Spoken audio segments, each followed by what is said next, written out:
Chapter 11. Pathetic Passages of Pioneer Life. 100 ills brood over the cabin in the wilderness. Some are ever present. Others lie in wait and start forth at intervals. Labor, solitude, fear. These are the companions of women on the border. To these come other visitants. Weariness, and that longing, yearning, pining of the heart, which the Germans so beautifully term Sehnsucht. Hunger, vigils, bodily pain and sickness, the biting cold, the drenching storm, the fierce heat, with savage eyes of man and beast glaring from the thicket. Then sorrow takes bodily shape and enters the house.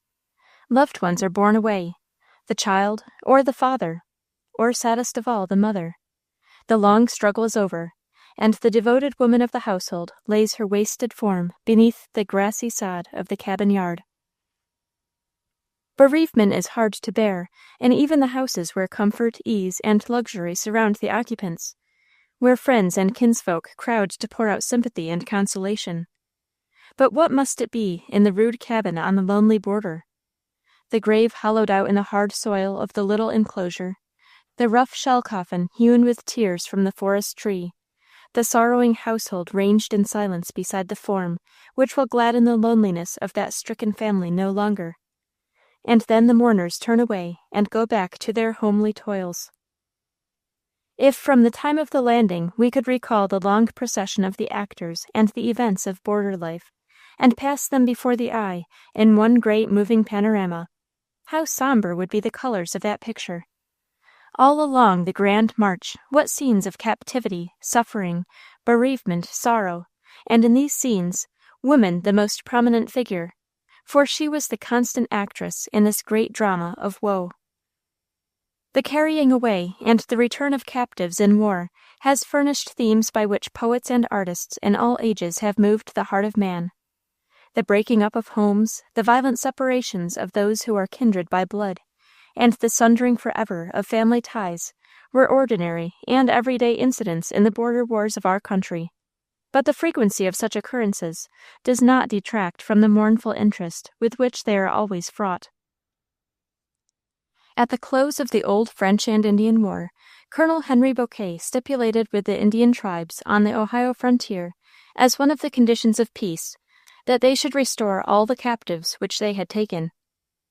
This was agreed to, and on his return march, he was met by a great company of settlers in search of their lost relatives. Husbands found their wives and parents their children, from whom they had been separated for years. Women, frantic between hope and fear, were running hither and thither, looking piercingly into the face of every child to find their own, which perhaps had died, and then such shrieks of agony. Some of the little captives shrank from their own forgotten mothers, and hid in terror in the blankets of the squaws that had adopted them. Some that had been taken away young had grown up and married Indian husbands or Indian wives, and now stood utterly bewildered with conflicting emotions. A young Virginian had found his wife, but his little boy, not 2 years old when captured, had been torn from her, and had been carried off no one knew whither. One day a warrior came in, leading a child. No one seemed to own it, but soon the mother knew her offspring and, screaming with joy, folded her son to her bosom. An old woman had lost her granddaughter in the French War 9 years before. All her other relatives had died under the knife. Searching, with trembling eagerness, in each face, she at last recognized the altered features of her child. But the girl had forgotten her native language, returned no answer, and made no sign. The old woman groaned, wept, and complained bitterly that the daughter she had so often sung to sleep on her knees had forgotten her in her old age. Soldiers and officers were alike overcome. "Sing," whispered Bouquet, "sing the song you used to sing." As the low, trembling tones began to ascend, the wild girl gave one sudden start, then, listening for a moment longer, her frame shaking like an ague, she burst into a passionate flood of tears. That was sufficient. She was the lost child.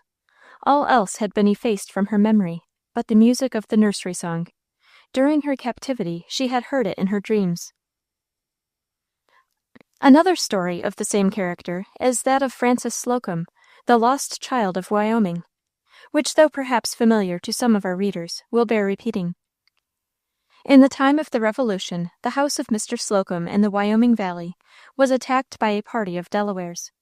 The inmates of the house, at the moment of the surprise, were Mrs. Slocum and 4 young children, the eldest of whom was a son, aged 13, the second, a daughter aged 9, the third, Frances Slocum, aged 5, and a little son, aged 2 1/2. The girl, aged 9 years old, appears to have had the most presence of mind, for while the mother ran into a copse of wood near by, and Frances attempted to secrete herself behind a staircase, the former seized her little brother, the youngest above mentioned, and ran off in the direction of the fort. True, she could not make rapid progress, for she clung to the child, and not even the pursuit of the savages could induce her to drop her charge. The Indians did not pursue her far, and laughed heartily at the panic of the little girl, while they could not but admire her resolution. Allowing her to make her escape, they returned to the house, and after helping themselves to such articles as they chose, prepared to depart. The mother seems to have been unobserved by them, although, with a yearning bosom, she had so disposed of herself that while she was screened from observation, she could notice all that occurred. But judge of her feelings at the moment when they were about to depart, as she saw her little Frances taken from her hiding place, and preparations made to carry her away into captivity. The sight was too much for maternal tenderness to endure. Rushing from her place of concealment, she threw herself upon her knees at the feet of the captors, and with the most earnest entreaties, pleaded for the restoration of the child. But their bosoms were made of sterner stuff than to yield even to the most eloquent and affectionate entreaties of a mother, and with characteristic stoicism, they prepared to depart. Deaf alike to the cries of the mother and the shrieks of the child, Frances was slung over the shoulder of a stalwart Indian with as much indifference as though she were a slaughtered fawn. The long, lingering look which the mother gave to her child, as her captors disappeared in the forest, was the last glimpse of her sweet features that she ever had. But the vision was for many a long year ever present to her fancy. As the Indian threw the child over his shoulder, her hair fell over her face, and the mother could never forget how the tears streamed down her cheeks when she brushed it away, as if to catch a last sad look of the mother from whom, her little arms outstretched, she implored assistance in vain. These events cast a shadow over the remaining years of Mrs. Slocum. She lived to see many bright and sunny days in that beautiful valley. Bright and sunny, alas, to her no longer. She mourned for the lost one, of whom no tidings, at least during her pilgrimage, could be obtained. After her sons grew up, the youngest of whom, by the way, was born but a few months subsequent to the events already narrated, obedient to the charge of their mother, the most unwearied efforts were made to ascertain what had been the fate of the lost sister.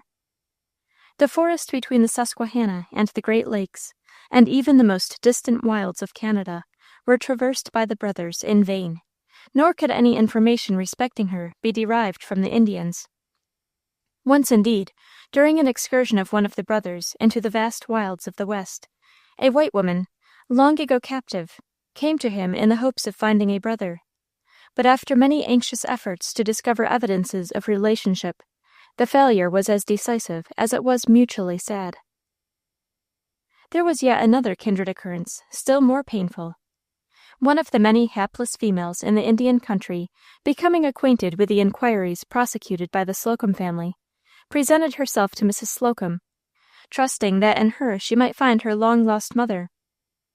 Mrs. Slocum was touched by her appearance, and fain would have claimed her. She led the stranger about the house and yards, to see if there were any recollections by which she could be identified as her own lost one. But there was nothing written upon the pages of memory to warrant the desired conclusion, and the hapless captive returned in bitter disappointment to her forest home. In process of time, these efforts were all relinquished as hopeless.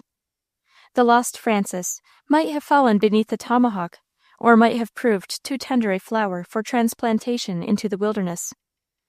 Conjecture was baffled, and the mother, with a sad heart, sank into the grave, as did also the father, believing with the Hebrew patriarch that the child was not. Long years passed away, and the memory of little Frances was forgotten, save by 2 brothers and a sister, who, though advanced in the vale of life, could not forget the family tradition of the lost one. Indeed, it had been the dying charge of their mother that they must never relinquish their exertions to discover Frances. 50 years and more had passed since the disappearance of little Frances, when news came to the surviving members of bereaved family that she was still alive. She had been adopted into the tribe of the Miami Indians, and was passing her days as a squaw in the lodges of that people. The 2 surviving brothers and their sister undertook a journey to see, and, if possible, to reclaim the long-lost Frances.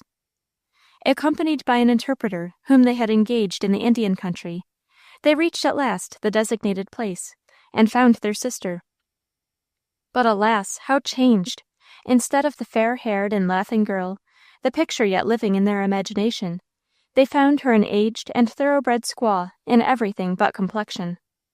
She was sitting when they entered her lodge, composed of 2 large log houses connected by a shed, with her 2 daughters, the one about 23 years old, and the other about 33, and 3 or 4 pretty grandchildren. The closing hours of the journey had been made in perfect silence, deep thoughts struggling in the bosoms of all.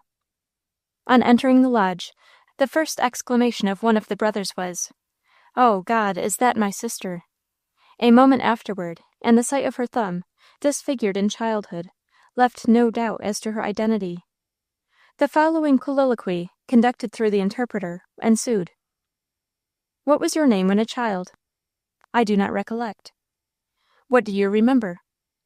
"My father, my mother, the long river, the staircase under which I hid when they came." "How came you to lose your thumbnail?" "My brother hammered it off a long time ago, when I was a very little girl at my father's house." "Do you know how many brothers and sisters you had?" She then mentioned them, and in the order of their ages. "Would you know your name if you should hear it repeated?" "It is a long time since, and perhaps I should not." "Was it Frances?" At once a smile played upon her features, and for a moment there seemed to pass over the face what might be called the shadow of an emotion, as she answered, "Yes." Other reminiscences were awakened, and the recognition was complete. But how different were the emotions of the parties! The brothers paced the lodge in agitation. The civilized sister was in tears. The other, obedient to the affected stoicism of her adopted race, was as cold, unmoved, and passionless as marble. The brothers and sister returned unable, after urgent and loving entreaties, to win back their tawny sister from her wilds. Her Indian husband and children were there. There was the free, open forest, and she clung to these.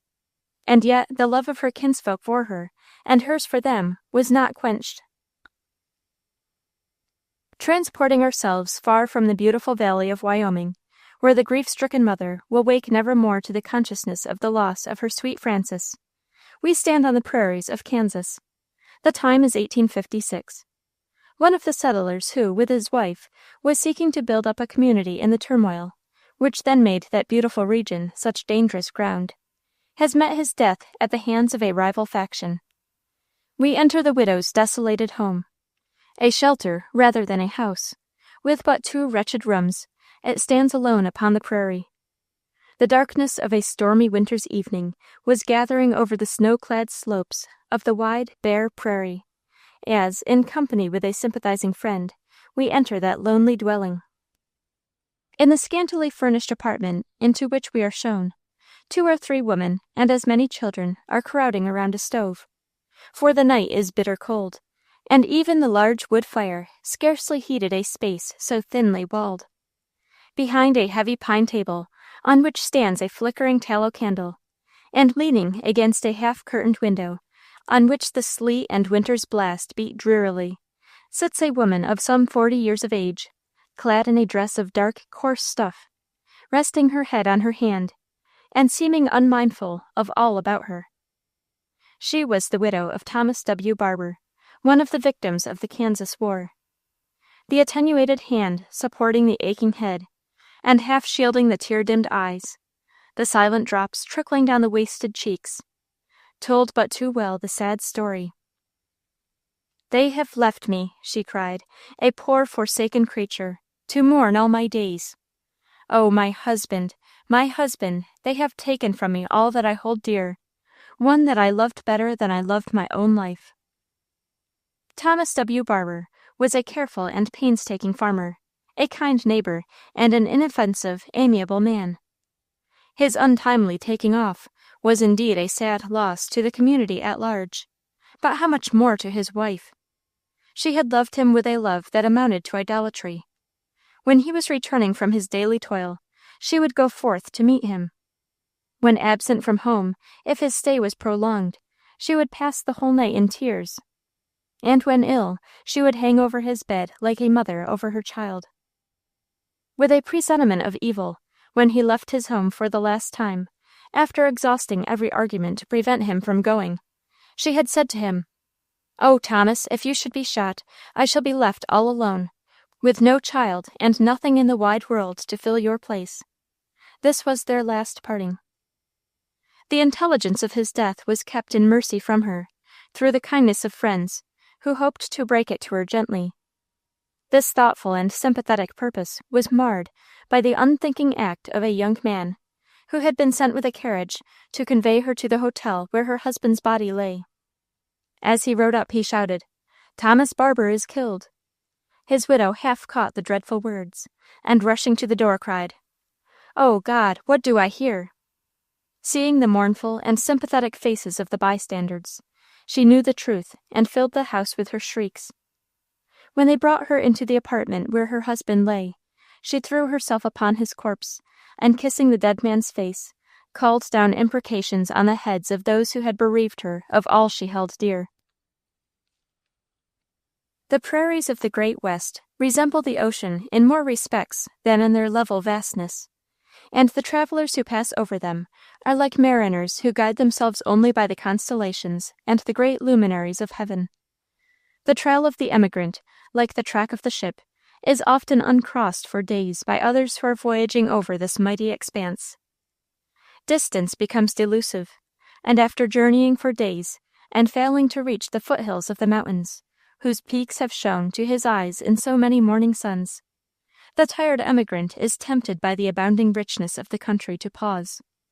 He is 100 miles from the nearest settlement. Beside a stream he builds his cabin. He is like a voyager whose ship has been burned, leaving him in a strange land which he must conquer or die.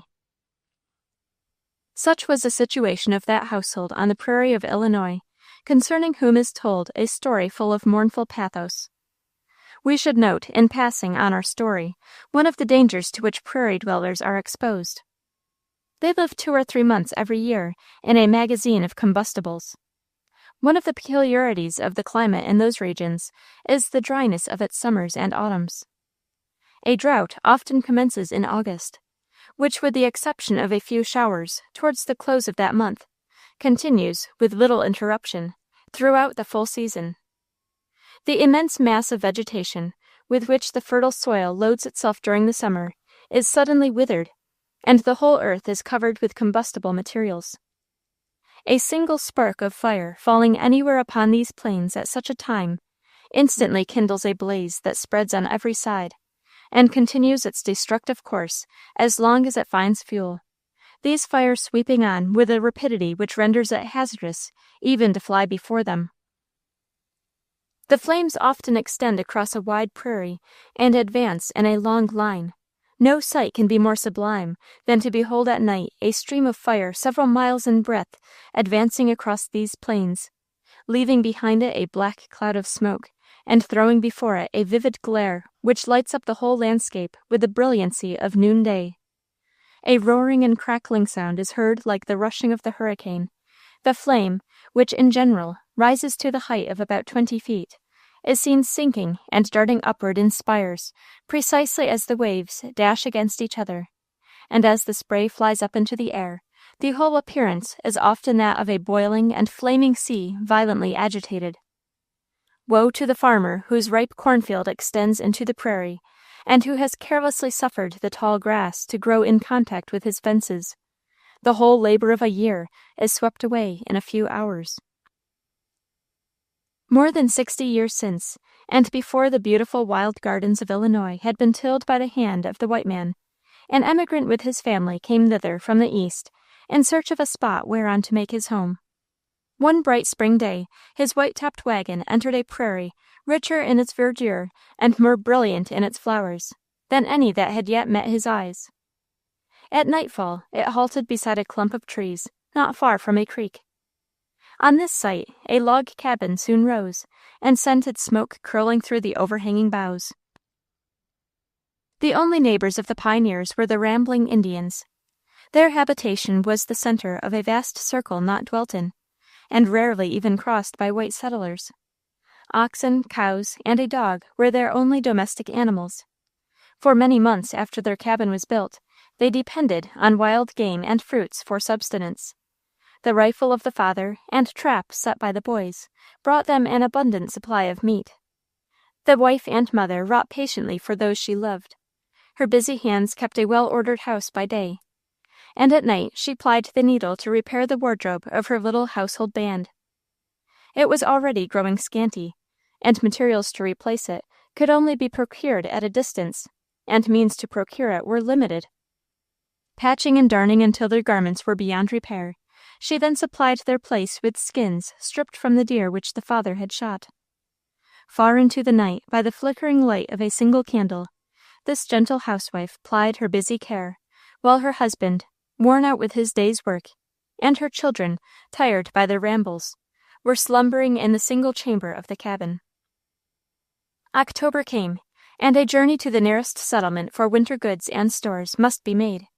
After due preparation, the father and his eldest son start in the emigrant wagon, and expected to be absent many days, during which the mother and her children, with only the dog for their protection, looked hourly forth upon the now frost-embrowned prairie, and fondly hoped for their return. Day after day passed, and no sign of life was visible upon the plain, save the deer bounding over the sere herbage, or the wolf loping stealthily against the wind which bore the scent of his prey. A rising haze began to envelop the landscape, betokening the approach of the Indian summer. The melancholy days had come, the saddest of the year, and the desolation of nature found an answering mood in the soul of that lone woman. One day she was visited by a party of Indian warriors, and from them she learned that there was a war between the tribes through whose country the journey of her husband lay. A boding fear for his safety took possession of her, and after the warriors had partaken of her hospitality and departed, and night came, she laid her little ones in their bed, and sat for hours on the threshold of the cabin door, looking out through the darkness, and praying silently for the return of her loved ones. The wind was rising and driving across the sky black masses of clouds, which looked like misshapen specters of evil. The blast whistled through the leafless trees and howled round the cabin. Hours passed, and still the sorrowful wife and mother sat gazing into the gloom, as if her eyes would pierce it and lighten on the wished-for object. But what is that strange light which far to the north gleams on the blackened sky? It was not the lightning's flash, for it was a steady, brightening glow. It was not the weird flash of the aurora borealis, but a redder and more lurid sheen. Nor was it the harbinger of the rising sun which lit that northern sky. From a tinge it brightens to a gleam, and deepened at last into a broad glare. That lonely heart was overwhelmed with the dreadful truth. The prairie is on fire. Often had they talked of prairie fires as a spectacle of grandeur, but never had she dreamed of the red demon as an enemy to be encountered in that dreadful solitude. Her heart sank within her as she saw the danger leaping toward her, like some fiery and maddened racehorse. Was there no escape? Her children were sweetly sleeping, and the faithful dog, her only guardian, was gazing, as if with mute sympathy, into her face. Within an hour she calculates the conflagration will be at her very door. All around her is one dry ocean of combustibles. She cannot reach the tree-tops, and if she could, to cling there would be impossible, amid those towering flames. The elements seemed to grow madder as the fire approached.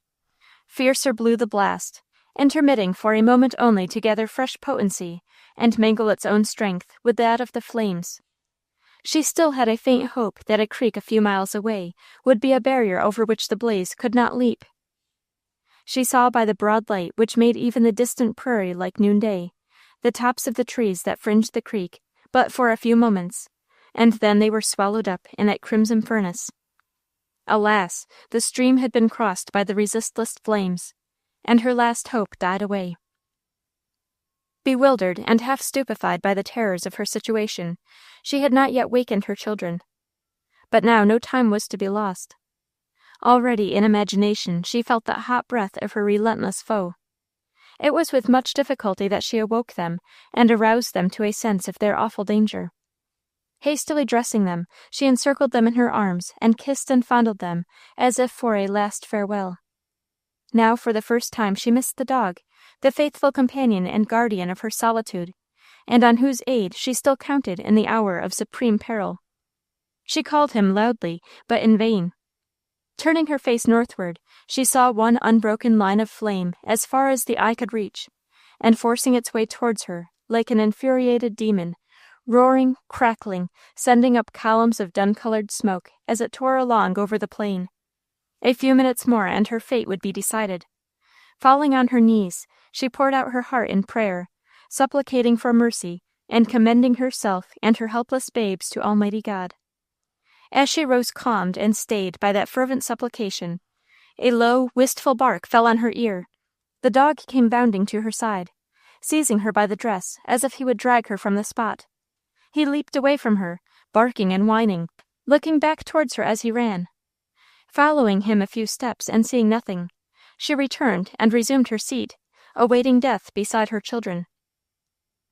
Again the dog returned, pawing, whining, howling, and trying in every way to attract her attention.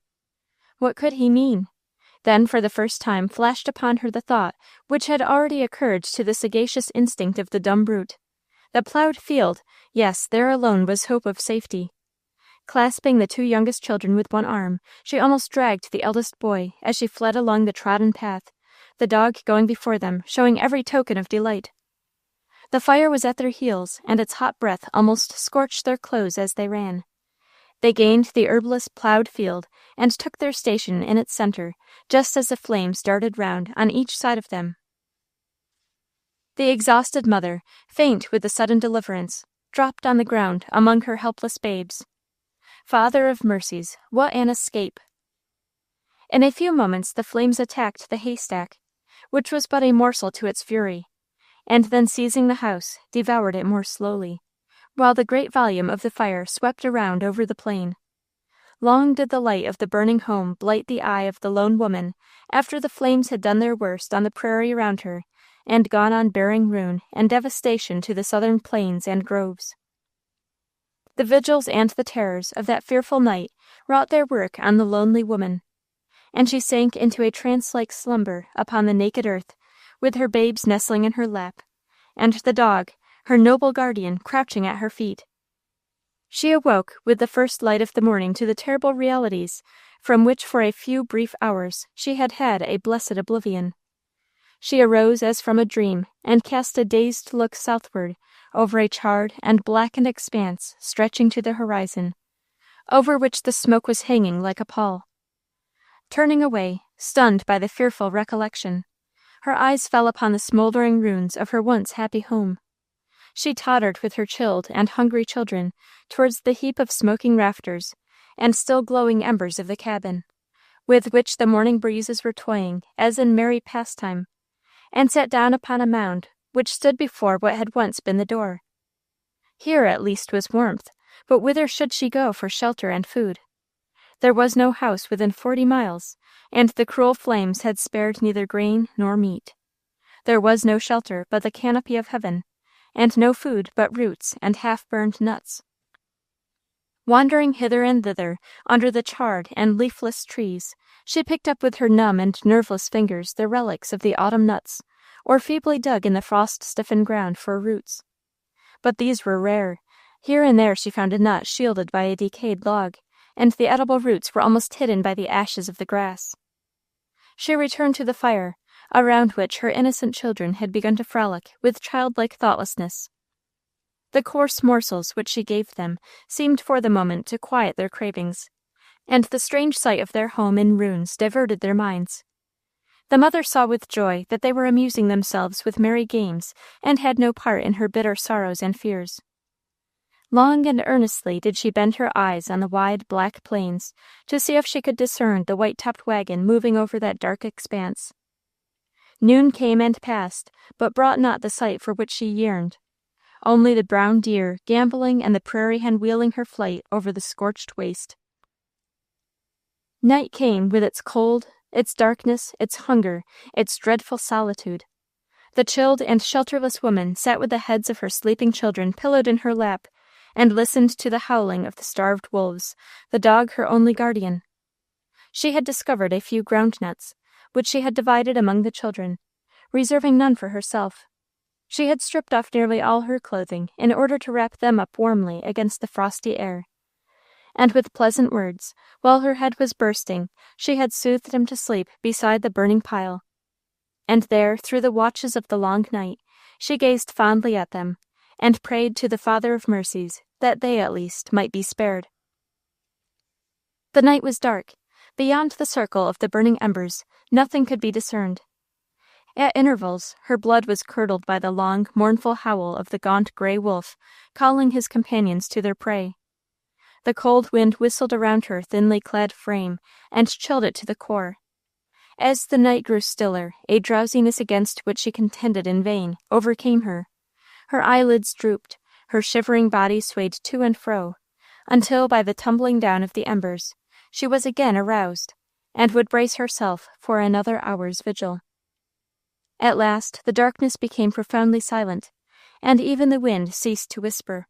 The nocturnal marauders stole away, and night held her undisputed reign.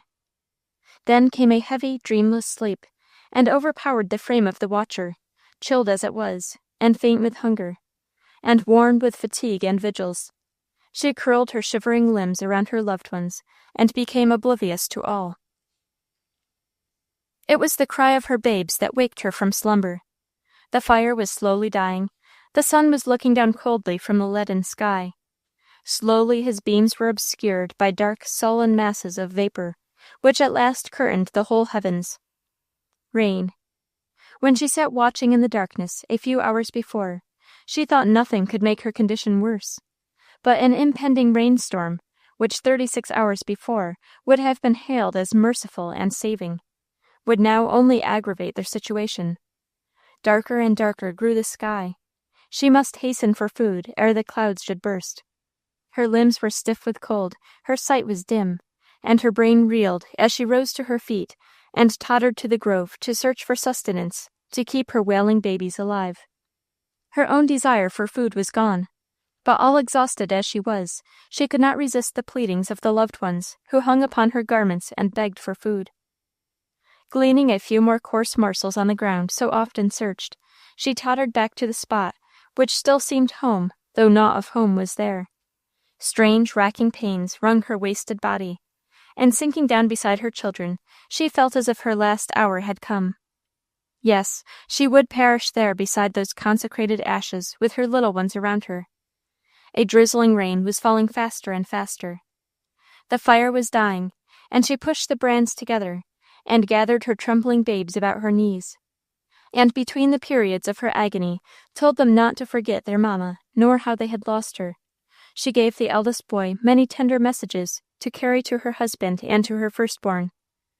With wondering and tearful face, he promised to do as she desired, but begged her to tell him where she would be when his father came, and whether his little brother would go with her and leave him all alone. The rain poured down mercilessly, and chilly blew the blast. The embers hissed and blackened, and shed no more warmth on the suffering group. Keener and heavier grew the mother's pangs, and there, beside the smoking ruins of her home, prone on the drenched soil, with a pitiless sky bending above her, her helpless children wailing around her writhing form, the hapless woman gave birth to a little babe, whose eyes were never opened to the desolation of its natal home. unconscious alike to the cries of the terror-stricken children and of the moaning caresses of her dumb friend.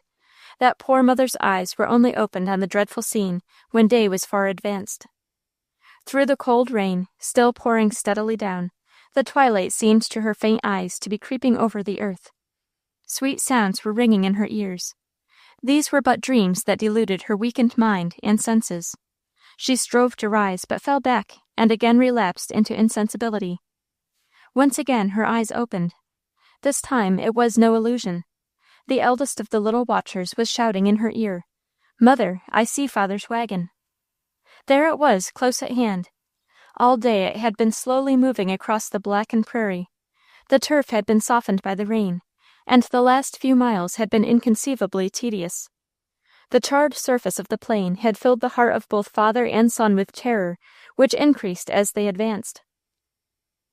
When they were within a mile of the spot where the cabin stood, and could see no house, they both abandoned the wagon, and leaving the animals to follow as they chose, they flew shouting loudly as they sped on till they stood over the perishing group. They could not for the moment comprehend the dreadful calamity, but stared at the wasted faces of the children, the infant corpse, the dying wife, the desolate home. Cursing the day that he had been lured by the festal beauty of those prairies, the father lifted the dying woman in his arms, gazed with an agonized face upon her glassy eyes, and felt the faint fluttering in her breast that foretold the last and worst that could befall him. Slowly, word by word, with weak, sepulchral voice, she told the dreadful story. He slipped off his outer garments and wrapped them around her, and wiping off the raindrops from her face, drew her to his heart. But storm or shelter was all the same to her now, and the death damp on her brow was colder than the pelting shower. He accused himself of her cruel murder, and wildly prayed her forgiveness. From these accusations she vindicated him, besought him not to grieve for her, and with many prayers for her dear children and their father, she resigned her breath with the parting light of that sad autumnal day. After 2 days and nights of weeping and watching, he laid her remains deep down below the prairie sod, beside the home which she had loved and made bright by her presence. Chapter 12. The Heroines of the Southwest. No portion of our country has been the scene of more romantic and dangerous adventures than that region described under the broad and vague term the Southwest. Texas, New Mexico, and Arizona are vast, remote, and varied fields with which danger and hardship, wonder and mystery are ever associated. The country itself embraces great contrarieties of scenery and topography. The rich farm, the expansive cattle ranch, the broad, lonely prairie watered by majestic rivers, the barren desert, the lofty plateau, the secluded mining settlement, and vast mountain ranges, furrowed by torrents into black canyons, where sands of gold lie heaped in inaccessible, useless riches. The forms of human society are almost equally diverse. Strange and mysterious tribes, each with different characteristics, here live side by side. Vile mongrel breeds of men multiply to astonish the ethnologist and the moralist. Here roam the Comanches and the Apaches, the most remorseless and bloodthirsty of all the North American aboriginal tribes. Mexican bandits traverse the plains and lurk in the mountain passes, and American outlaws and desperadoes here find a refuge from justice. As the Anglo-Saxon, after fording the Sabine, the Brazos, and the Colorado River of Texas, advances westward, he is brought face to face with these different races, with whom is mixed in greater or less proportion the blood of the old Castilian conquerors. Each of these races is widely alien from, and most of them instinctively antagonistic to the North European people. Taking into view the immense distances to be traversed, the natural difficulties presented by the face of the country, the remoteness of the region from civilization, and the mixed, incongruous, and hostile character of the inhabitants, we might naturally expect that its occupation by peaceful settlers, by those forms of household life in which woman is an essential element, would be indefinitely postponed. But that energy and ardor which marks alike the men and the women of our race has carried the family, that germ of the state, over all obstacles and planted it in the inhospitable soil of the most remote corners of this region, and there it will flourish and germinate doubtless till it has uprooted every neighboring and noxious product. The northeastern section of this extensive country is composed of that stupendous level tract known as the Llano Estacado, or Staked Plain. Stretching hundreds of miles in every direction, this sandy plain, treeless, arid, with only here and there patches of stunted herbage, whitened by the bones of horses and mules, and by the more ghastly skeletons of too adventurous travelers, presents an area of desolation scarcely more than paralleled by the great African desert. In the year 1846, after news had reached the States that our troops were in peaceful occupation of New Mexico, a party of men and women set out from the upper valley of the Red River of Louisiana, with the intention of settling in the valley of the River Pecos, and the eastern part of the newly conquered territory. The company consisted of 7 persons, viz., Mr. and Mrs. Benham and their child of 7 years, Mr. and Mrs. Braxton, and 2 sons of 15 and 18 years respectively. They made rapid and comfortable progress through the valley of the Red River, and in 2 weeks reached the edge of the Staked Plain, which they now made preparations to cross, for the difficulties and dangers of the route were not unknown to them. Disencumbering their pack mules of all useless burdens, and supplying themselves with water for 2 days, they pushed forward on their first stage, which brought them on the evening of the second day to a kind of oasis in this desert, where they found wood, water, and grass. From this point there was a stretch of 90 miles, perfectly bare of wood and water, and with rare intervals of scanty herbage for the beasts. After this desolate region had been passed, they would have had a comparatively easy journey to their destination. On the evening of the second day of their passage across this arid tract, they had the misfortune to burst their only remaining water cask, and to see the thirsty sands drink up in a moment every drop of the precious liquid. They were then 40 miles from the nearest water. Their beasts were jaded and suffering from thirst. The 2 men were incapacitated for exertion by slight sunstrokes received that day, and one of the boys had been bitten in the hand by a rattlesnake while taking from its burrow a prairie dog which he had shot. The next day they pursued their march only with the utmost difficulty. The 2 men were barely able to sit on their horses, and the boy which had been bitten was faint and nerveless from the effect of the poison. The heat was felt severely by the party as they dragged themselves slowly across the white expanse of sand, which reflected the rays of the sun with a painful glare into the haggard eyes of the wretched wanderers. Before they had made 15 miles, or a little more than 1/3 of the distance that would have to be accomplished before reaching water, the horses and mules gave out, and at 3 o'clock in the afternoon the party dismounted, and panting with heat and thirst, stretched themselves on the sand. The sky above them was like brass, and the soil was coated with a fine alkali deposit which rose in clouds at their slightest motion, filling their nostrils and eyes, and increasing the agonies they were suffering. Their only hope was that they would be discovered by some passing train of hunters or emigrants. This hope faded away as the sun declined, and nothing but the sky and the long, dreary, dazzling expanse of sand met their eyes. The painful glare slowly softened, and with sunset came coolness. This was some slight mitigation to their sufferings. Sleep, too, promised to bring oblivion, and hope, which a merciful Providence had ordained to cast its halo over the darkest hours, told its flattering tale of possible relief on the morrow. The air of that desert is pellucid as crystal, and the last beams of the sun left on the unclouded azure of the sky a soft glow, through which everything in the western horizon was outlined as if drawn by some magic pencil. Casting their eyes in that direction, the wretched wayfarers saw far away a dun-colored haze, through which small black specks seemed to be moving. Growing larger and more distinct, it approached them slowly over the vast expanse, until its true nature was apparent. It was a cloud of dust such as a party of horsemen make when in rapid motion over a soil as fine and light as ashes. Was it friend or foe? Was it American cavalry, or was it a band of Mexican guerrillas that was galloping so fiercely over that arid plain? These torturing doubts were soon solved. skimming over the ground like swallows, 6 sunburnt men, with hair as black as the crow's wing, gaily dressed, and bearing long lances, soon reined in their mustangs within 20 paces of the party, and gazed curiously at them. One of the band then rode up and asked in broken English if they were Americans.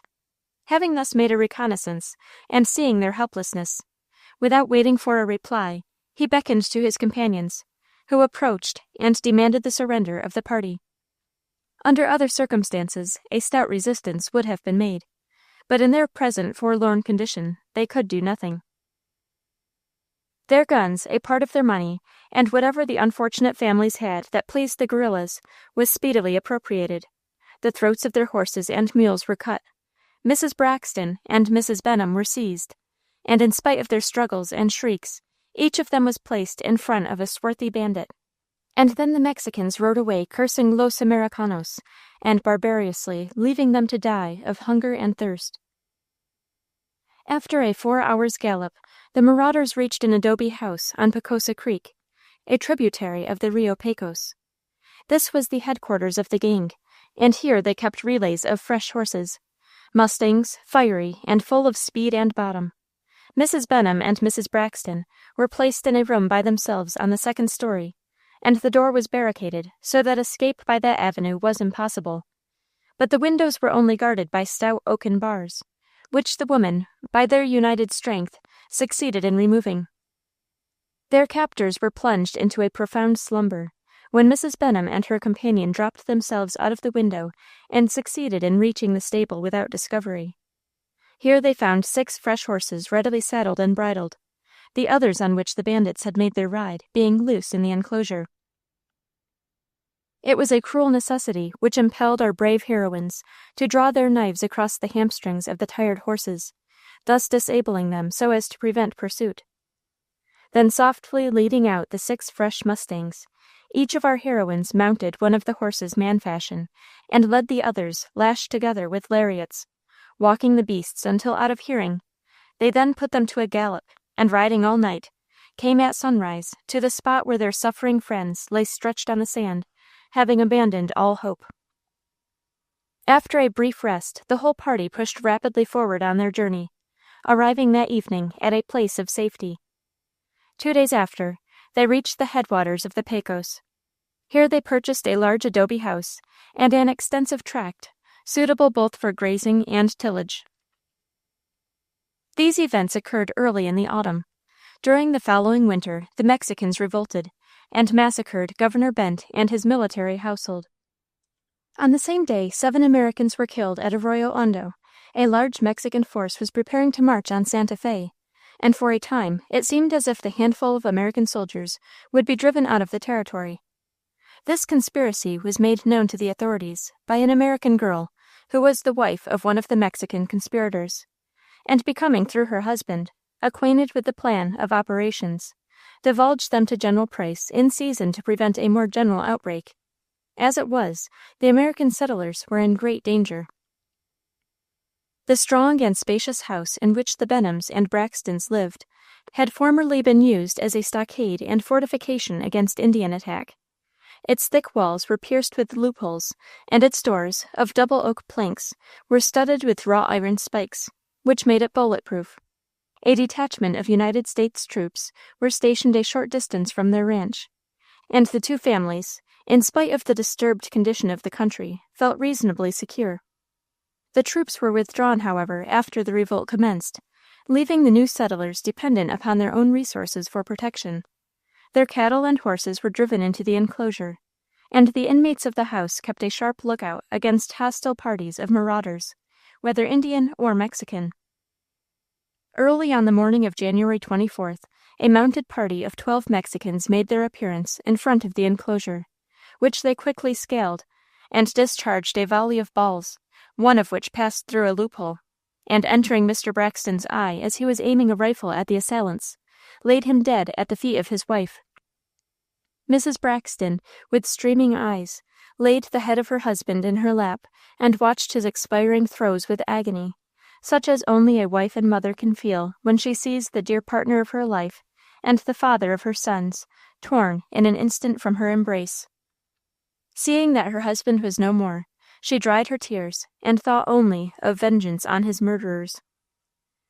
The number of the besieged was 12 at the start, viz., Mr. and Mrs. Braxton, Mr. and Mrs. Benham and their children, 3 Irish herders, and a half-breed Mexican and his wife, who were house servants. The death of Mr. Braxton had reduced their number to 11. A few moments later, the Mexican half-breed disappeared, but was not missed in the excitement of the defense. The besieged returned with vigor the fire of their assailants, 2 of whom had already bit the dust. The women loaded the guns and passed them to the men, who kept the Mexicans at a respectful distance by the rapidity of their fire. Mrs. Benham was the first to mark the absence of Juan, the Mexico half-breed, and suspecting treachery, flew to the loft with a hatchet in one hand and a revolver in the other. Her suspicion was correct. Juan had opened an upper window, and letting down a ladder, had assisted 2 of the attacking party to ascend, and they were preparing to make an assault on those below by firing through the cracks in the floor, when the intrepid woman dispatched Juan with a shot from her revolver, and clove the skull of another Mexican. The third leaped from the window and escaped. As Mrs. Benham was about to descend from the loft, after drawing up the ladder and closing the window, she was met by the wife of the treacherous half-breed, who aimed a stroke at her breast with a machete or large knife such as the Mexicans use. She received a flesh wound in the left arm as she parried the blow, and it was only with the mixed strength of Mrs. Braxton and one of the herders, who had now ascended to the loft, that the infuriated Mexican, whom Mrs. Benham had made a widow, could be mastered and bound. 3 of the attacking party had now been killed, and 3 others placed hors de combat. The remnant were apparently about to retire from the siege, when 6 more swarthy desperadoes, mounted on black mustangs, came galloping up and halted on a hill just out of rifle shot. Mrs. Braxton and Mrs. Benham, looking through a field glass, at once recognized them as the band which had made them captives a few months before. After a few moments of consultation, one of the band, who appeared to be only armed with a bow and arrow, advanced towards the house waving a white flag. Within 30 paces of the door stood a large tree, and behind this the envoy, bearing the white flag, ensconced himself, and striking a light, twanged his bow, and sent a burning arrow upon the roof of the house, which, being dry as tinder, in a moment was in a blaze. Both of the women immediately carried water to the roof and extinguished the flames. Another arrow, wrapped in cotton steeped in turpentine, again set the roof on fire, and as one of the intrepid matrons threw a bucket of water upon the blaze, the dastard stepped from behind the tree and sent a pistol ball through her right arm, but at the same moment received 2 rifle balls in his breast and fell a corpse. Mrs. Benham, for it was she who had been struck, was assisted by her husband to the ground floor, where her wound was examined and found to be fortunately not a dangerous one. A new peril, however, now struck terror to their hearts. The water was all exhausted. The fire began to make headway. Mrs. Braxton, calling loudly for water to extinguish it, and meeting no response, descended to the ground floor, where the defenders were about to give up all hope, and either resign themselves to the flames, or, by emerging from the house, submit to massacre at the hands of the now infuriated foe. As Mrs. Braxton rolled her eyes hither and thither in search of some substitute for water, they fell on the corpse of her husband. His coat and vest were completely saturated with blood. It was only the sad but terrible necessity which immediately suggested to her the use to which these garments could be put. Shuddering, she removed them quickly but tenderly from the body, flew to the roof, and succeeded, by these dripping and ghastly tokens of her widowhood, in finally extinguishing the flames. The attack ceased at nightfall, and the Mexicans withdrew. The outbreak having been soon quelled by the United States forces, the territory was brought again into a condition of peace and comparative security. At the close of the war in 1848, Mrs. Braxton married a discharged volunteer named Whitley, and having disposed of the late Mr. Braxton's interest in the New Mexican ranch, removed in 1851 with her husband and family to California, where they lived for 2 years in the Sacramento Valley. Whitley was possessed of one of those roving and adventurous spirits which is never happy in repose. And when he was informed by John Crossman, an old comrade, of the discovery of a rich placer which he had made during his march as a United States soldier across the territory of Arizona, at that time known as the Gadsden Purchase, he eagerly formed a partnership with the discoverer, who was no longer in the army, and announced to his wife his resolution to settle in Arizona. She endeavored by every argument she could command to dissuade him from this rash step, but in vain, and finding all her representations and entreaties of no avail, she consented, though with the utmost reluctance, to accompany him. They accordingly sold their place and took vessel with their household goods for San Diego, from which point they purposed to advance across the country 300 miles, to the point where Crossman had located his placer.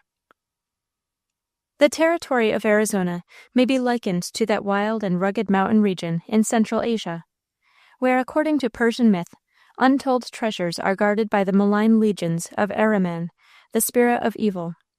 Two of the great elemental forces have employed their destructive agencies upon the surface of the country until it might serve for an ideal picture of desolation. For countless centuries the water has seamed and gashed the faces of the hills, stripping them of soil and cutting deep gorges and canyons through the rocks. The water then flowed away or disappeared in the sands, and the sun came with its parching heat to complete the work of ruin. Famine and thirst stalk over those arid plains, or lurk in the waterless and gloomy canyons. As if to compensate for these evils, the soil of the territory teems with mineral wealth. Grains of gold glisten in the sandy debris of ancient torrents, and nuggets are wedged in the faces of the precipices. Mountains of silver and copper are waiting for the miner who is bold enough to venture through that desolate region in quest of these metals. The journey from San Diego was made with pack mules and occupied 30 days, during which nearly every hardship and obstacle in the pioneer's catalog was encountered. When they reached the spot described by Crossman, they found the place, which lay at the bottom of a deep ravine, had been covered with boulders and 30 feet of sand by the rapid torrents of 5 rainy seasons. They immediately commenced prospecting. Mrs. Braxton had the good fortune to discover a large pocket, from which Crossman and her husband took out in a few weeks $30,000 in gold. This contented the adventurers, and being disgusted with the appearance of the country, they decided to go back to California.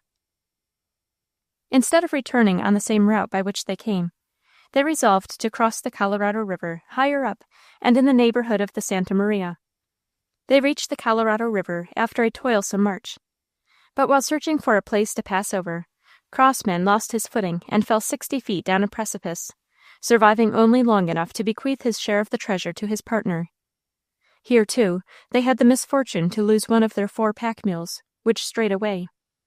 Pressing on in a northwesterly direction, they passed through a series of deep valleys and gorges, where the only water they could find was brackish and bitter, and reached the edge of the California desert. They had meanwhile lost another mule, which had been dashed to pieces by falling down a canyon. Mr. Whitley's strength becoming exhausted, his wife gave up to him the beast she had been riding, and pursued her way on foot, driving before her the other mule, which bore the gold dust with their scanty supply of food and their only remaining cooking utensils. Their tents and camp furniture having been lost, they had suffered much from the chilly nights in the mountains, and after they had entered the desert, from the rays of the sun. Before they could reach the Mojave River, Mr. Whitley became insane from thirst and hunger, and nothing but incessant watchfulness on the part of his wife could prevent him from doing injury to himself. Once, while she was gathering cactus leaves to wet his lips with the moisture they contained, he bit his arm and sucked the blood. Upon reaching the river, he drank immoderately of the water, and in an hour expired, regaining his consciousness before death, and blessing his devoted wife with his last breath. 10 days later, the brave woman had succeeded in reaching Techichipa in so wasted a condition that she looked like a spectre risen from the grave. Here, by careful nursing, she was at length restored to health. The gold dust, which had cost so dearly, was found after a long search, beneath the carcass of the mule, 20 miles from Techichipa. The extraordinary exploits of Mrs. Braxton can only be explained by supposing her to be naturally endowed with a larger share of nerve and hardihood than usually falls to the lot of her sex. Some influence, too, must be ascribed to the peculiarly wild and free life that prevails in the Southwest. living so much of the time in the open air, in a climate peculiarly luxuriant and yet bracing, and environed with dangers in manifold guise. All the latent heroism in woman's nature is brought out to view. Her muscular and nervous tissues are hardened, and her moral endurance, by constant training in the school of hardship and danger, rests upon a strong and healthy physique. Upon this theory, we may also explain the following incident, which is related of another border woman of the Southwest. Beyond the extreme outer line of settlements in western Texas, near the headwaters of the Colorado River, and in one of the remotest and most sequestered sections of that sparsely populated district, there lived in 1867 an enterprising pioneer by the name of Bab, whose besetting propensity and ambition consisted in pushing his fortunes a little farther toward the setting sun than any of his neighbors, the nearest of whom, at the time specified, was some 15 miles in his rear. The household of the borderer consisted of his wife, 3 small children, and a female friend by the name of L, who, having previously lost her husband, was passing the summer with the family. She was a veritable type of those vigorous, self-reliant border women who encounter danger or the vicissitudes of weather without quailing. Born and nurtured upon the remotest frontier, she inherited a robust constitution, and her active life in the exhilarating prairie air served to develop and mature a healthy womanly physique. From an early age she had been a fearless rider, and her life on the frontier had habituated her to the constant use of the horse, until she felt almost more at home in the saddle than in a chair. Upon one bright and lovely morning in June, 1867, the adventurous borderer before mentioned set out from his home with some cattle for a distant market, leaving his family in possession of the ranch, without any male protectors from Indian marauders. They did not, however, entertain any serious apprehensions of molestation in his absence, as no hostile Indians had as yet made their appearance in that locality, and everything passed on quietly for several days, until one morning, while the women were busily occupied with their domestic affairs in the house, the 2 oldest children, who were playing outside, called to their mother, and informed her that some mounted men were approaching from the prairie. On looking out, she perceived, to her astonishment, that they were Indians coming upon the gallop, and already very near the house. This gave her no time to make arrangements for defense, but she screamed to the children to run in for their lives, as she desired to bar the door. Being conscious of the fact that the prairie warriors seldom attack a house that is closed, fearing, doubtless, that it may be occupied by armed men, who might give them an unwelcome reception. The children did not, however, obey the command of their mother, believing the strangers to be white men, and the door was left open. As soon as the alarm was given, Mrs. L. sprang up a ladder into the loft, and concealed herself in such a position that she could, through cracks in the floor, see all that passed beneath. Meantime the savages came up, seized and bound the 2 children outdoors, and entering the house, rushed toward the young child, which the terror-stricken mother struggled frantically to rescue from their clutches. But they were too much for her, and tearing the infant from her arms, they dashed it upon the floor. Then seizing her by the hair, they wrenched back her head, and cut her throat from ear to ear, putting her to death instantaneously. Mrs. L., who was anxiously watching the proceedings from the loft, witnessed the fiendish tragedy, and uttered an involuntary shriek of horror, which disclosed her hiding place to the barbarians, and they instantly vaulted up the ladder, overpowered and tied her. Then dragging her rudely down, they placed her, with the 2 elder children, upon horses, and hurriedly set off to the north, leaving the infant child unharmed, and clasping the murdered corpse of its mangled parent. In accordance with their usual practice, they traveled as rapidly as their horses could carry them for several consecutive days and nights, only making occasional short halts to graze and rest their animals, and get a little sleep themselves, so that the unfortunate captives necessarily suffered indescribable tortures from harsh treatment, fatigue, and want of sleep and food. Yet they were forced by the savages to continue on day after day, and night after night, for many, many weary miles, toward the Staked Plain, crossing en route the Brazos, Wachita, Red, Canadian, and Arkansas rivers, several of which were at swimming stages. The warriors guarded their captives very closely, until they had gone so great a distance from the settlements that they imagined it impossible for them to make their escape and find their way home, when they relapsed their vigilance slightly, and they were permitted to walk about a little within short limits from the bivouacs. But they were given to understand by unmistakable pantomime that death would be the certain penalty of the first attempt to escape. In spite of this, Mrs. L., who possessed a firmness of purpose truly heroic, resolved to seize the first favorable opportunity to get away, and with this resolution in view, she carefully observed the relative speed and powers of endurance of the different horses in the party, and noted the manner in which they were grazed, guarded, and caught, and upon a dark night, after a long, fatiguing day's ride, and while the Indians were sleeping soundly, she noiselessly and cautiously crawled away from the bed of her young companions, who were also buried in profound slumber, and going to the pasture ground of the horses, selected the best, leaped upon his back a la garçon, with only a lariat around his neck, and without saddle or bridle, quietly started off at a slow walk in the direction of the North Star, believing that this course would lead her to the nearest white habitations. As soon as she had gone out of hearing from the bivouac, without detection or pursuit, she accelerated the speed of the horse into a trot, then to a gallop, and urged him rapidly forward during the entire night. At dawn of day on the following morning, she rose upon the crest of an eminence overlooking a vast area of bald prairie country, where, for the first time since leaving the Indians, she halted, and turning round, tremblingly cast a rapid glance to the rear, expecting to see the savage bloodhounds upon her track. But to her great relief, not a single indication of a living object could be discerned within the extended scope of her vision. She breathed more freely now, but still did not feel safe from pursuit, and the total absence of all knowledge of her whereabouts in the midst of the wide expanse of dreary prairie around her, with the uncertainty of ever again looking upon a friendly face, caused her to realize most vividly her own weakness and entire dependence upon the Almighty, and she raised her thoughts to heaven in fervent supplication.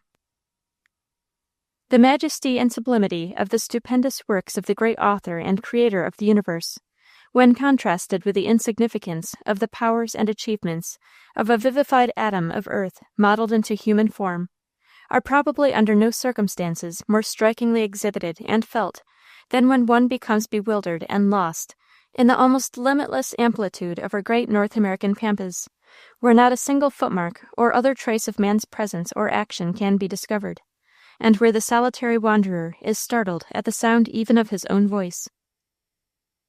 The sensation of loneliness and despondency resulting from the appalling consciousness of being really and absolutely lost, with the realization of the fact that but 2 or 3 of the innumerable different points of direction embraced within the circle of the horizon will serve to extricate the bewildered victim from the awful doom of death by starvation, and in entire ignorance as to which of these particular directions should be followed, without a single road, trail, tree, bush, or other landmark to guide or direct, the effects upon the imagination of this formidable array of disheartening circumstances can be fully appreciated only by those who have been personally subjected to their influence. A faint perception of the intensity of the mental torture experienced by these unfortunate victims may, however, be conjectured from the fact that their senses at such junctures become so completely absorbed and overpowered by the cheerless prospect before them that they oftentimes wander about in a state of temporary lunacy, without the power of exercising the slightest volition of the reasoning faculties. The inflexible spirit of the heroine of this narrative did not, however, succumb in the least to the imminent perils of the situation in which she found herself, and her purposes were carried out with a determination as resolute and unflinching as those of the Israelites in the protracted pilgrimage through the wilderness, and without the guidance of pillars of fire and cloud. The aid of the sun and the broad leaves of the pilot plant by day, with the light of Polaris by night, enabled her to pursue her undeviating course to the north with as much accuracy as if she had been guided by the magnetic needle. She continued to urge forward the generous steed she bestrode, who, in obedience to the will of his rider, coursed swiftly on hour after hour during the greater part of the day, without the least apparent labor or exhaustion. It was a contest for life and liberty that she had undertaken, a struggle in which she resolved to triumph or perish in the effort.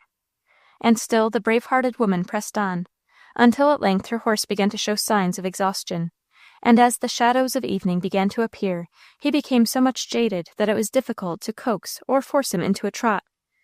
And the poor woman began to entertain serious apprehensions that he might soon give out altogether and leave her on foot.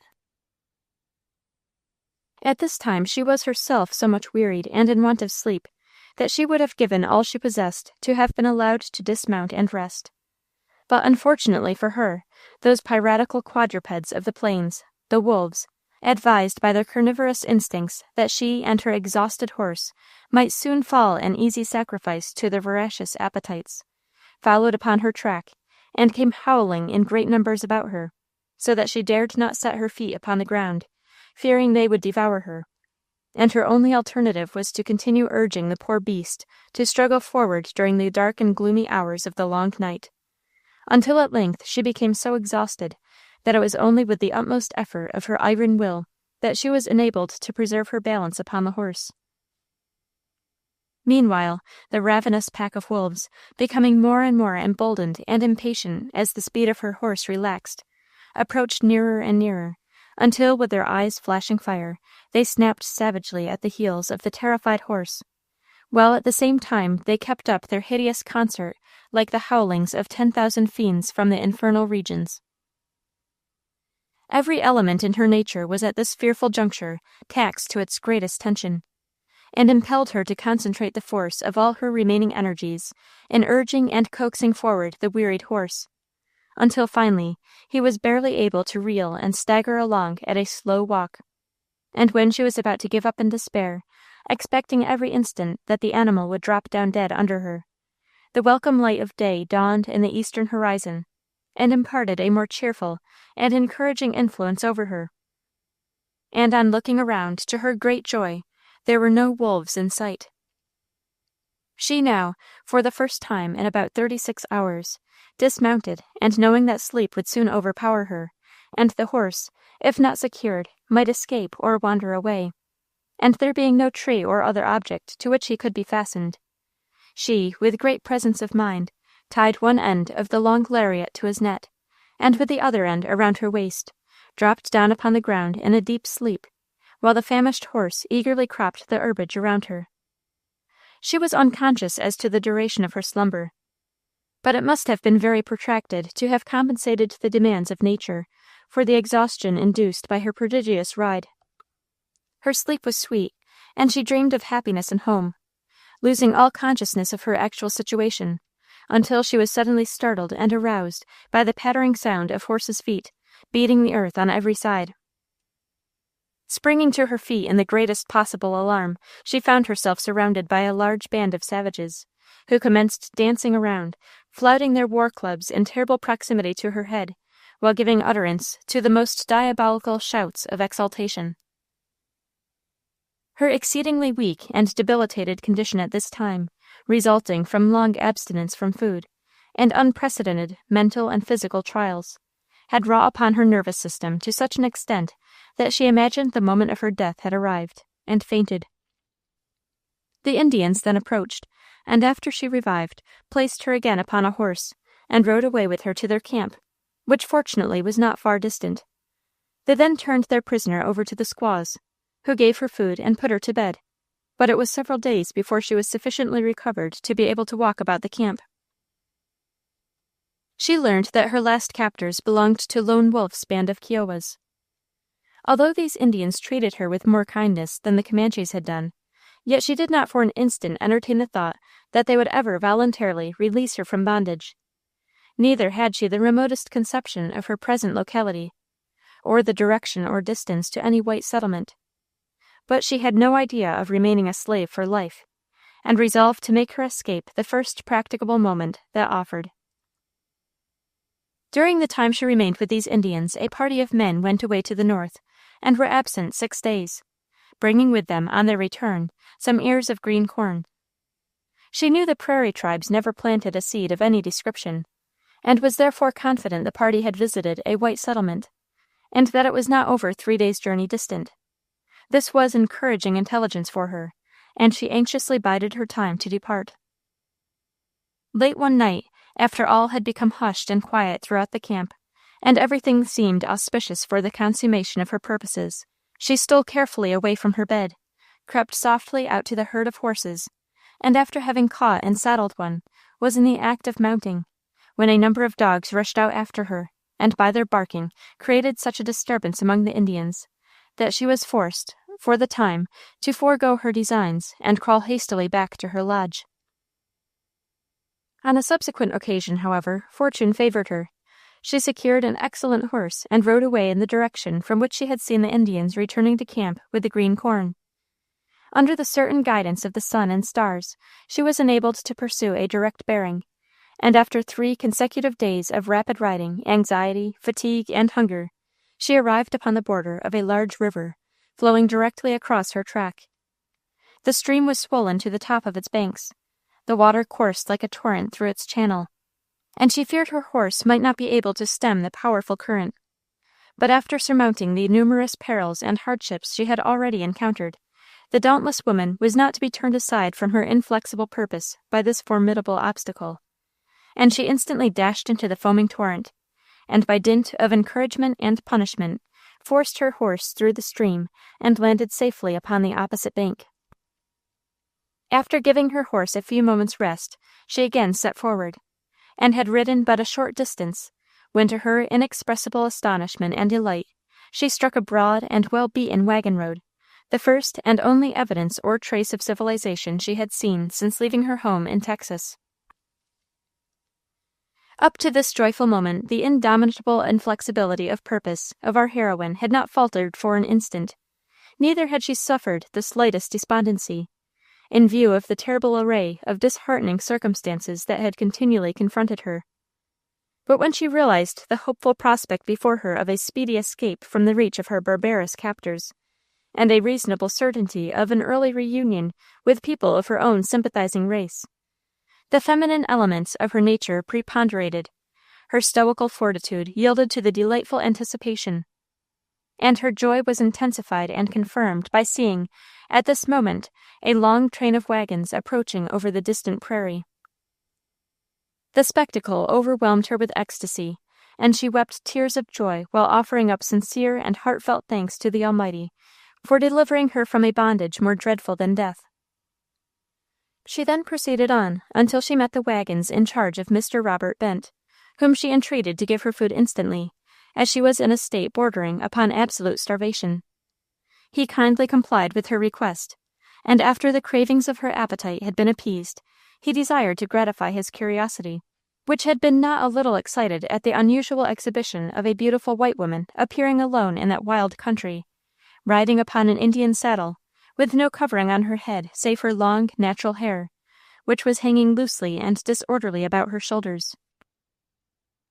Accordingly, he inquired of her where she lived, to which she replied, "In Texas."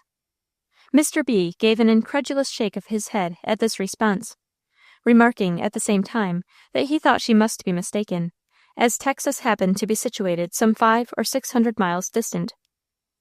She reiterated the assurance of her statement, and described to him briefly the leading incidents attending her capture and escape.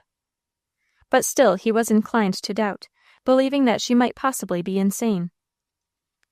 He informed her that the river she had just crossed was the Arkansas, and that she was then on the old Santa Fe road, about 15 miles west of Big Turkey Creek, where she would find the most remote frontier home. Then, after thanking him for his kindness, she bade him adieu, and started away in a walk toward the settlements, while he continued his journey in the opposite direction.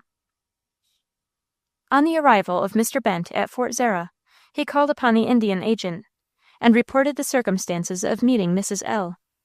And, by a singular coincidence, it so happened that the agent was at that very time holding a council with the chiefs of the identical band of Indians from whom she had last escaped, and that they had just given a full history of the entire affair, which seemed so improbable to the agent that he was not disposed to credit it until he received its confirmation through Mr. Bent.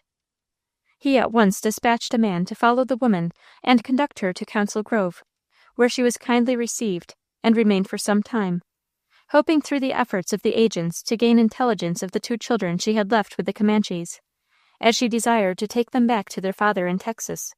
But no tidings were gained for a long time. The 2 captive children were afterwards ransomed and sent home to their father.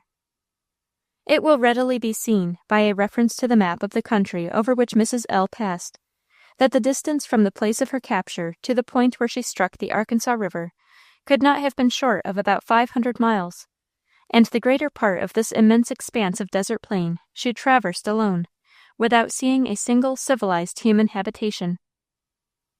It may well be questioned whether any woman, either in ancient or modern times, ever performed such a remarkable equestrian feat, and the story itself would be almost incredible were we not in possession of so many well-authenticated instances of the hardihood and powers of endurance shown by women on the frontiers of our country.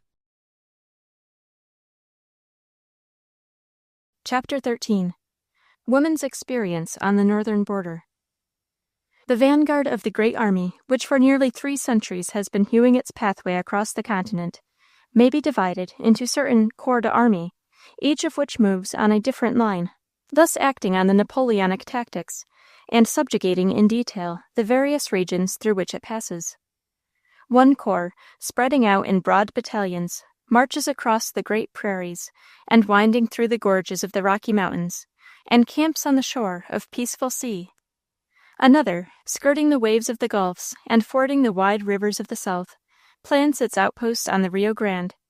A third cuts its way through the trackless forests on the northern border till it strikes the lakes, and then crossing these inland seas or passing round them, pauses and breathes for a season in that great expanse known as the country of the Red River of the North. Each of these mighty pioneer divisions has its common toils, dangers, and sufferings. Each, too, has toils, dangers, and sufferings peculiar to itself. The climate is the deadly foe of the northern pioneer. The scorching air of a brief summer is followed closely by the biting frost of a long winter. The snow, piled in drifts, blocks his passage and binds him to his threshold. Sometimes, by a sudden change in the temperature, a thaw converts the vast frozen mass into slush. In the depth of those Arctic winters, sometimes fire, that necessary but dangerous surf, breaks its chains and devastates its master's dwelling. Then frost allies its power to that of fire, and the household often succumbs to disaster, or barely survives it. Fire, frost, starvation, and wild beasts made frantic by winter's hunger are the imminent perils of the northern pioneer. The record of woman in these regions on the northern frontier is crowded with incidents which display a heroism as stern, a hardihood as rugged, a fortitude as steadfast, as was ever shown by her sex under the most trying situations into which she is brought by the exigencies of border life. Such a record is that of Mrs. Dalton, who spent her life from early womanhood in that region. Naturally of a frail and delicate organization, reared in the ease and luxury of an Eastern home, and possessed of those strong local attachments which are characteristic of females of her temperament, it was with the utmost reluctance that she consented to follow her husband into the wilderness. Having at last consented, she showed the greatest firmness in carrying out a resolution which involved the loss of a happy home at the place of her nativity, and consigned her to a life of hardship and danger. Her first experience in this life was in the wilds of northern New York, her husband having purchased a small clearing and a log cabin in that region, on the banks of the Black River. She was transported thither, reaching her destination one cold, rainy evening, early in May, after a wearisome journey, for this was before the days of rapid transit. Her first impressions must have been gloomy indeed. Without was pouring rain and a black sky.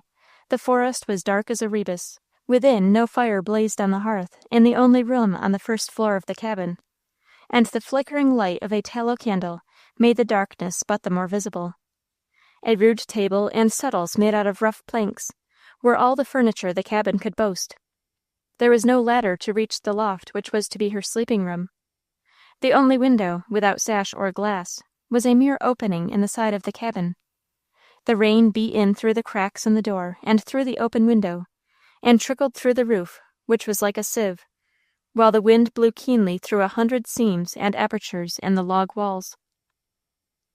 The night, the cold, the storm, the dark and cheerless abode were too much to bear. The delicate young wife threw herself upon a settle and burst into a flood of tears. This was but a momentary weakness. Rising above the depression produced by the dreary scene, the woman's genius for creating comfort out of the slenderest materials and bringing sunshine into darkness soon began to manifest itself. We will not detail the various trials and cares by which that forlorn cabin was transformed into a comfortable home, nor how fared Mrs. Dalton the first rather uneventful year of her life in the woods. The second spring saw her a mother, and the following autumn she became again a homeless westward wanderer. Her husband had sold the cabin and clearing in New York, and having purchased an extensive tract of forest land a few miles south of Georgian Bay in Upper Canada, decided to move thither. The family with their household goods took sloop on Lake Ontario late in October and sailed to Toronto. From this place on the 15th day of November, they proceeded across the peninsula in sleighs. Their party consisted of Mr. and Mrs. Dalton and their child, and John McMurray, their hired man, and his wife. The first 40 miles of their journey lay over a well-beaten road, and through a succession of clearings, which soon began to diminish until they reached a dense forest, which rose in solemn stillness around them, and cast across their path a shadow which seemed to the imagination of Mrs. Dalton an omen of coming evil. The sun had now set, but the party still drove on through the forest shadows, the moon having risen, giving a new and strange beauty to the scenery. The infant had fallen asleep. A deep silence fell upon the party. Night was above them with her mysterious stars. The ancient forest stretched around them on every side. Nature lay wrapped in a snowy winding sheet.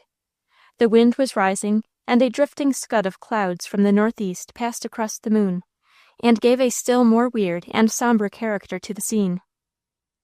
A boding sadness sank into the heart of Mrs. Dalton as the sleighs drove up to the cabin in the clearing where they were to pass the night.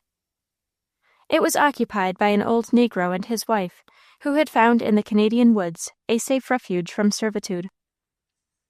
Hardly had they and their horses been safely bestowed under shelter when the sky became entirely overcast, the wind rose to a gale, and a driving storm of snow and sleet filled the air. All night and the following day the tempest raged without intermission, and on the morning of the second day the sun, struggling through the clouds, looked down on the vast drifts of snow, some of them nearly 20 feet in depth, completely blocking their farther passage, and enforcing a sojourn of some days in their present quarters. During this time the babe fell ill, and grew worse so rapidly that Mr. Dalton determined to push through the snowdrifts on horseback to the nearest settlement, which lay 8 miles south of them, and procure the services of a physician. He started early in the morning, expecting to return in the afternoon. But afternoon and evening passed, and still Mr. Dalton did not return.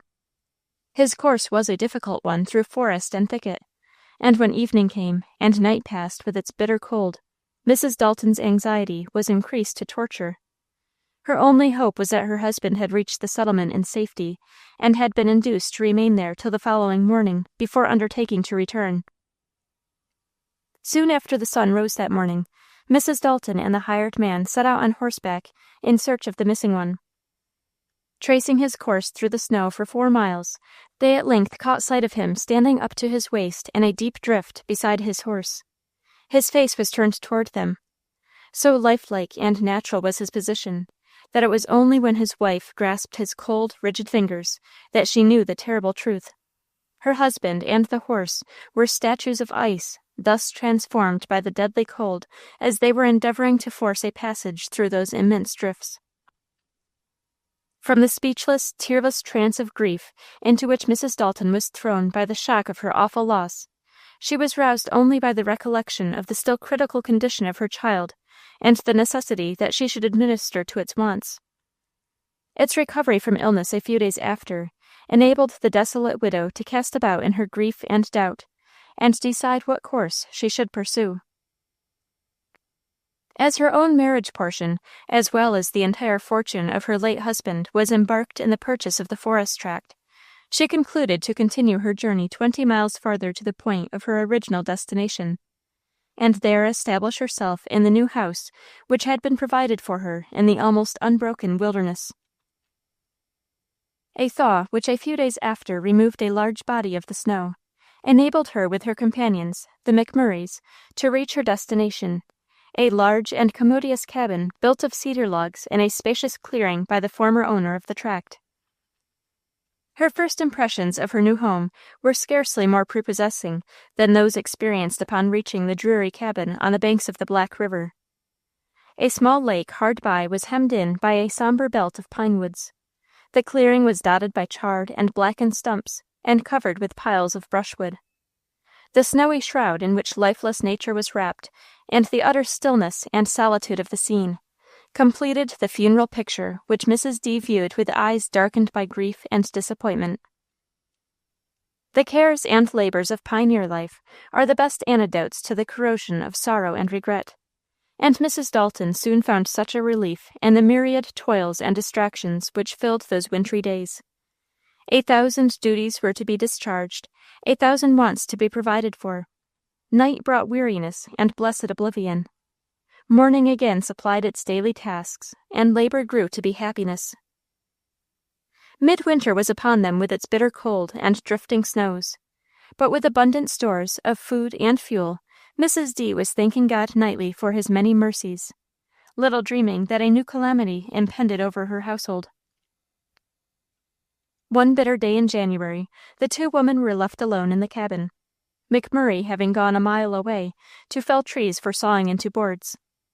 Mrs. McM. had stuffed both the stoves full of light wood. The wind blowing steadily from the northwest produced a powerful draught, and in a few moments the roaring and crackling of the fire and the suffocating smell of burning soot attracted Mrs. Dalton's attention.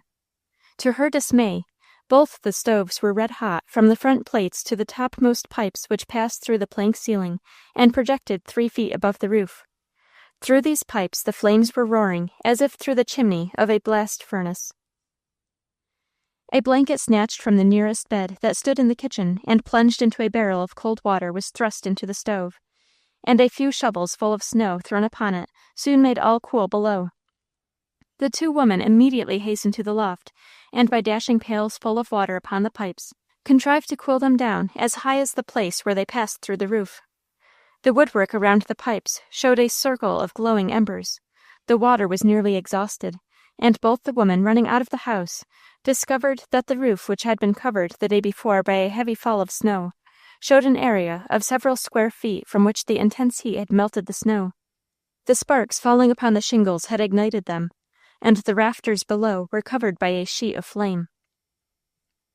A ladder, which for some months had stood against the house, had been moved 2 days before to the barn, which stood some 30 rods away. There seemed no possibility of reaching the fire. Moving out a large table, and placing a chair upon it, Mrs. D. took her position upon the chair, and tried to throw water upon the roof, but only succeeded in expending the last dipperful of water that remained in the boiler, without reaching the fire. Mrs. McMurray now abandoned herself to grief and despair, screeching and tearing her hair.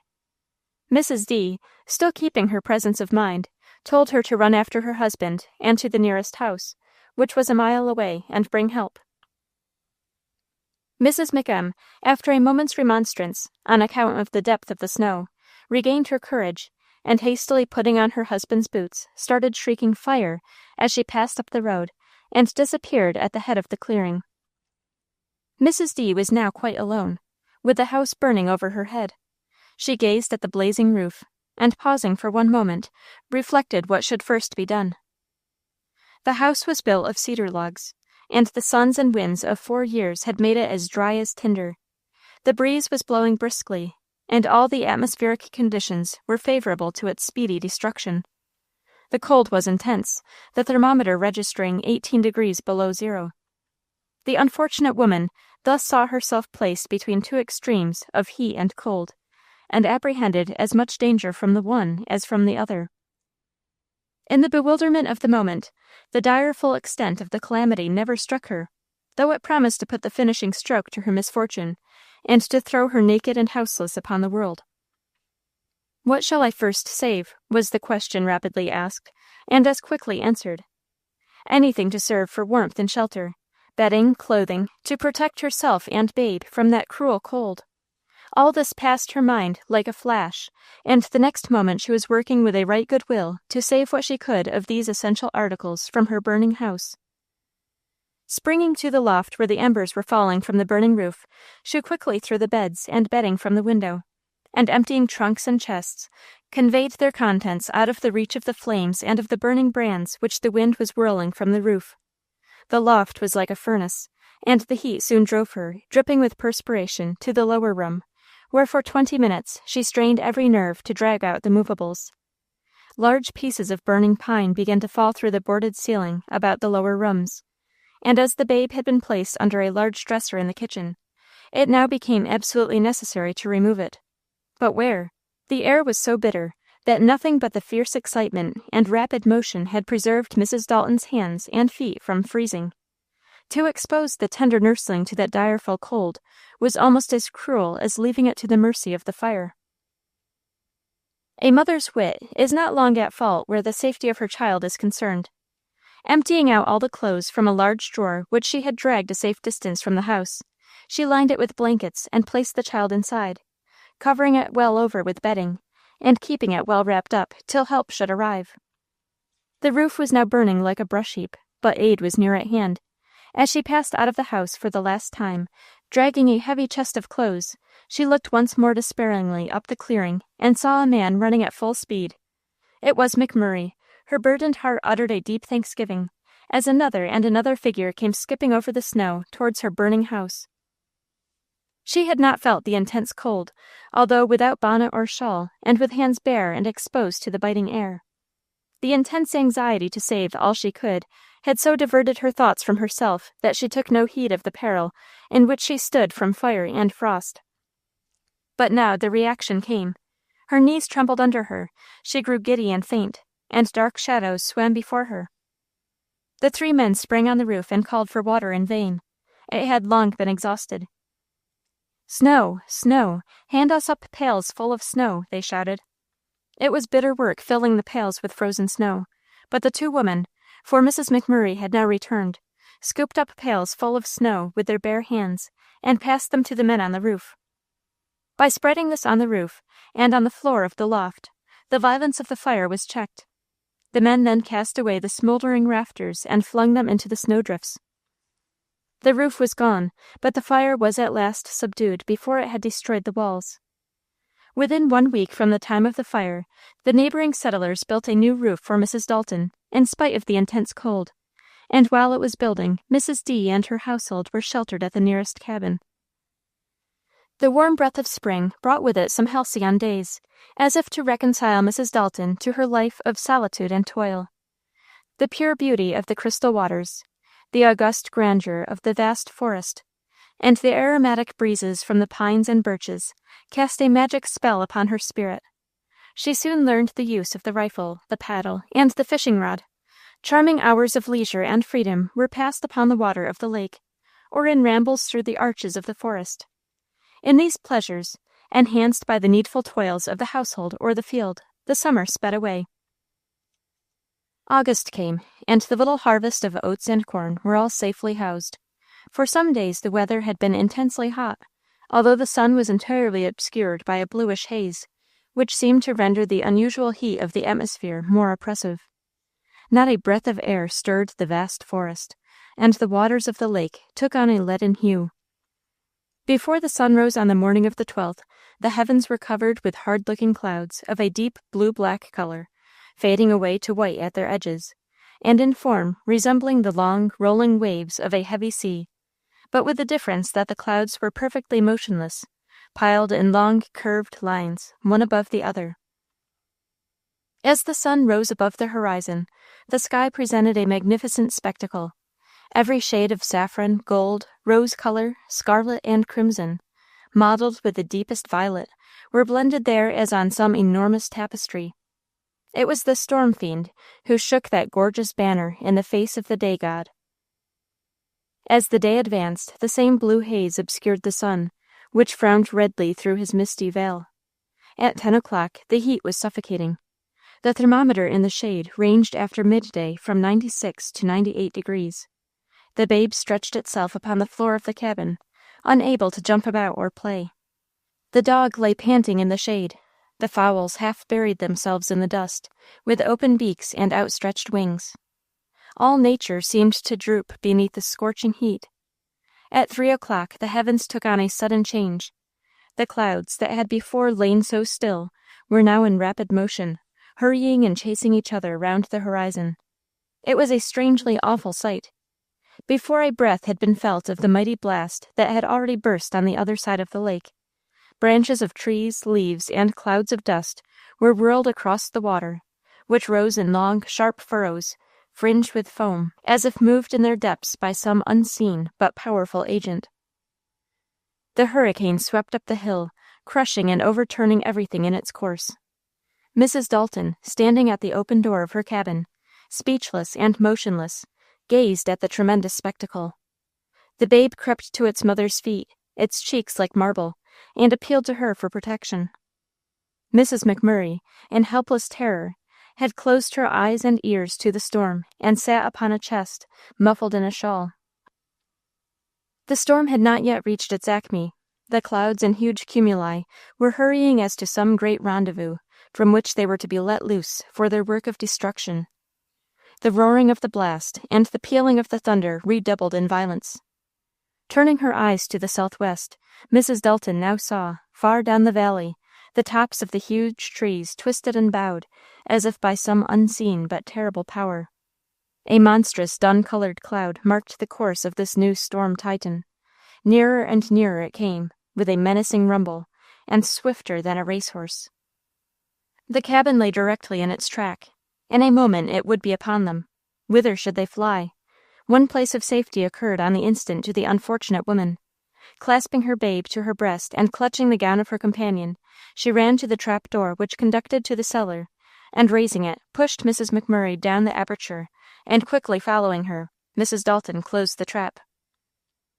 Not 5 seconds later, the hurricane struck the cabin with such force that every plank, rafter, beam, and log was first dislocated and then caught up in the whirlwind and scattered over the forest in the wake of the storm. As the roar of the blast died away, the rain commenced pouring in torrents, accompanied by vivid flashes of lightning and loud peals of thunder. The air in the close, shallow cellar, where the women were, soon grew suffocating, and as the fury of the tempest was spent, they took courage and pushed at the trap. It stuck fast. Again they both applied their shoulders to it, but only succeeded in raising it far enough to see that the trunk of an enormous tree lay directly across the door. The cellar in which they were was little more than a large pit, 8 feet by 6, and served as a receptacle for their winter stores, as it lay directly in the center of the floor, which was formed of large logs split in halves and their surfaces smoothed.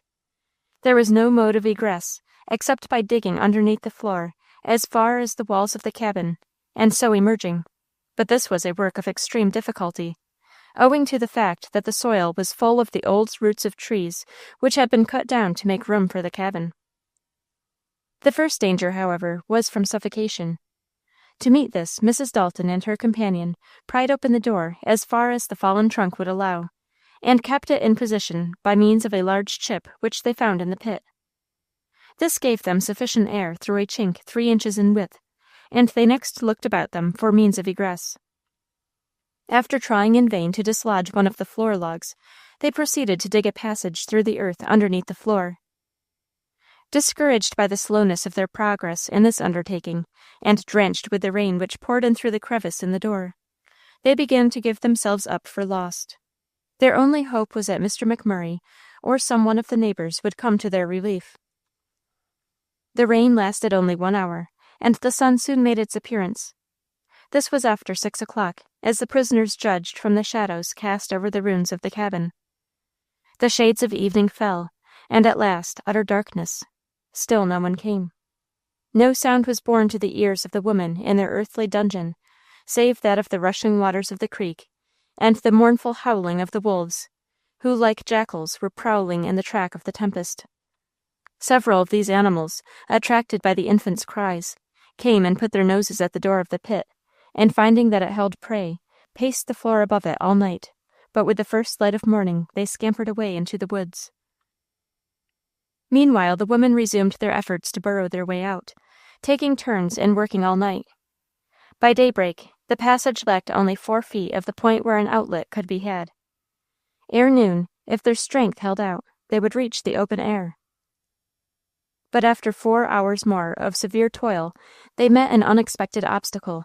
Their progress was blocked by a huge boulder embedded in the soil. Weary with their protracted toil and loss of sleep, and faint from want of food, they desisted from further efforts and sat down upon the damp earth of that dungeon which now promised to be their tomb. Sinking upon her knees, Mrs. Dalton lifted her heart to God in prayer that he might save her babe, her faithful domestic, and herself from the doom which threatened them. Hardly had she risen from her knees, when, as if a messenger had been sent in answer to her prayer, voices were heard and steps sounded upon the floor above them. The party had come from a neighboring settlement for the express purpose of relieving the sufferers from the recent storm.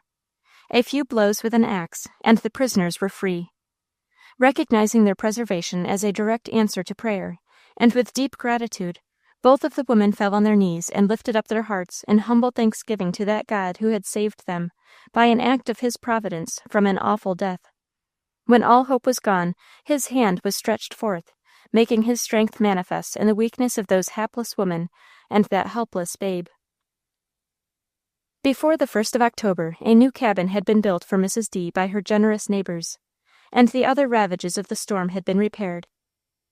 Once more, fortune, so often adverse, turned a smiling face upon the household.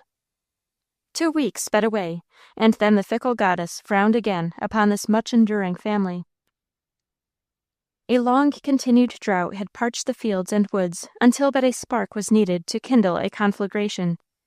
2 parties of hunters on the 16th of October had rested one noon on opposite sides of Mrs. Dalton's clearing, and carelessly dropped sparks from their pipes into the dried herbage.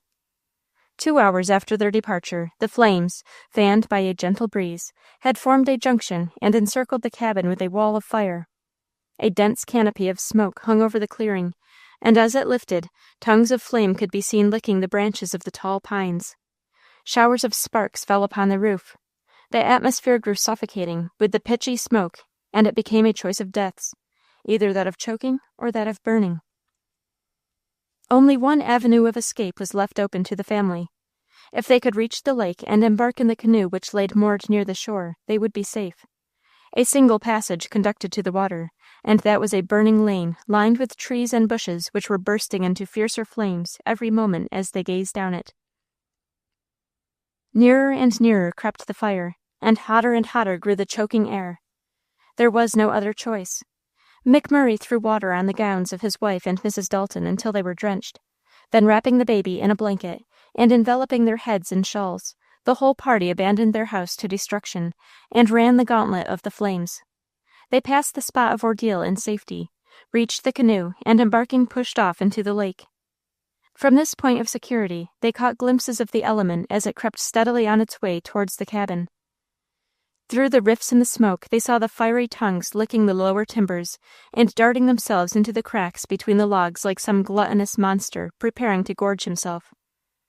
The women clasped their hands and looked up. Both were supplicating the Father of all that their home might be spared. A rescue was coming from an unlooked-for source. While Mrs. Dalton's face was upturned to heaven in silent prayer, a large drop splashed upon her brow. Another followed, the first glad heralds of a pouring rain, which extinguished the fire just as it had begun to feed on that unlucky habitation.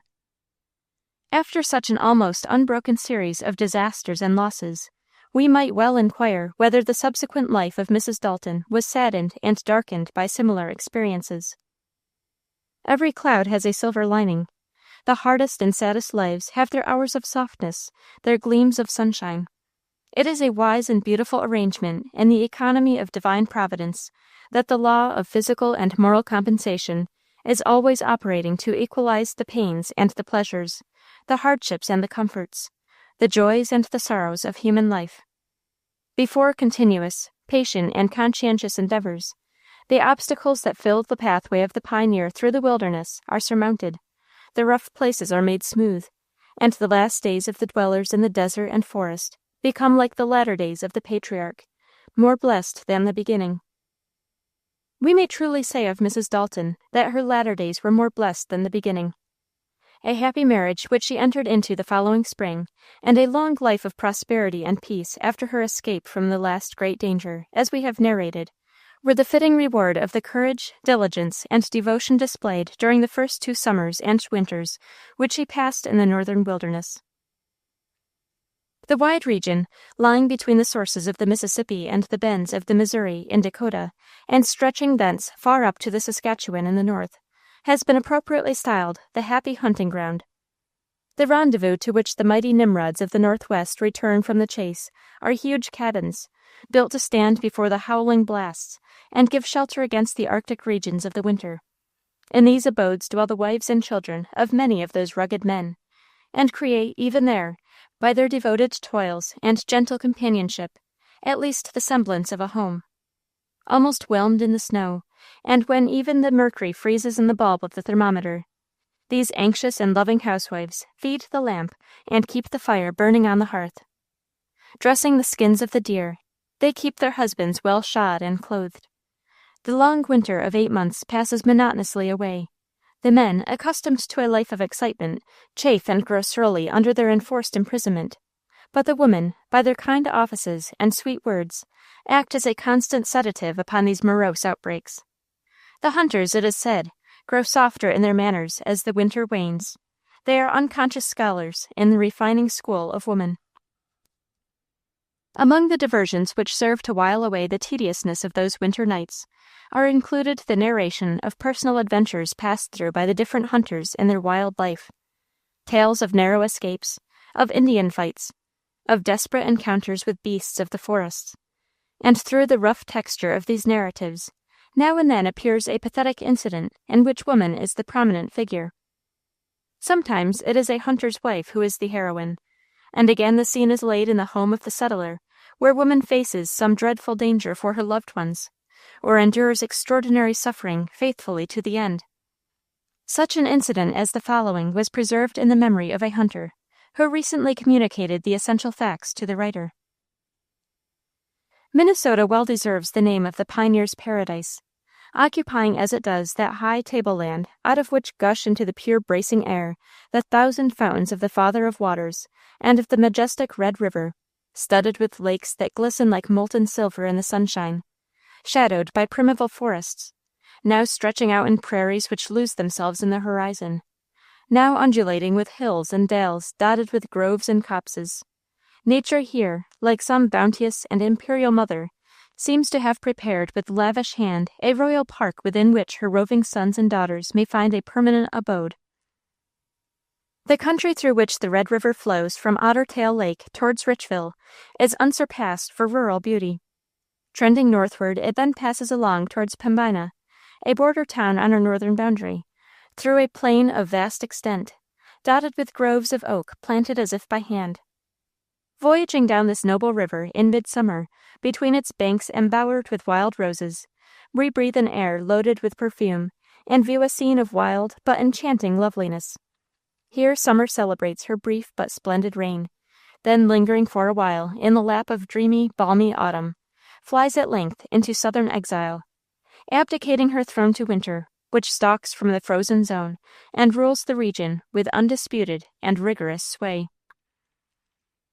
In the month of March, 1863, a party of 4 hunters set out from Pembina, where they had passed the winter, and undertook to reach Cheyenne, a small trading post on the west bank of the Red River, in the territory of Dakota.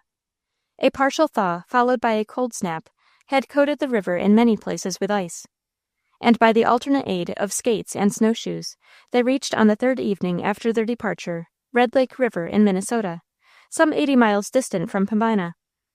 Clearing away the snow in a copse, they scooped a shallow trench in the frozen soil with their hatchets, and kindling a fire so as to cover the length and breadth of the excavation, they prepared their frugal repast of hunter's fare. Then, removing the fire to the foot of the trench and piling logs upon it, they lay down side by side on the warmed soil, and wrapping their blankets around them, slept soundly through the still, cold night, until the sun's edge showed itself above the rim of the vast plain that stretched to the east.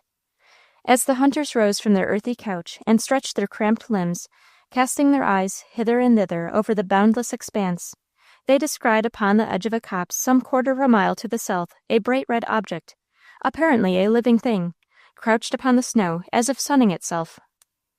Rising simultaneously, and with awakened curiosity, they approached the spot. Before they had taken many steps, the object disappeared suddenly. Fixing their eyes steadily on the point of its last appearance, they slowly advanced with cocked rifles until they reached a large tree with arching roots, around which were the traces of small shoeless feet. An orifice barely large enough to admit a man showed them beneath the tree a cave. One of the hunters, peering through the aperture, spied within a girl of 10 years crouched in the farthest corner of the recess, covered with a thick red flannel cloak, and shivering with cold and terror. Speaking kind words to the little stranger, they succeeded at length in reassuring her. She came out from her hiding place, and the hunters, with rugged kindness, wrapped her feet and limbs in their coats and bore her to the fire. The first words she uttered were, "Mother, go for mother." She had gone away to shoot game the night before, the little girl said, and had not returned. Two of the hunters hastened back, and succeeded in tracing the mother's course a mile up the river to a thicket. There, covered thinly with leaves and with her rifle in her stiffened hand, they found the hapless wanderer, but alas, cold in death. Her set and calm features, her pinched and wasted face, her scantily robed form, mutely but eloquently told a tale of fearful suffering borne with unflinching fortitude. Weak and weary, the deadly cold had stolen upon her in the darkness, and with its icy grip had stilled forever the beating of her brave, true heart. Excavating a grave in the snow, they decently straightened her limbs, and piling logs and brush upon her remains to keep them from the beasts of prey, silently and sorrowfully left the scene. Who were these lonely wanderers in that wild and wintry waste? The presence of the rifle and of the large high boots which she wore, together with other circumstances, were evidences which enabled the shrewd hunters to guess a part of their story. It appeared that the family must have consisted originally of 3 persons, a man and wife, with the child, now the sole survivor of the party. Voyaging down the Red River during the preceding summer and autumn, lured onward by the fatal beauty of the region, and deluded by the ease with which their wants could be supplied, they had evidently neglected to provide against the winter, which at length burst upon them all unprepared to encounter its rigors. The rest of this heart-rending story was gathered from the lips of their little protégée. Her father, mother, and herself had started from the Otter Tail Lake in September 1862, after the quelling of the Sioux outbreak, and voyaged down the Red River in a canoe, intending to settle in the wild rice region a few miles southeast of the spot where they then were. Their canoe with most of their household goods had broken from its moorings in November, one night while they were encamped on shore. The father had gone to bring it back, and being overtaken by a terrible snowstorm had never returned. His body was found the following spring. The mother had managed to procure barely sufficient game during the winter to keep herself and her child alive. The cave, their only shelter, was strewed with the beaks and feathers of birds, and with the teeth and claws of small animals. All the other portions of the game she had shot had been devoured in the extremity to which hunger had reduced them. Her mother, the little girl said, was very weak the last day and could hardly walk. I begged to go with her when she took her gun and went out to shoot something for supper, but she told me I must stay at home and keep warm. Home. Could that wretched shelter be a home for the hapless mother and her child? Tears were wrung from these rugged sons of the wilderness, and coursed down their iron cheeks when they visited the spot where parental tenderness had striven to shield the object of its affection from the bitter blast. The snow banked about the roots of the tree and showing the marks of her numbed fingers, the crevices stuffed with moss, the bed of dried leaves, and the bedding which she had stripped from her own person to cover her child, were proofs and tokens of the love which would have created comfort in the midst of desolation, and given even that miserable nook in Weary's dreary domain the semblance of a home. In the heart of that frozen waste, far from human fellowship, with hunger gnawing at her vitals and the frost curdling the genial current in her veins, still burned brightly in that poor lonely heart the pure and deathless flame of maternal love. Chapter 14. Encounters with Wild Beasts, Courage and Daring. The inhabitants of the frontier from the earliest times have had to face the fiercest and most ravenous wild beasts which prowl in the forests of this continent, and the local histories of the various sections and single settlements on our borderland abound in thrilling accounts of combats between those pests of the forest and individual men and women. Wolves, like the poor, were always with the frontiersmen. Bears, both black and brown, were familiar visitors. The cougar, American lion, catamount, or painter, panther, as it is variously styled, was a denizen of every forest from Maine to Georgia, and from the St. Croix River to the Columbia. Wildcats and even deer, when brought to bay, proved themselves dangerous combatants. Last but not the least terrible in the catalogue comes the grizzly bear, the monarch of the rocky waste that lies between the headwaters of the Platte and the Missouri rivers, and the Sierras of the Pacific slope.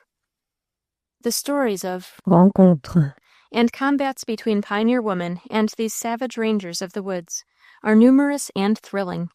Sometimes they seem almost improbable, especially to such as have only known woman as she appears to the dwellers of our eastern cities, and in homes where luxury and ease have softened the sex.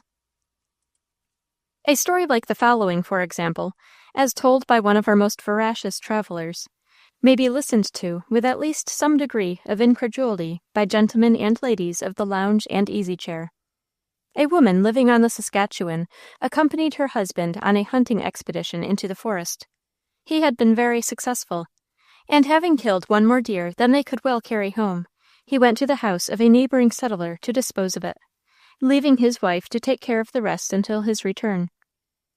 She sat carelessly upon the log with his hunting knife in her hand, when she heard the breaking of branches near her, and turning round, beheld a great bear only a few paces from her. It was too late to retreat, and seeing that the animal was very hungry and determined to come to close quarters, she rose and placed her back against a small tree, holding her knife close to her breast and in a straight line with the bear. The shaggy monster came on. She remained motionless, her eyes steadily fixed upon her enemies, and as his huge arms closed around her, she slowly drove the knife into his heart. The bear uttered a hideous cry and sank dead at her feet. When her husband returned, he found the courageous woman taking the skin from the carcass of the formidable brute. How, some of our readers will exclaim, can a woman possess such iron nerves as to dare and do such a deed as this? And yet, evidence of masculine courage and daring, displayed by women in this and multitudes of other cases where confronted by danger in this form, is direct and unimpeachable. Such stories, however startling and extraordinary, become credible when we remember the circumstances by which woman is surrounded in pioneer life, and how those circumstances tend to strengthen the nerves and increase the hardihood of the softer sex. Hunting is there one of the necessary avocations, in which women often become practiced, in order to supply the wants of existence. On our northwestern frontier, especially, female hunters have, from the start, been noted for their courage and skill. One of the famous huntresses of the Northwest, while returning home from the woods with a wild turkey which she had shot, unexpectedly encountered a large moose in her path, which manifested a disposition to attack her. She tried to avoid it, but the animal came towards her rapidly and in a furious manner. Her rifle was unloaded, and she was obliged to take shelter behind a tree, shifting her position from tree to tree as the brute made at her. At length, as she fled, she picked up a pole, and quickly untying her moccasin strings, she bound her knife to the end of the pole. Then, placing herself in a favorable position, as the moose came up, she stabbed him several times in the neck and breast. At last, the animal, exhausted with the loss of blood, fell. She then dispatched it, and cut out its tongue to carry home as a trophy of victory. When they went back to the spot for the carcass, they found the snow trampled down in a wide circle, and copiously sprinkled with blood, which gave the place the appearance of a battlefield.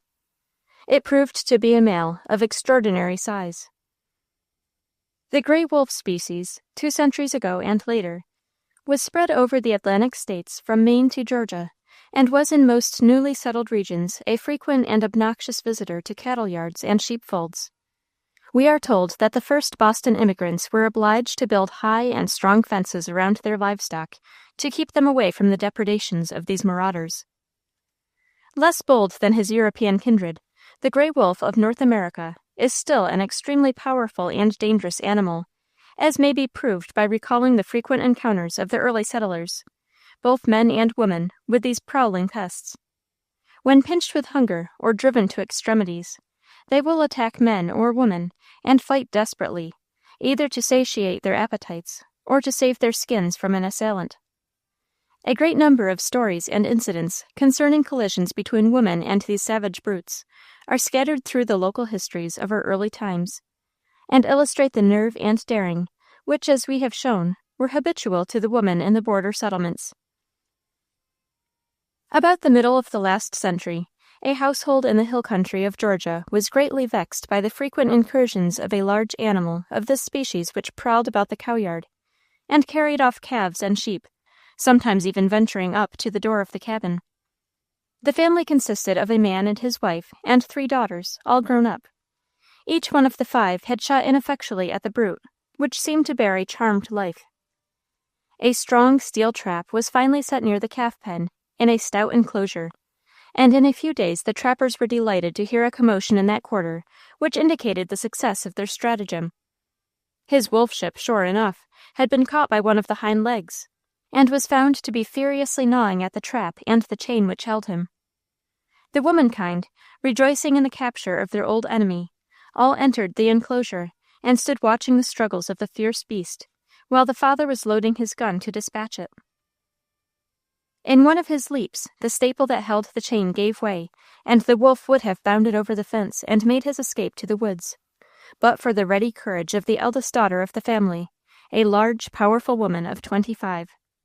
Seizing the chain, she held it firmly in both her hands. The wolf snapped at her arms, and at last, in his desperation, sprang at her throat with such force that he overthrew her, but still she did not relax her grip of the chain, though the animal, in his struggles, dragged her on the ground across the enclosure. Her father, at this critical moment, returned with his loaded gun and dispatched the brute. The young woman, barring a few bruises and scratches, was entirely uninjured. The speed and endurance of these animals, when in pursuit of their prey, with their long gallop which can tire, the hound's deep hate, the hunter's fire, makes them very dangerous assailants when ravenous with hunger. We recall in this connection the thrilling story of a brave Kentucky girl, who, with her sisters, was pursued by a pack of black wolves. The pluck and ready wit for which the Kentucky girls have been so celebrated is well illustrated by this adventure, which, after threatening consequences of the most tragical nature, had finally a comical denouement. In the year 1798, a family of Virginia emigrants settled in central Kentucky in the midst of a dense forest, where, by the aid of 3 Negro men whom they had brought with them, a spacious cabin was soon erected and a large clearing made. The family consisted of Mr. and Mrs. Carter, 3 daughters, well-grown, buxom girls full of life and fun, and a son, who, though only 14 years of age, was a fine rider and versed in forest craft. The country where they lived was rich and beautiful. One could ride on horseback for miles through groves of huge forest trees, beneath which the turf lay firm and green. Through this open wood a wagon could be driven without difficulty, but locomotion in those days and regions was largely on horseback. There were no roads, except between the larger settlements, unless those passageways through the woods could be called roads.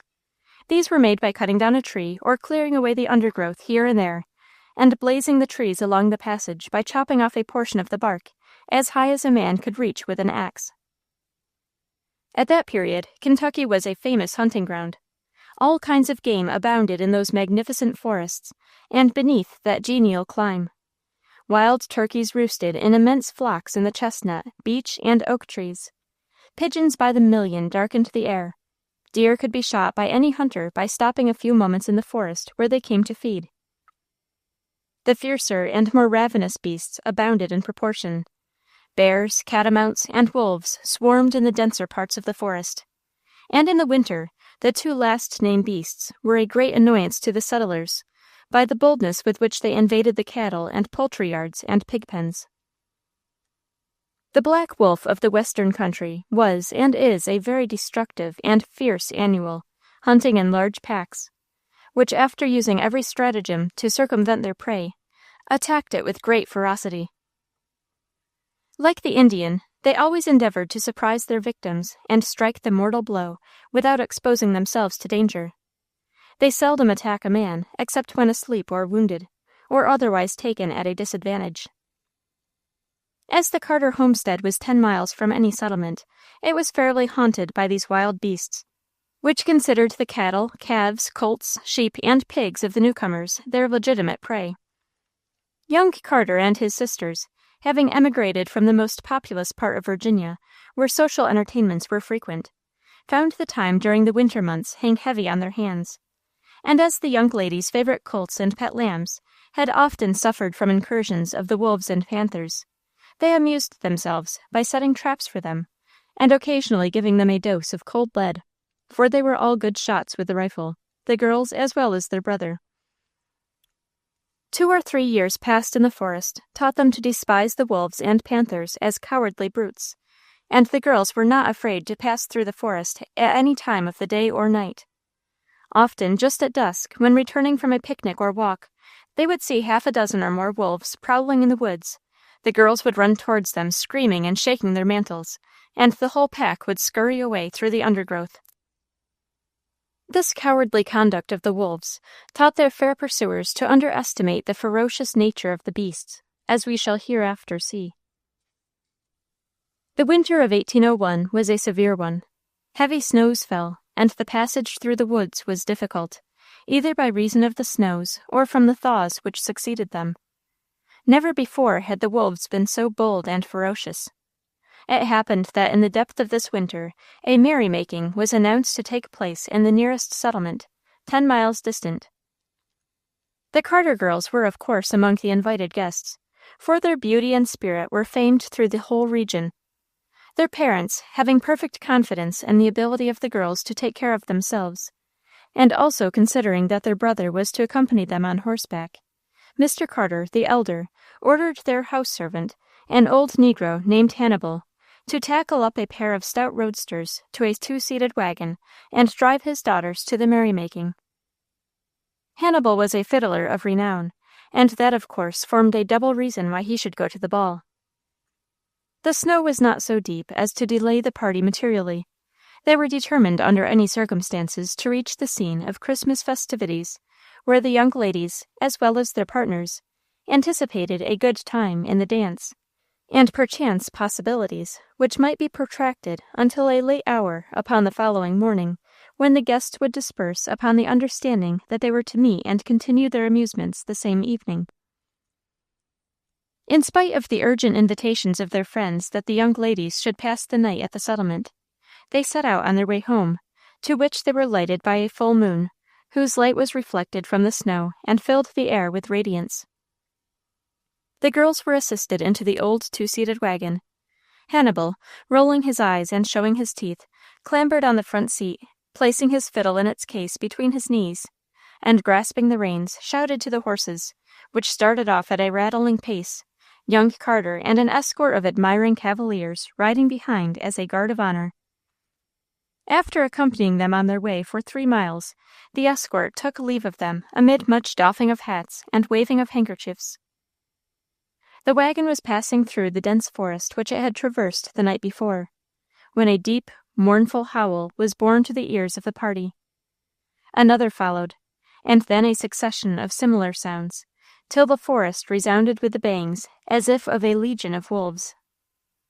Upon the departure of the escort, young Carter, with youthful impetuosity and thoughtlessness, had put spurs to his horse, a beast of blood and metal, and was now far in advance of the wagon, which was moving slowly through the forest, barely lighted by the moon, which cast its beams through the interlacing boughs.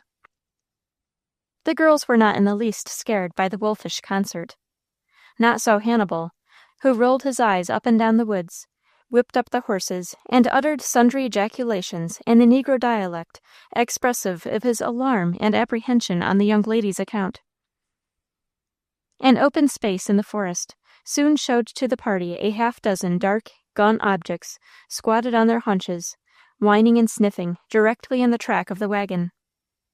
They rose and ranged themselves by the side of the road, the vehicle passing so near that Hannibal was able to give them, with his whip, 2 or 3 cuts which sent them snarling to the rear. The howling ceased, and for a few moments the girls thought their disagreeable visitors had bid them good night. Looking back, however, one of the girls saw a dozen or more loping stealthily behind them.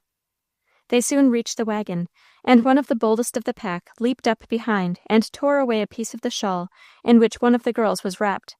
But a smart blow on the snout from the hand of the brave girl sent him yelping back to his fellows. The horses, becoming frightened, tore snorting through the woods, lashed by the old negro, half beside himself with terror. But the wolves only loped the faster and grew the bolder in proportion to the speed of the wagon. Sometimes they would throw their forepaws as high as the hind seat and snap at the throats of the girls, who thereupon gave their wolfships severe buffets with their fists, and thus drove them back. The wolves were increasing in number and ferocity every moment, and but for a happy thought of the oldest Miss Carter, the whole party would have undoubtedly fallen a prey to the ferocious animals. An old deserted cabin stood in the forest close to the track which they were following. Seizing the reins from the hands of the affrighted darky, she guided the wagon up to the door of the cabin, and the whole party, dismounting, rushed into the door.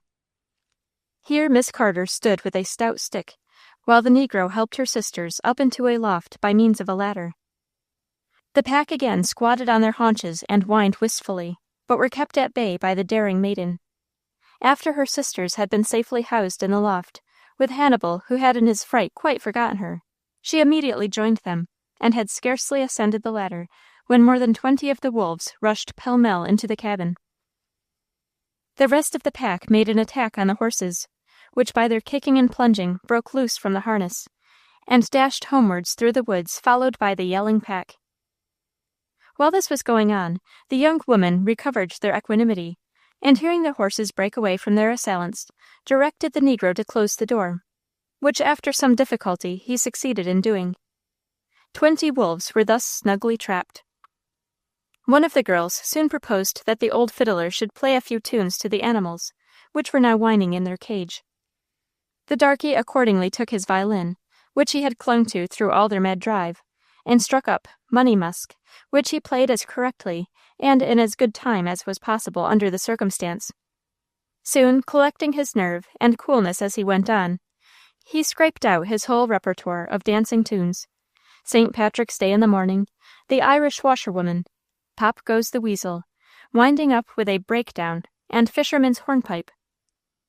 The effect of the music, while it cheered and amused the girls in their strange situation, seemed to have a directly contrary effect on the wolves, who crouched, yelped, and trembled until they seemed utterly powerless and harmless.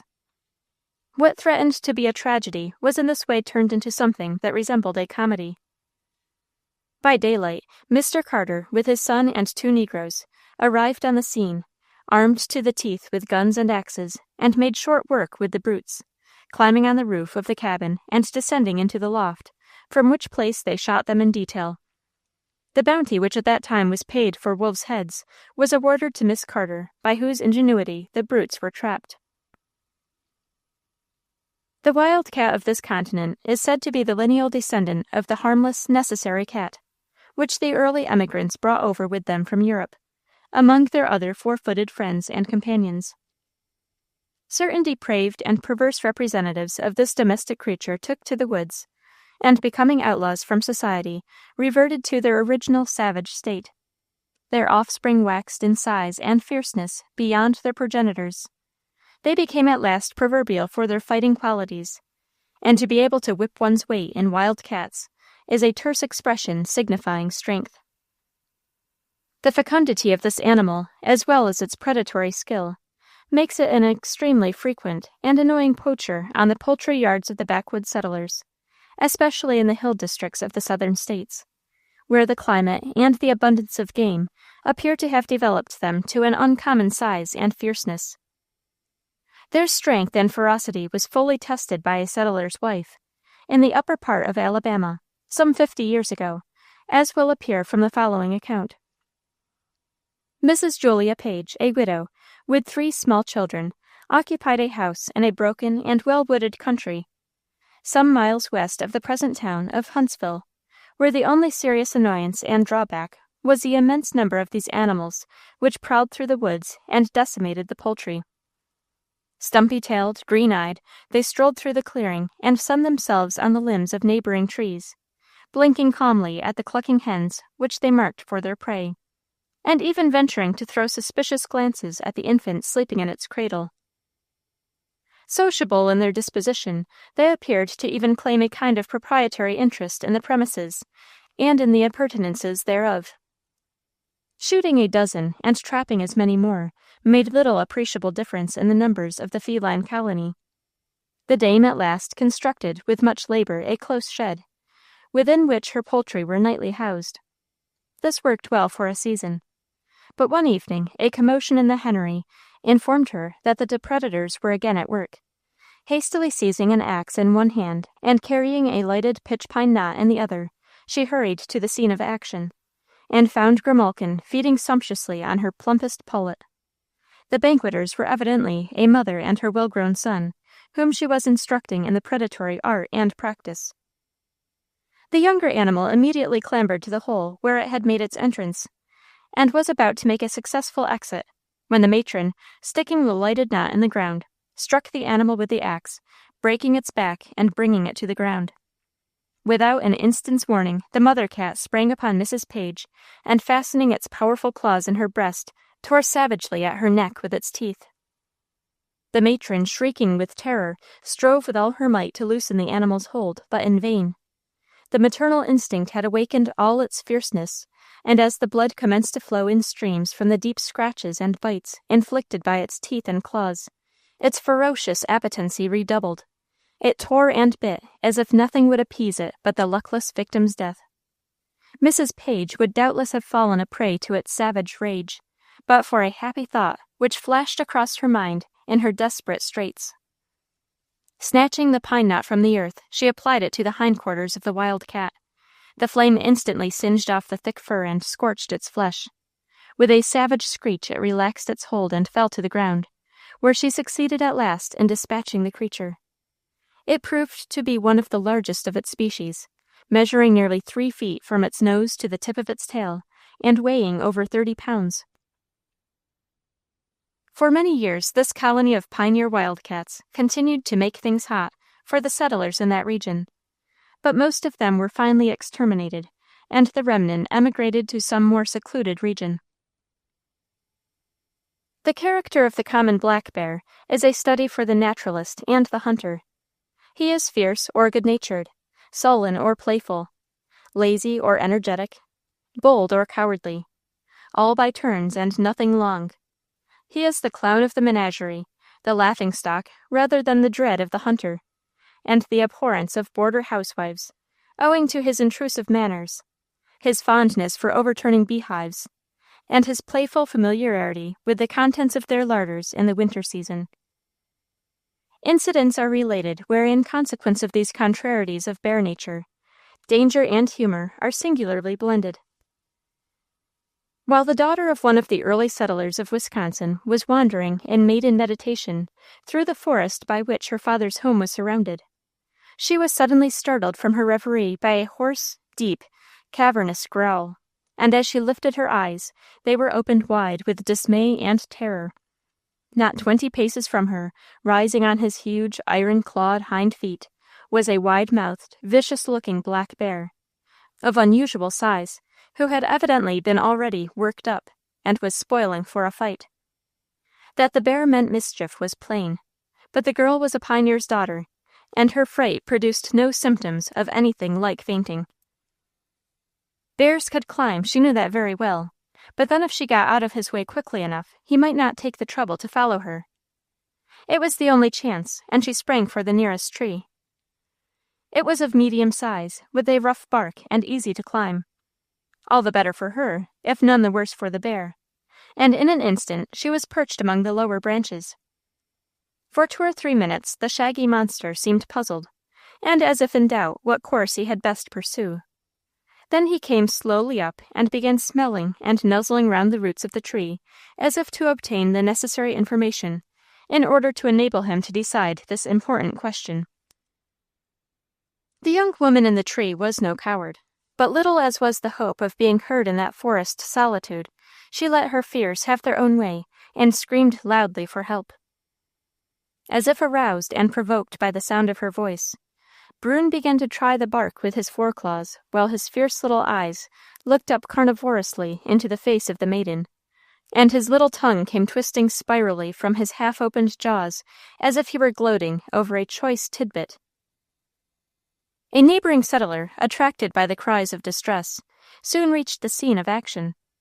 Though completely unarmed, he did not hesitate to come to close quarters with Bruin, and seizing a long, heavy stick, he commenced to vigorously belabor the hind quarters of the brute, who, however, only responded to these attentions by turning his head and winking viciously at his assailant, still pursuing his upward gymnastics in the direction of the girl, who on her part was clambering towards the upper branches of the tree. The young man redoubled his blows, and for a moment Bruin seemed disposed to turn and settle matters with the party in his rear.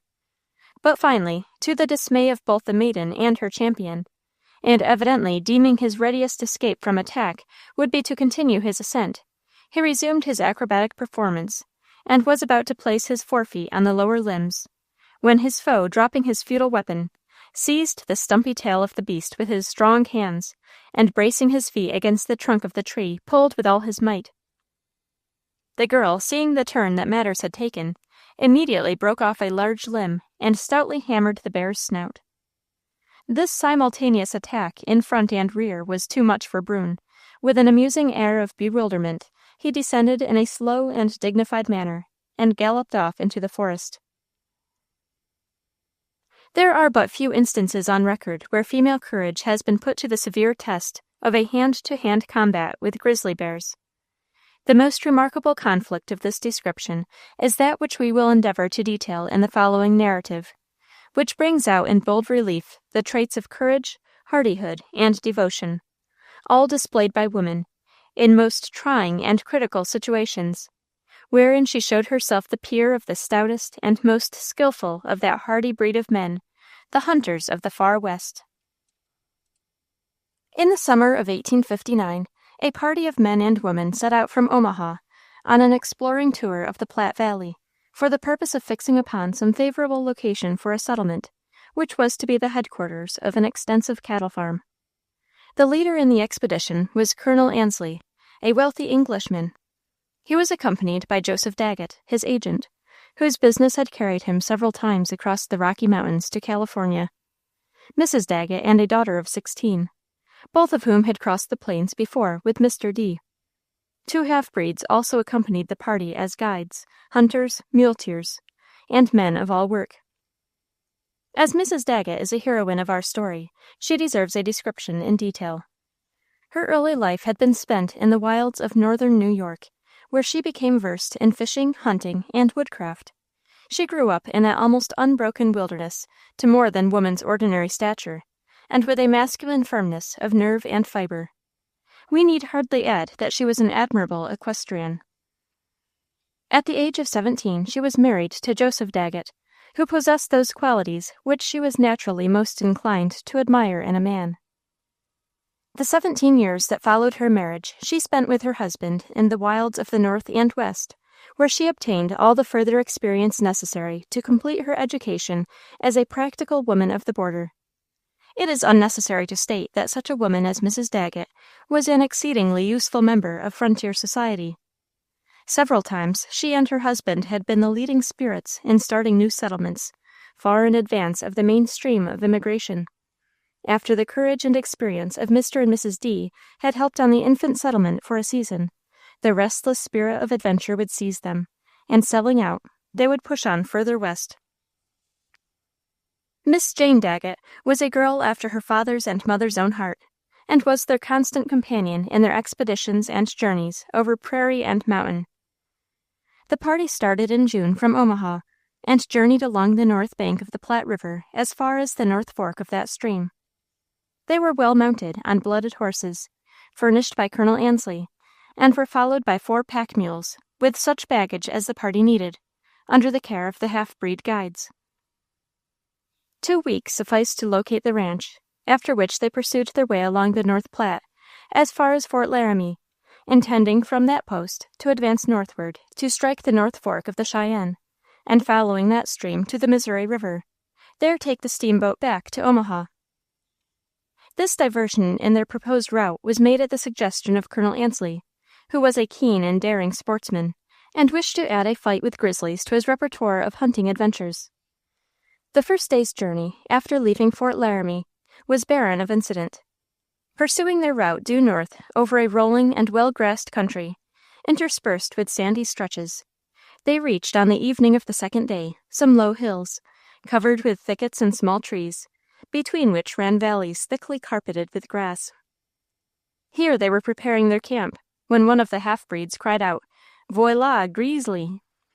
The whole party turned their eyes, and saw, sure enough, an enormous mouse-colored grizzly sitting on his haunches beside a tree, regarding them with strong marks of curiosity.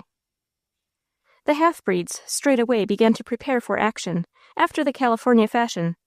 That is to say, they coiled their lariats, and rode slowly up to the brute, who stood his ground, only edging up until his flank nearly rested against the tree, a stout sapling some 4 inches in diameter. The rest of the party stood ready with their rifles, not excepting even the ladies. The horses snorted and trembled, while their hearts beat so loudly that the riders could plainly hear them. Meanwhile, Francois, one of the half-breeds, had let slip his lasso, which fell squarely over the head of the grizzly.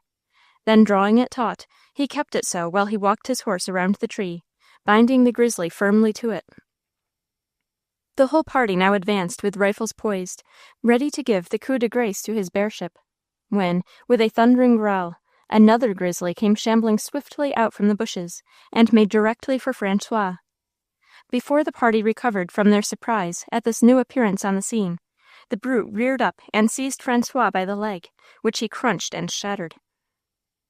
Only one of the party dared to fire, for fear of wounding the guide. That one was Mrs. Daggett, who, poising her carbine, would have sent a ball through the monster's heart, but for a sudden start of her high-mettled horse. As it was, her shot only wounded the beast, which immediately left Francois, and dashed at our heroine, who drew a navy revolver from her holsters, gave the infuriated animal 2 more shots, and then wheeled her horse and galloped away, making a circuit as she rode, so as to reach the other side of the tree from which the first grizzly had now disengaged himself, and attacking Michael, the remaining guide, had broken his horse's leg with a blow of his paw. The horse fell, and Michael's arm was fractured, and the bear, then dashing at Colonel Ansley and Mr. Daggett, put them to flight, together with Miss Daggett. The colonel's horse, stumbling, threw his rider, and leaving him with a dislocated shoulder, galloped away across the plain. Mr. Daggett and his daughter quickly dismounted, and led the colonel, groaning, to a thicket, where they placed him in concealment, and then returned to the combat. Mrs. Daggett, meanwhile, having diverted both the grizzlies by repeated shots from her revolver, also drew them after her, away from the unfortunate half-breeds, who lay with shattered limbs on the ground where they had first fallen. By skillfully maneuvering her horse, she had been completely successful in drawing her antagonists some 40 rods away. But although she had emptied her revolvers, making every shot tell in the bodies of the grizzlies, and the blood was streaming from their huge forms, they showed no abatement in their strength and ferocity, and it was with an indescribable feeling of relief that she saw her husband and daughter now advancing to her own rescue. This feeling was, however, blended with a wife's and mother's fears lest her beloved husband and daughter should take harm from the savage monsters. Mr. Daggett and his daughter, having carefully reloaded their rifles, had now crept up cautiously behind, and watching their opportunity, had planted a ball squarely in each of the bears, just behind their 4 shoulders.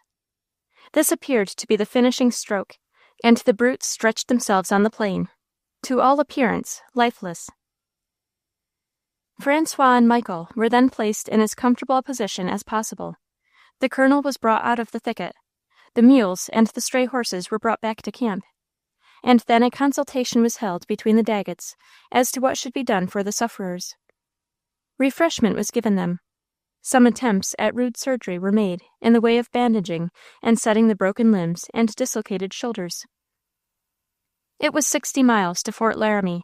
The night was on them, and the best course seemed to be to rest their jaded steeds and start for a surgeon early in the morning. This course would have been pursued but for another disaster, which occurred just as they were preparing to rest for the night. Mr. Daggett, from pure curiosity, was prompted to examine the carcasses of the bears. He noticed that one of them had dragged itself some distance from where it fell towards a thicket, but lay on its side as if dead. With a hunter's curiosity, he lifted one of its forepaws to examine the position of the death wound, when the brute rose with a terrific growl and struck Mr. Daggett's arm with its paw, breaking it like a pipe stem, and then, rolling over, groaned away its life, which it had thus far clung to with such fatal tenacity. This was too much for the equanimity of Mrs. Daggett. The moans of the guides with broken limbs, which had already swelled to a frightful size, and the pain which Colonel Ansley and her husband strove in vain to conceal, were too harrowing to her woman's nature to permit her to rest quietly in camp that night. She was not long in adopting the seemingly desperate resolution of riding to the fort and bringing back a nurse and surgeon.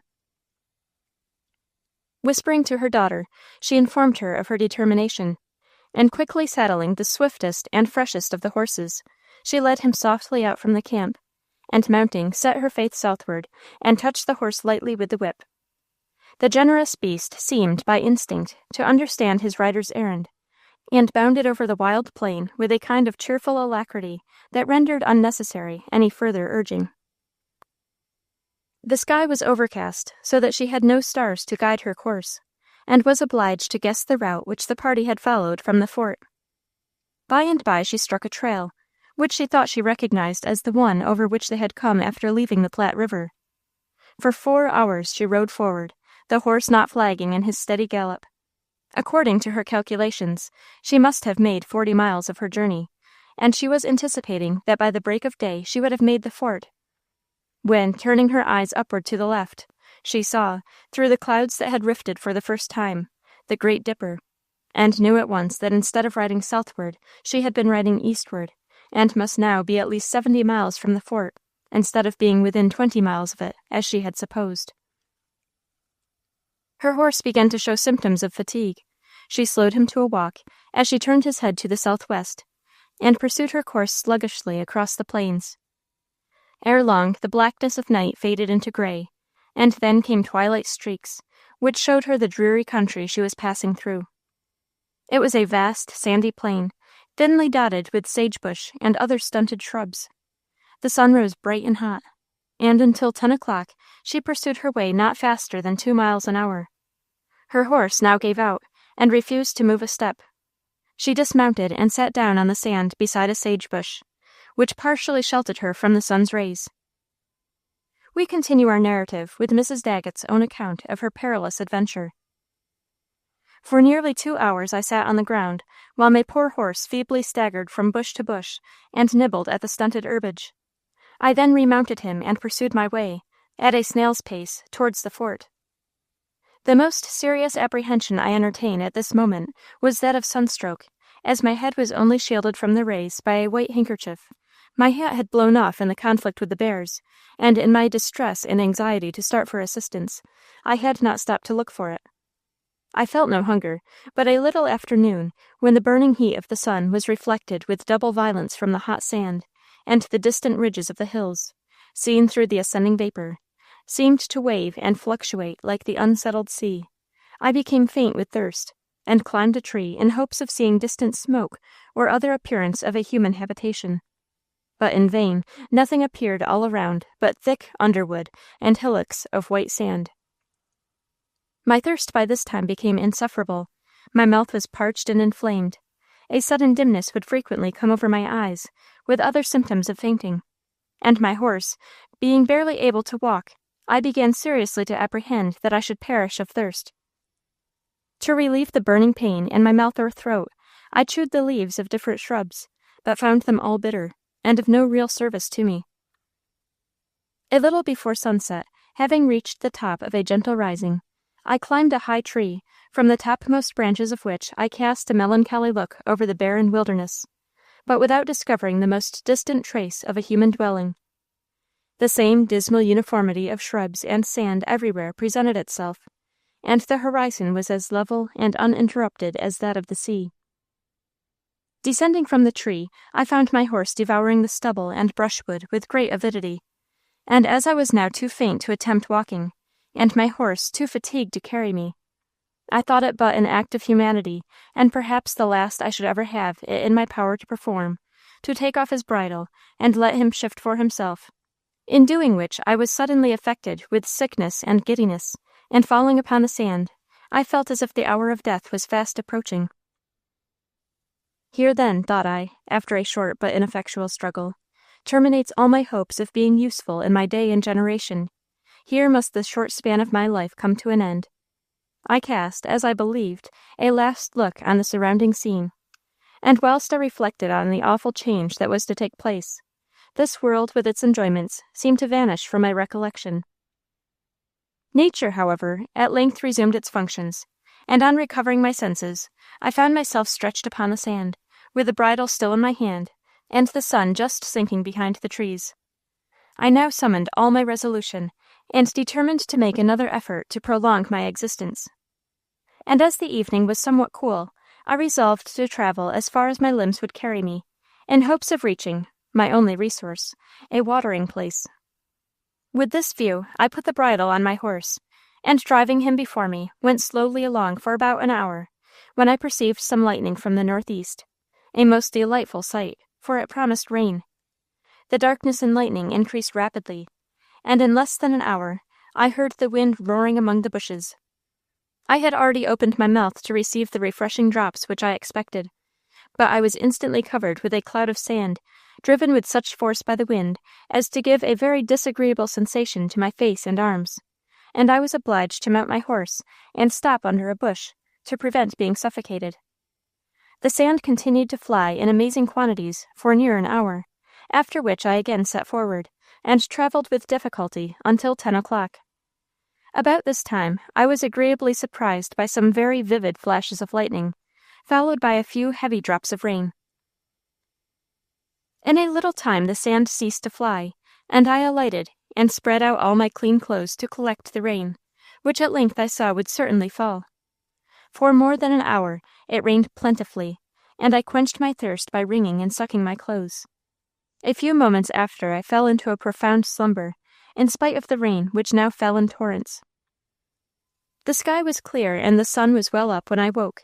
Drenched to the skin, I rose as soon as my stiffened limbs would permit, and cast a look at the southern horizon. A line of black dots was distinctly visible, slowly moving westward. Mounting my horse, which was now freshened by his rest, and the scanty provender which he had gathered in the night, I pushed on and succeeded in overtaking the party, which was a detachment of United States cavalry. Before night we reached the fort, and early next morning I accompanied a surgeon and 2 attendants, with an ambulance, to the camp where we found all as we had left them, and overjoyed at my return.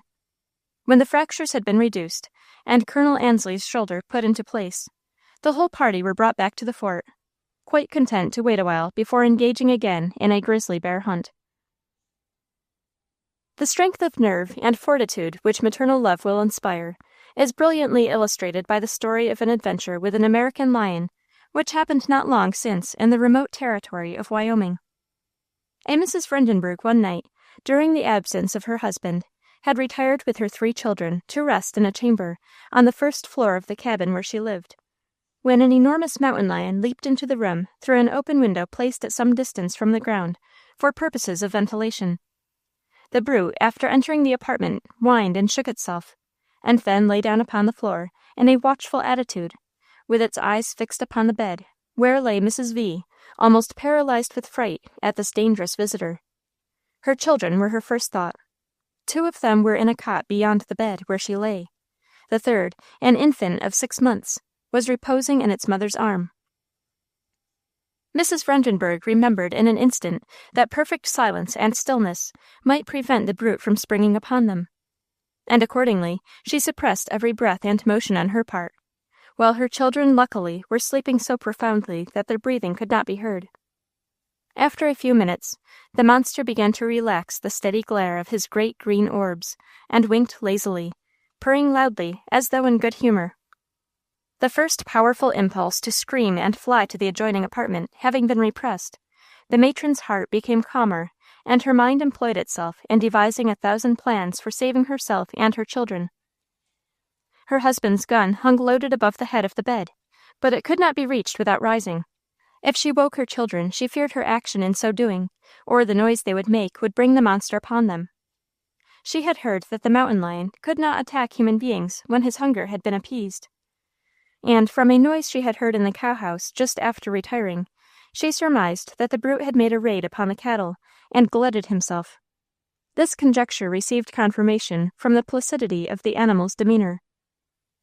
Resting upon this theory, she finally maintained her original policy of perfect stillness, trusting that her husband would soon return. Her greatest fear now was that the infant might wake and cry, for she was well aware that the ferocity of the mountain lion is roused by nothing so quickly as the cry of a child. A full hour passed in this manner. The moon was at its full, and from her position on the couch, Mrs. Vredenburgh could, without turning her head, see every motion of the creature. It lay with its head between its forepaws, in the posture assumed by the domestic cat when in a state of semi-watchfulness, approaching to a doze.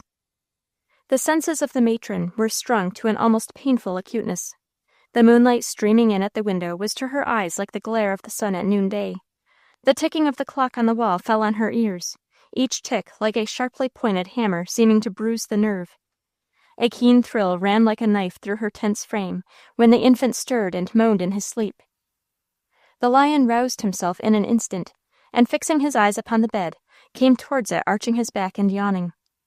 He rubbed himself against the bedstead, and stood for a moment so near that Mrs. V. could have touched him with her hand, then turned back and commenced pacing up and down the room. The infant fortunately ceased its moaning, and sighing gently fell back into its slumbers, and again the beast, purring and winking, lay down and resumed its former position. The quick tread of the lady's husband at this moment was heard. As he put his hand upon the latch to enter, Mrs. V. could contain herself no longer, and uttered a series of loud shrieks. The lion, rising, bounded over the head of Mr. Vredenburgh as he entered the cabin, and disappeared in the forest.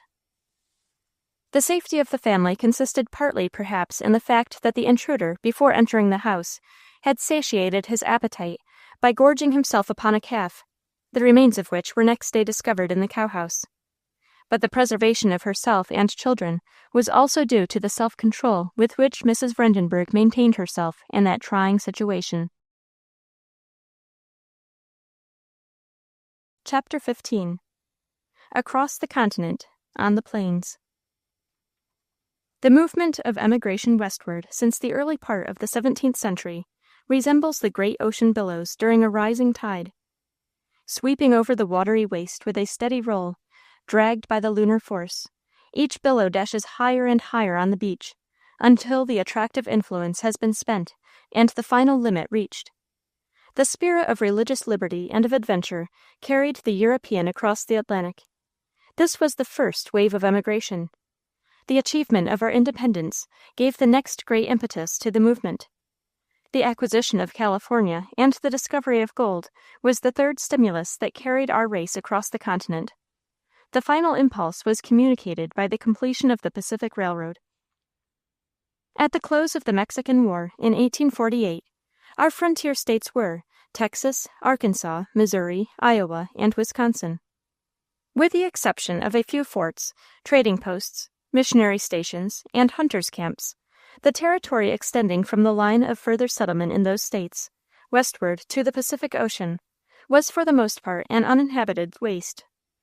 This tract, including the Gadsden Purchase, covering upwards of 1,700,000 square miles, and nearly half as large as the whole of Europe, was now to be penetrated, explored, reclaimed, and added to the area of civilization.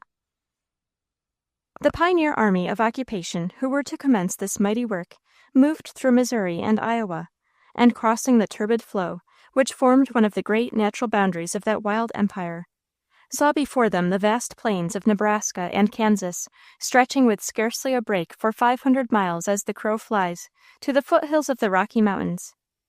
The Platte, the Kansas, and the Arkansas, with their tributaries, indicated the general bearings of the march. The sun and moon were unerring guides. The host divided itself.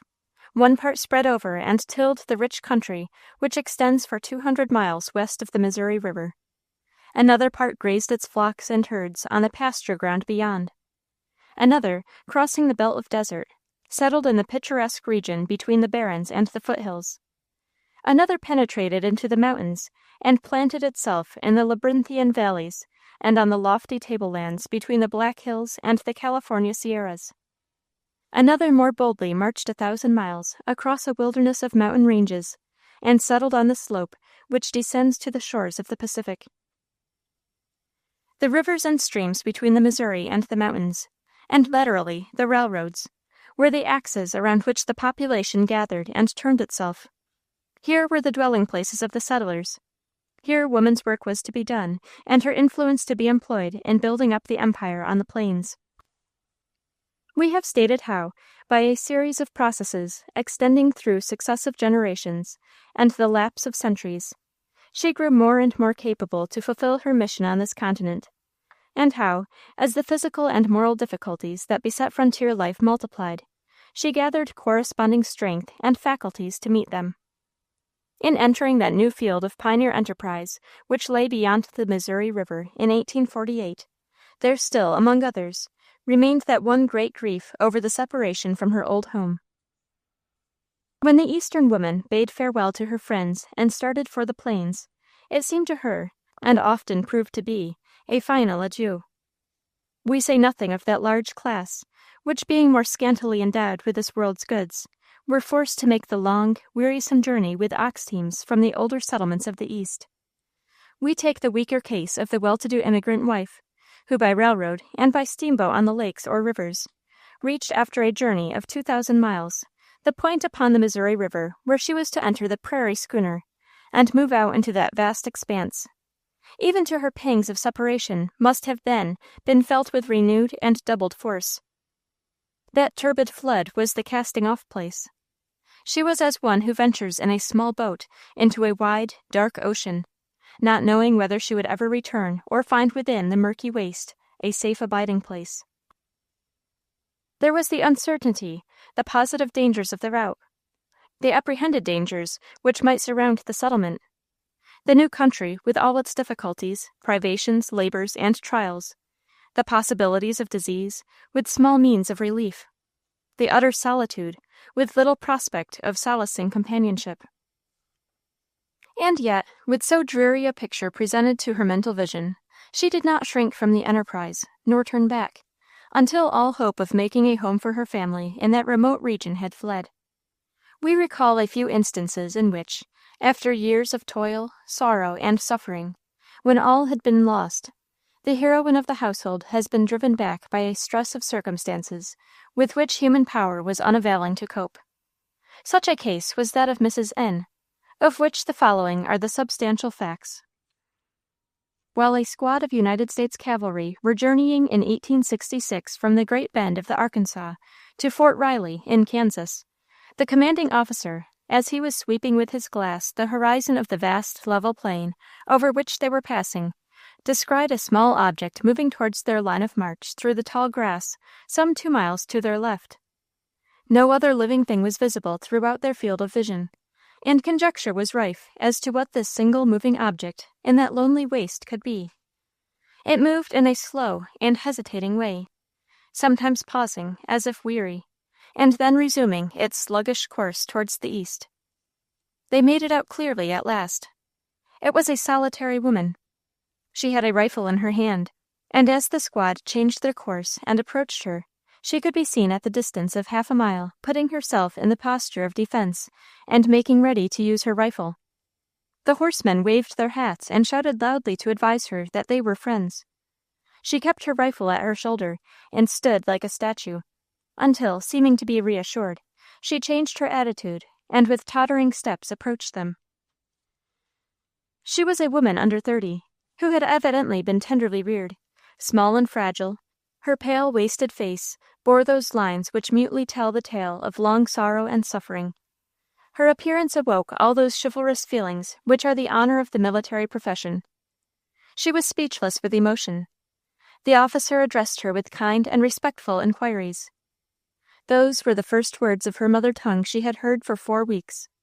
Like the breath of the sweet south blowing across the fabled lute, those syllables, speaking of home and friends, relaxed the tension to which her nerves had been so long strung, and she wept. Twice she essayed to tell how she happened to be found in such a melancholy situation on that wild plain, and twice she broke down, sobbing with those convulsive sobs that show how the spirit can shake and overmaster the frail body. Weak, weary, and worn as she was, they ceased to question her, and preserved a respectful silence, while they did all that rough soldiers could do to make her comfortable. An army overcoat was wrapped around her, stimulants and food given her, and one of the soldiers, shortening a stirrup and strapping a folded blanket over his saddle, made a comfortable seat upon his horse, which he surrendered to her. The following day she had acquired sufficient strength to tell her sad story. 3 years before, she, with her husband and 4 children, had left her childhood's home in the eastern part of Ohio and set out for Kansas. Her oldest boy sickened and died while passing through Illinois, and they laid him to rest beneath the waving prairie grass. After crossing the Missouri River, her second child, a lovely little girl of 6 years, was carried off by the scarlet fever, and they left her sleeping beneath the green meadow sward on the bank of the Kansas. After a wearisome march of 80 days, they reached their destination on the Smoky Hill branch of the Kansas River, and lying about 300 miles west of Fort Leavenworth. Here, in a country suitable for grazing and tillage, they chose their home. Mr. N. devoted himself to the raising of cattle, tilling only land enough to supply the wants of himself and family. She had toiled day and night to make their home comfortable and happy for her husband and children. Fortune smiled upon them. Their herds multiplied and throve upon the rich pasturage and in the mild air of the region where they grazed. 2 more children were added to their flock. Their roof tree sheltered all from the heats of summer and the bleak winds which sweep those plains in the winter season. Bounteous harvests blessed their store. They were visited by the red man only as a wayfarer and friend. This bright sky was at last suddenly overclouded. A plague raged among their cattle. A swarm of grasshoppers ravished their crops. A drought followed, which burned up the herbage. Terrors, says the poet, come not as single spies, but in battalions. Pestilence at last came to complete the ruin of that hapless household. Her husband was first stricken down, and after a week of suffering, died in a delirium, which, while it startled and saddened the little flock, kept him all unapprehensive of the evils which might visit his bereaved family after his departure. The wife dug, with her own hands, a shallow grave on the bluff where their house stood, and bearing, with difficulty, in her slender arms the wasted remains, laid them, coffinless, in the trench, and covering them with earth, returned to the house to find her 3 oldest children suffering from the same malady. The pestilence made short but sure work with their little frames. One by one they breathed their last in their mother's arms. Kissing their waxen features, she bore them out all alone and laid them tenderly side by side with their father. The little babe of 4 months was still the picture of health, all unconscious of its bereavements and of the bitter sorrows of her on whose bosom he lay. He throve upon the maternal bounty which poured for him, though her frail life seemed to be passing away with it. Like some subtle but potent elixir, which erects the vital spirit and holds it when about to flee from its tenement, so did that sweet babe keep the mother's heart pulsing with gentle beat during the days which followed those forlorn funeral rites. A week passed, during which a great terror possessed her, lest she too should have the latent seeds of the pestilence in her frame, and should have imparted the dreadful gift to her babe through the fountain of motherhood. A racking pain in her forehead, followed by lassitude, told her, alas, that all she had shuddered to think of was coming to pass. Weary and suffering, she laid herself upon the couch, which she prayed but for her infant might be her last resting place. Too soon, as she watched with a keenness of vision which only a mother can possess, did she see the first shadow of the destroyer reflected on the face of her little one. It faded like a flower in the hot blast of July, so softly worn, so sweetly weak, and before 2 suns had come and gone, it lay like a bruised lily on the fever-burning bosom which gave it life. Unconsciousness came mercifully to the poor mother. For hours she lay in blessed oblivion. But the vital principle, which often displays its wondrous power in the feeblest frames, asserted its triumph over death, and she awoke again to the remembrance of losses that could never be repaired this side the grave. 3 days passed before the fever left her. She arose from her couch, and with shaking frame laid her little withered blossom on its father's grave, and covering it with a mound of dried grass, crowned it with yellow autumn leaves. The love of life slowly returned, but the means to sustain that life had been destroyed by murrain, the grasshoppers, and the drought. The household stores would suffice but for a few days longer. The only and precarious means of subsistence which would then remain would be such game as she could shoot. The Indians, becoming apprised of the death of Mr. N., had carried off the horses. Only one avenue of escape was left her, casting many a longing, lingering look at the home once so happy, but now so swept and desolate. She took her husband's rifle and struck boldly out into the boundless plain, towards the trail which runs from the Arkansas River to Fort Riley, and after several days of great suffering fell in with friends, as we have already described. The sad experience of Mrs. N. is fortunately a rare one at the present day. The vast area occupied by the plains of Kansas and Nebraska is in many respects naturally fitted for those forms of social life in which women's work may be performed under the most favorable circumstances. A country richly adapted to the various forms of agriculture and to pastoral occupations. A mild and generally equable climate are there well calculated to show the pioneer housewife at her best. Another great advantage has been the fact that this region was a kind of graduating school, into which the antecedent schools of pioneer life could send skilled pupils, who upon a fair and wild field, and in a virgin soil, could build a civil and social fabric, reflecting past experiences, and embodying a multitude of separate results into a large and harmonious whole. Visiting some years since the states of Kansas and Nebraska, we passed first through that rich and already populous region in the eastern part of the former state, which 25 years since was an uninhabited waste. Here were all the appliances of civilization: the school, the church, the town hall, improved agriculture, the mechanic arts, the varied forms of mercantile traffic, and at the base of the fabric the home made and ordered by woman. Here but yesterday was the frontier where woman was performing her oft-before repeated task, and laying, according to her methods and habits, and within her appropriate sphere, the foundations of that which is today a great, rich, and prosperous social and civil state.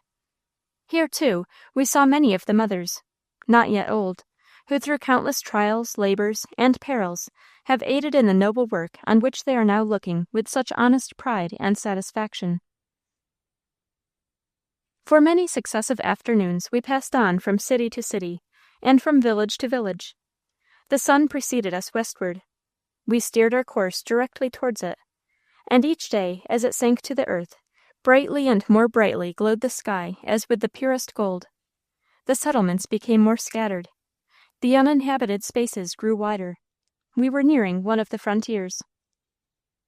In the spring, the mead through which we were passing was a natural parter, where in the midst of the lively vernal green bloomed the oxlip, the white and blue violet, the yellow cup dotted with jet, and many another fragile and aromatic member of the floral sisterhood. Ascending a knoll crowned by a little wood which lay like a green shrub upon that treeless, grassy plain, we saw from this point the prairie stretching onward its loftily waving extent to the horizon. Here and there amidst the vast stretch arose small log houses, which resembled little birds' nests floating upon the ocean. Here and there also were people harvesting grain. Among the harvesters were 3 young women, who were nimbly binding sheaves, with little children around them. The vastness of the prairie made the harvesters themselves look like children playing at games. Some distance beyond us, in the track we were pursuing, we saw what at first glance appeared to be a white dahlia. As we neared it, this huge white flower seemed to be moving. It was the snowy sunbonnet of a young schoolteacher, who was convoying a troop of children to the schoolhouse, whose brown roof showed above the luxuriant herbage. She seemed to be beloved by her scholars, for they surrounded her and clung to her. She had been giving them, it appeared, a lesson in practical botany. Their hats were adorned with scarlet and yellow blossoms, and they carried bunches of oxlips and violets. The schoolmistress had a face like a sister of charity.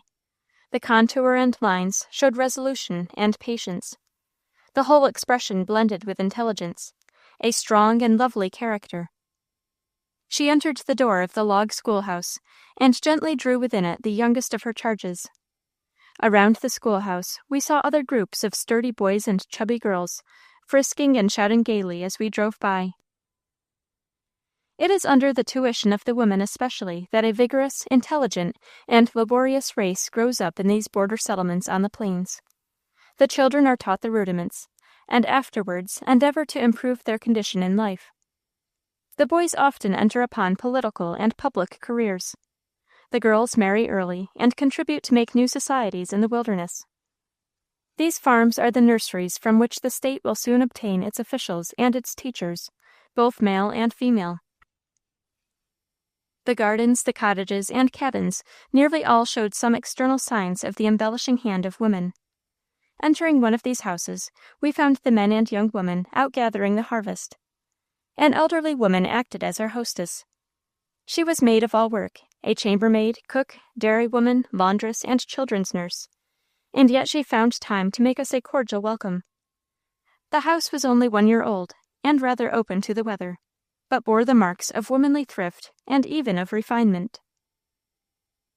The matron who entertained us displayed piety, restless activity, humanity, intelligence, and a youthfully warm heart, all of which marked her as a type of that large class of elderly housewives who are using the education which they acquired in their girlhood in the East to form new and model communities on these wide and rich plains. We asked her about her life, and thus came to hear, without the least complaint on her part, of its many difficulties. And yet when her husband and sons and daughters returned home from the field, we could see that it was a joyous and happy home. The eldest daughter, Mrs. B., then a widow of 25 or 6, told us the story of her experience in border life. She was born in Wisconsin, when as a territory it had a population of only 3,000.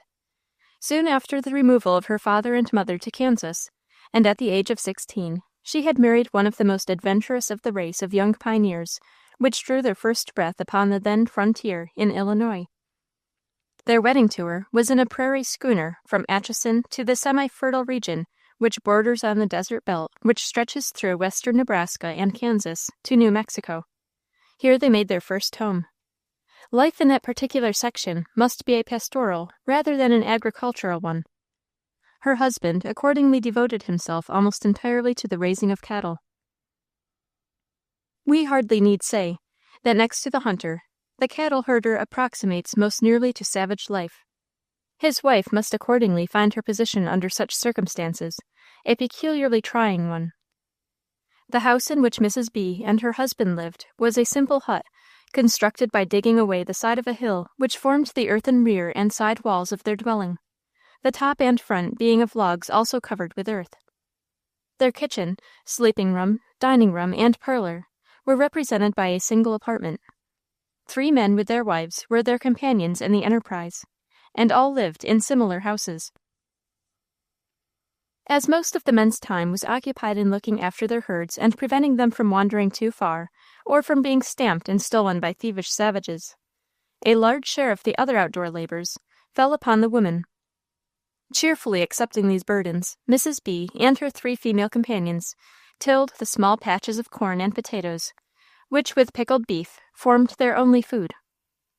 Much of the time they were left entirely alone, and were alarmed as well as annoyed by frequent visits from Indians, who, however, abstained from violence, contenting themselves with eating what was given them, and pilfering whatever stray articles they could find. 3 years were passed by the little colony in this wild pastoral life. Though the heats of summer and the sudden storms of wind in winter were severe, disease was never added to their list of ordinary discomforts and privations. 2 of the men twice a year drove their cattle 250 miles to the nearest railway station, but none of the women accompanied them on these trips, which were always looked forward to by their husbands as a relief from the monotony of their life as herders. The 3rd summer after their arrival was extremely sultry, and the drought so common in that region promised to be more than usually severe.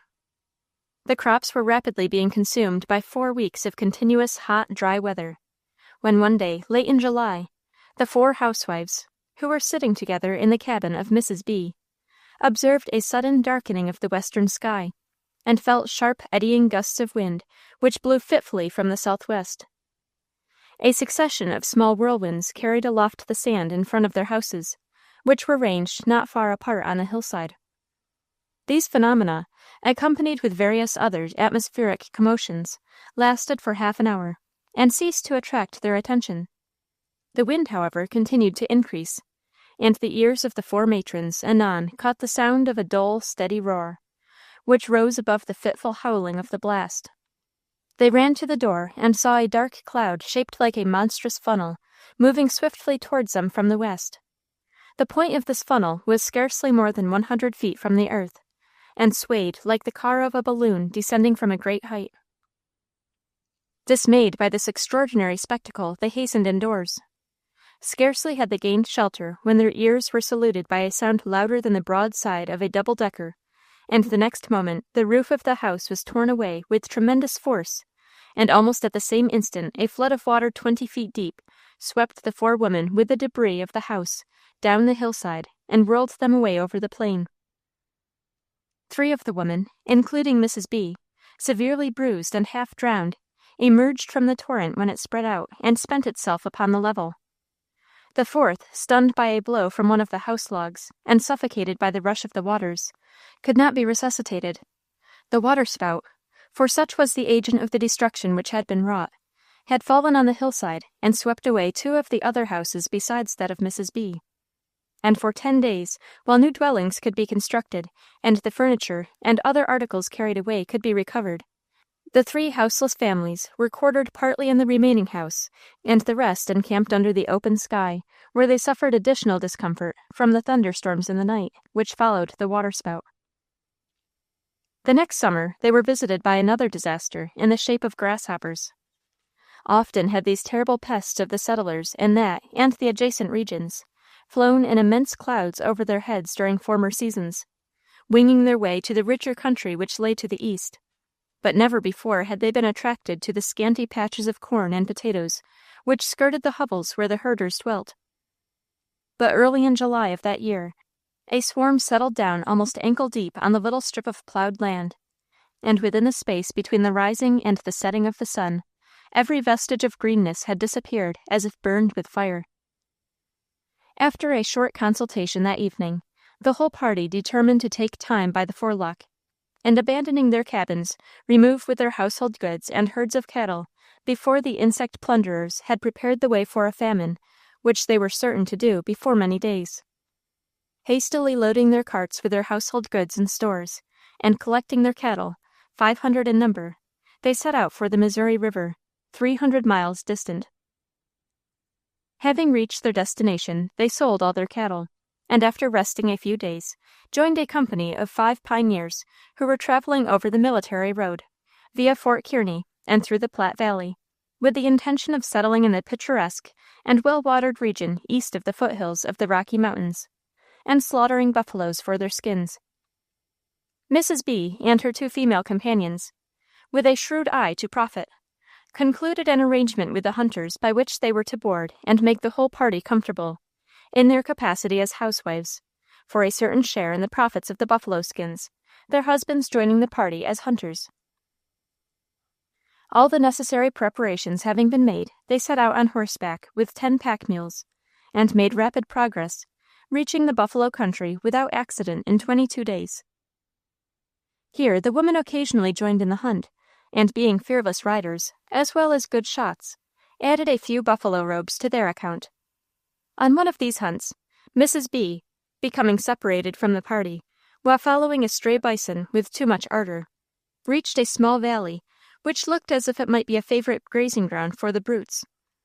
The wind blew in her face as she rode, and owing to this circumstance, the bison being a quick-scented animal, she was enabled to approach a solitary bull feeding by a stream at the foot of the hill, and dispatched it by a shot from her rifle. Dismounting, she whipped out her hunting knife and was proceeding to flay the carcass, when she was attracted by a low rumbling sound which shook the earth, and looking up the steep bluff at the foot of which she stood, saw a herd which must have contained 10,000 bison plunging madly down upon her. Her horse, taking fright, broke away from the bush to which he was fastened, and galloped off. Mrs. B ran after him at the top of her speed, but was conscious that the black mass behind her would soon overtake and trample her underfoot, such was the impetus they had received in their course down the hill.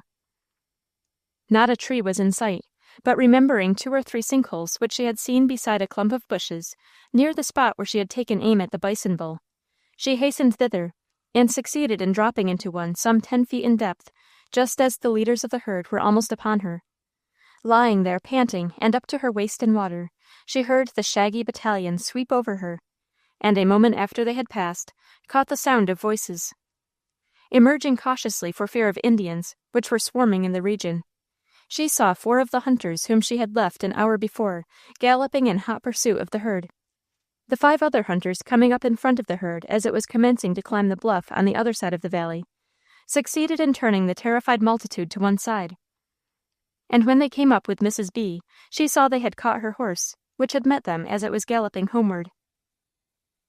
Thus supplied with a steed, she mounted, and regaining her rifle, which she had dropped in her flight, nothing daunted by the danger she had so narrowly escaped, joined in the hunt, which ended in a perfect battue.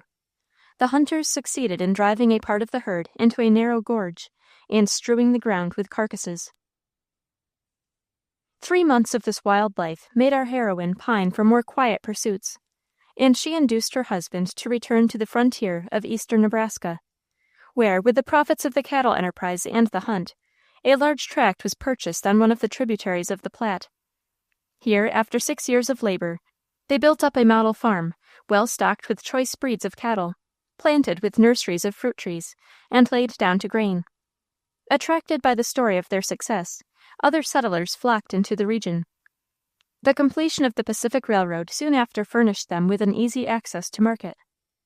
Everything went on prosperously till the death of Mr. B, from a casualty.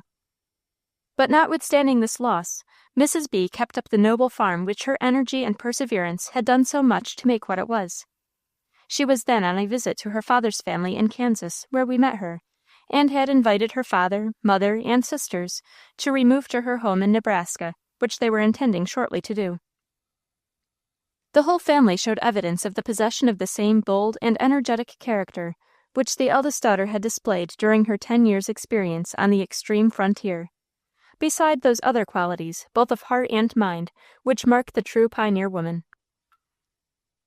Heartfelt kindness and hospitality, seriousness and mirth in the family circle, these characteristics of border life, when it is good, had all been transplanted into the western wilderness by these colonists.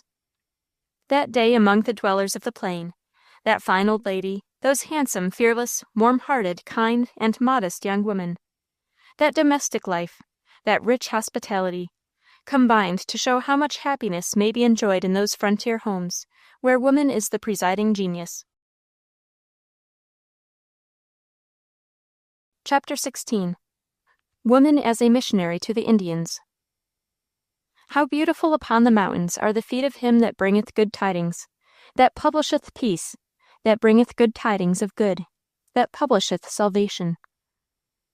Among the faithful messengers who have borne this gospel of peace to the benighted red man, there have been many devoted and pious women. The story of woman as a missionary in all climes and countries contains in itself the elements of the moral sublime. History has not recorded, Poetry itself has seldom portrayed more affecting exhibitions of Christian fortitude, of feminine heroism, and of all the noble and generous qualities which constitute the dignity and glory of woman, than when it spreads before the wondering eyes of the world the picture of her toils, her sacrifices, and even her martyrdom in this field of her glory. We see her in the pestilential jungles of India, or beneath the scorching sun on Africa's burning sands, or amid the rigors of an Arctic winter, in the midst of danger, disease, and every trial or hardship that can crush the human heart, and through all presenting a character equal to the sternest trial, and an address and fertility of resource which has often saved her coworkers and herself from what seemed an inevitable doom. Such an exhibition of heroic qualities, such a picture of toils, sacrifices, sufferings, and dangers, is also presented to our eyes in the record of woman as a missionary among the fierce and almost untamable aboriginal tribes which roam over our American continent. The trials, hardships, and perils which always environ frontier life were doubled and intensified in that mission.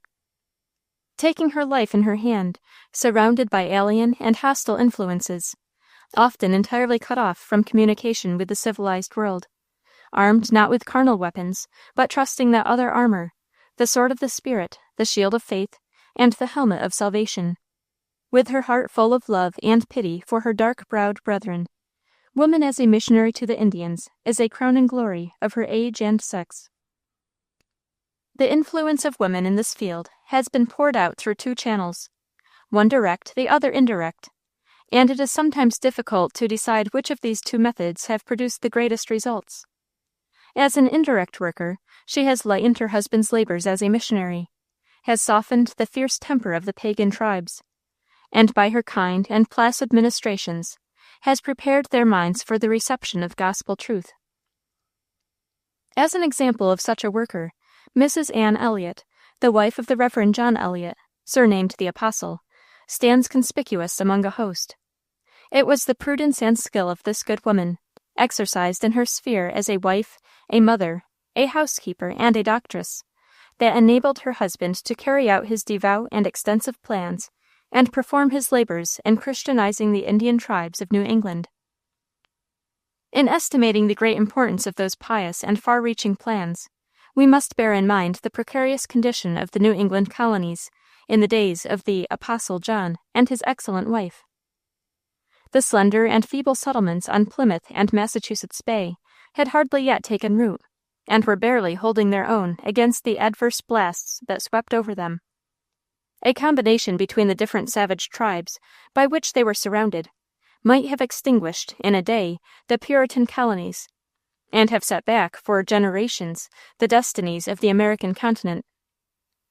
The primary and unselfish purpose of the Apostle John Elliot was to convert these wild tribes to the doctrine and belief of Christ. One of the results of his labors in that direction was also, we can hardly doubt, the political salvation of those feeble colonies. The mind and heart of the apostle were so absorbed in the great work wherein he was engaged that a skillful and practical partner was absolutely necessary to enable him to prepare for and fully discharge many duties which might properly devolve upon him, but from which his wife in his preoccupation now relieved him. In her appropriate sphere, she also exercised an important influence, indirectly, in carrying out her husband's plans.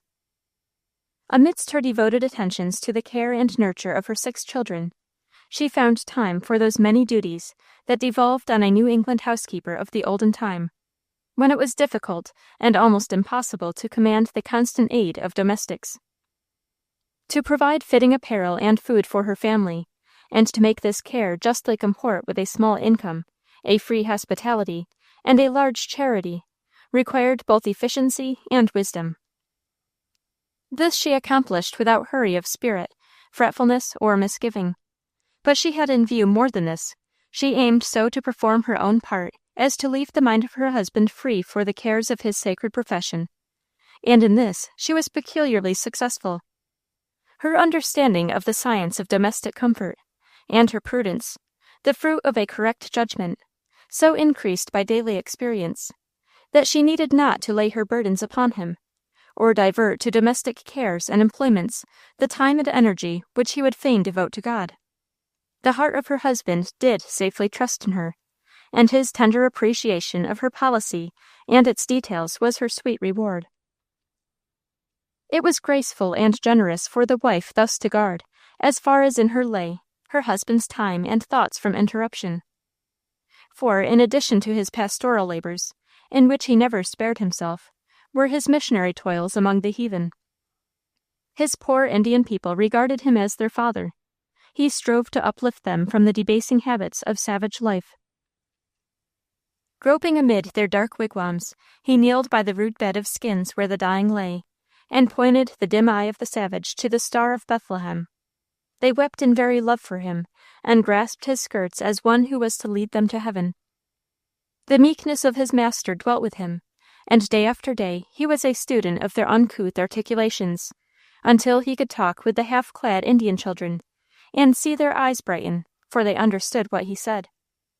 Then he had no rest until the whole of the Book of God, that word which has regenerated the world, was translated into their language. Not less remarkable was the assistance lent by Mrs. Elliot to her husband's labors in her capacity as a medical assistant. The difficulty of commanding the attendance of well-educated physicians, by the sparse population of the colony, rendered it almost indispensable that a mother should not be unskilful in properly treating those childish ailments which beset the first years of life. Mrs. Elliot's skill and experience as a doctress soon caused her to be sought for by the sick and suffering. Among the poor, with a large charity, she dispensed safe and salutary medicines. Friends and strangers sought her in their sicknesses, and from such as were able she received some small remuneration, often forced upon her, and used to eke out the slender income of her husband. The poor Indians, too, were among her patients. Often they would come to her house in pain and suffering, and she would cheerfully give them medicine and advice, and dismiss them healed and rejoicing. The red man in his wigwam, tossing on his couch of anguish, was visited by this angel of mercy, who bound up the aching brow and cooled the sore fever. Who can question that many souls were won to Christ by these deeds of practical charity? In the light of such acts and such a life, we ascribe to Mrs. Elliot no small share in the success of those heroic labors by which 5,000 praying Indians in New England were brought to bear testimony to the truths of the Bible and the power of revealed religion. While woman's work in the Indian missions has been often indirect, in many other cases she has cooperated directly in efforts looking to the conversion of the red man.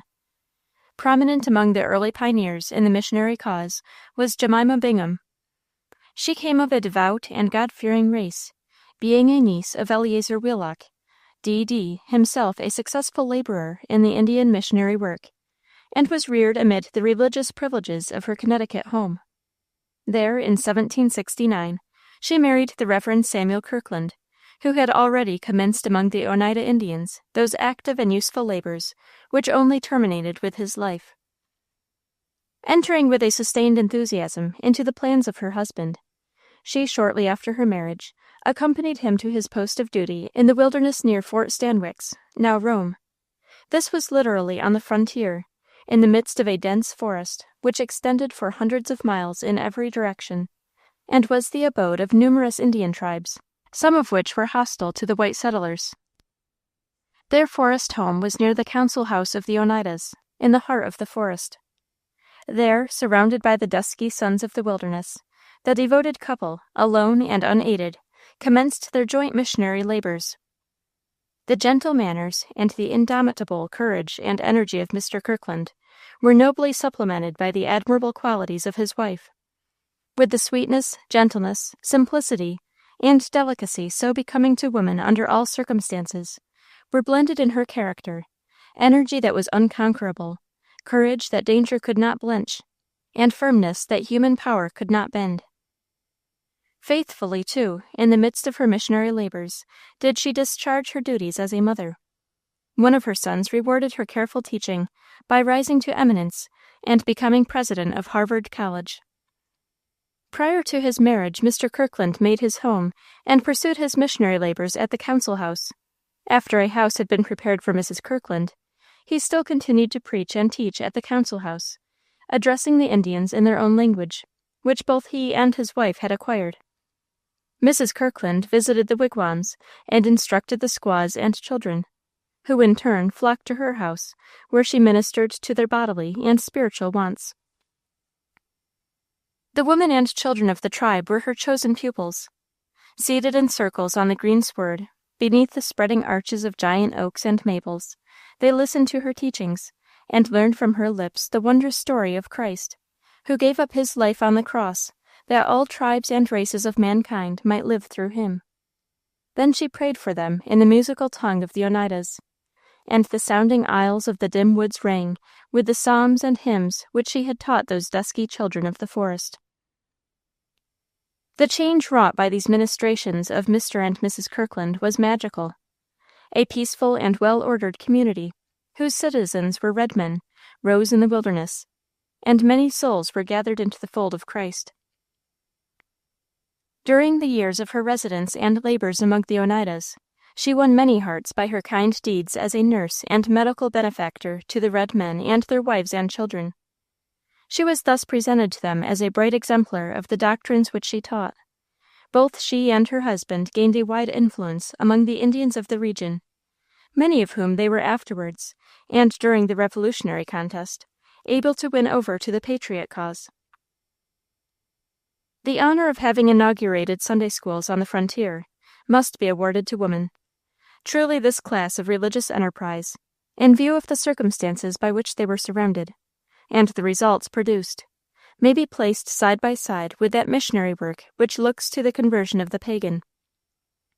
The impressing of religious truths on the minds of the young, and preparing them to build up Christian communities in the wilderness, is in itself a great missionary work, the value of which is enhanced by the sacrifices and difficulties it involves.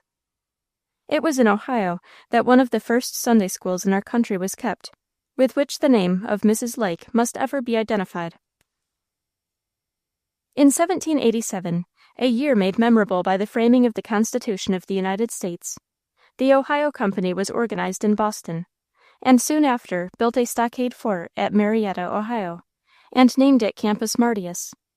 The year it was completed, the Reverend Daniel Story, a preacher at Worcester, Massachusetts, was sent out as a chaplain. He acted as an evangelist till 1797, when he became the pastor of a congregational church which he had been instrumental in collecting in Marietta and the adjoining towns, and which was organized the preceding year. He held that relation till the spring of 1804. Probably he was the first Protestant minister whose voice was heard in the vast wilderness lying to the northwest of the Ohio River. In the garrison at Marietta was witnessed the formation and successful operation of one of the first Sunday schools in the United States. Its originator, superintendent, and sole teacher was Mrs. Andrew Lake, an estimable lady from New York. Every Sabbath, after Parson Story has finished his public services, she collected as many of the children at her house as would attend, and heard them recite verses from the Scriptures, and taught them the Westminster Catechism. Simple in her manner of teaching, and affable and kind in her disposition, she was able to interest her pupils, usually about 20 in number, and to win their affections to herself, to the school, and subsequently, in some instances, to the Savior. A few, at least, of the little children that used to sit on rude benches, low stools, and the tops of meal bags, and listen to her sacred instructions and earnest admonitions, have doubtless ere this become pupils with her in the school of Christ above. Among the many names especially endeared to the friends of missions, there is another that we cannot forget, that of Sarah L. Smith. Like the Reverend Samuel Kirkland, she was a native of Norwich, Connecticut. Her maiden name was Huntington. She was born in 1802, made a profession of religion in youth, became the wife of the Reverend Eli Smith in July, 1833, embarked with him for Palestine in the following September, and died at Buja, near Smyrna, the last day of September, 1836. Her work as a foreign missionary was quickly finished. She labored longer as a home missionary among the Mohegans, who lived in the neighborhood of Norwich, and there displayed most conspicuously the moral heroism of her nature.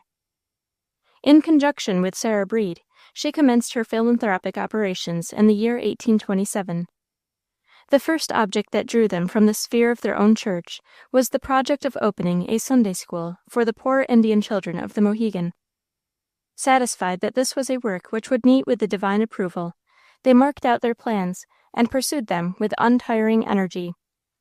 Boldly they went forth, and, guided by the rising smoke or sounding axe, followed the Mohegans from field to field, and from hut to hut, till they had thoroughly informed themselves of their numbers, condition, and prospects. The opposition they encountered, the ridicule and opprobrium showered upon them from certain quarters, the sullenness of the natives, the bluster of the white tenants, the brushwood and dry branches thrown across their pathway, could not discourage them. They saw no lions in the way, while mercy, with pleading looks, beckoned them forward.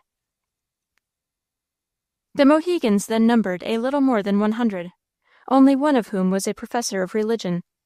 She was 97 years of age. In her hut, the first prayer meeting and the first Sunday school gathered by these young ladies was held.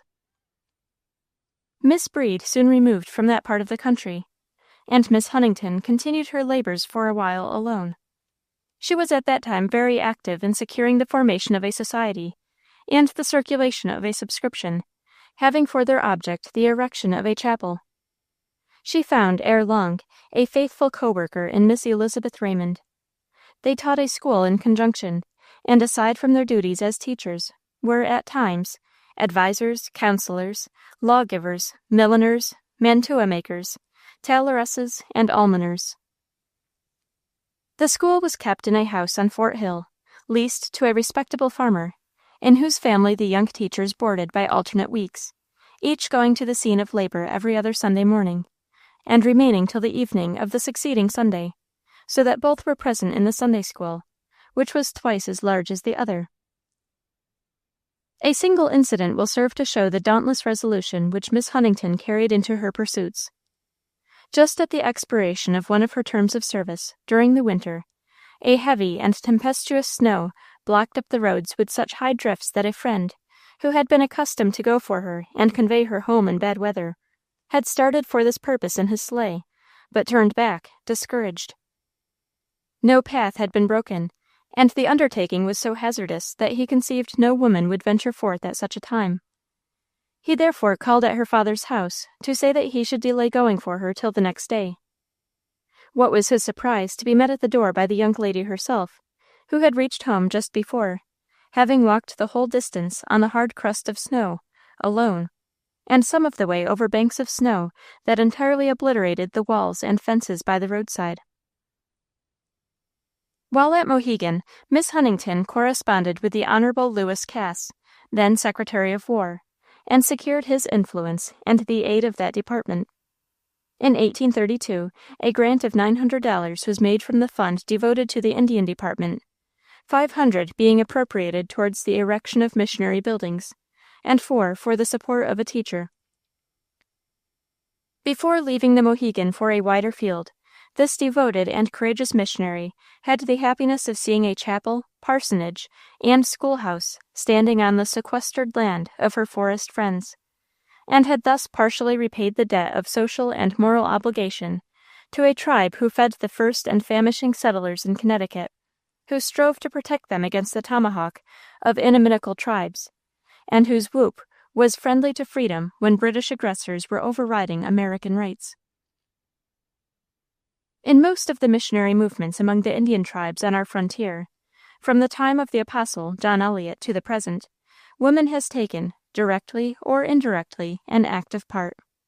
In the mission schools at Stockbridge and Hanover, among the Narragansetts, the Senecas, the Iroquois, the Cherokees, the Choctaws, the Creeks, and many other tribes, we see her, as a missionary's wife, with one hand sustaining her husband in his trying labors, while with the other she bears the blessed gospel, a light to the tawny Gentiles of our American wilderness. This passing tribute is due to these devout and zealous sisters. Their lives were passed far from their homes and kindred, amid an unceasing round of labors and trials, and not seldom they met a martyr's death at the hands of those whom they were seeking to benefit. The following record of a passage in the life of a faithful minister and his wife, when about to leave a beloved people and enter on the missionary work, will show how hard it is for woman to sunder the ties that bind her to her home, and go she knows not where, and yet with what childlike trust she enters that perilous and difficult field of effort to which she is called. My dear good wife seems more than usually depressed at the thought of leaving the many friends who have endeared themselves to her by their kind offices. It is hard enough for me to break the bands of love that a year's tender intercourse with the people has thrown around my heart. But this I could bear, if other and gentler hearts than mine were not made to suffer, if other and dearer ties than those I have formed had not to be broken. My wife is warm in her attachments. She loves companionship. On every new field where our changing lot is cast, she forms intimate friendships with those who are of a like spirit with herself, if such are to be found. Sometimes she meets none to whom she can open her heart of hearts, none who can sympathize with her. But here it has been different. She has found companions and friends, lovers of the good, true, and beautiful, with whom she has often taken sweet counsel. To part with these and go, where and among whom she cannot tell, is indeed a hard trial. I passed through her room a little while ago, and saw her sitting by the bed, leaning her arm upon it, with her head upon her hand, and looking pensively out upon the beautiful landscape that stretches far away in varied woodland, meadow, glittering stream, and distant mountain. There was a tear upon her cheek. This little messenger from within, telling of a sad heart, touched my feelings. "Mary," said I, sitting down by her side, and taking her hand in one of mine, while with the other I pointed upward, "He will go with us, and he is our best and kindest friend. If we would wear the crown, we must endure the cross. For our light affliction, which is but for a moment, worketh for us a far more exceeding weight of glory. We are only pilgrims and sojourners here, but our mission is a high and holy one, ever to save the souls of our fellow men. Think of that, Mary. Would you linger here when our Master calls us away, to labor somewhere else in his vineyard? Think of the Lord when upon earth. Remember how he suffered for us. Hear him say, 'The foxes have holes, and the birds of the air have nests, but the Son of Man hath not where to lay his head.' And shall the servant be greater than his master?" "I know I am but a poor, weak, murmuring creature," she said, looking up into my face with overflowing eyes, "but I ask daily for grace to make me resigned to his holy will. I do not wish to remain here when I know it is the Lord who calls me away. Still, my weak heart cannot help feeling pain at the thought of parting from our dear little home and our good friends who have been so kind to us, and going I know not whither. My woman's heart is weak, while my faith is strong. Thus far the Lord has been better to me than all my fears. Why then should I hold back, and feel so reluctant to enter the path his wisdom points out? I know if he were to lead me to prison or to death, that it would be good for me. If he were to slay me, yet would I trust in him." When we compare the greatness of the end secured with the smartness of the means employed, a review of the results of the Moravian missions throughout the heathen world will strike us with astonishment. The character of the Moravian women peculiarly fitted them for the work. They were a mixed race. The fiery enthusiasm of the Sclaves was in them, blended with the steadfast energy and patient docility of the Germans.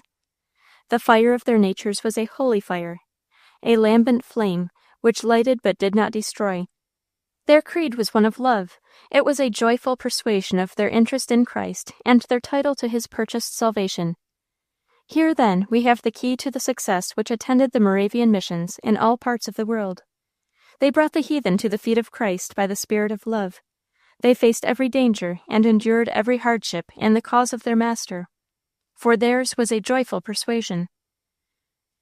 They were the Herrenhüters, the soldiers of the Lord, and yet in their lives they were representatives of the Prince of Peace, and sought to gather about them in this life the emblems of heaven.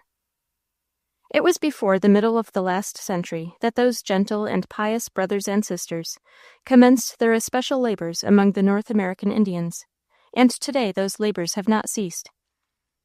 The story of these Moravian missions for nearly a century is one long, religious epic poem, full of action, suffering, battle, bereavement, all illumined with the dauntless, fervent, Christ-like spirit which bore these gentle ministers along their high career.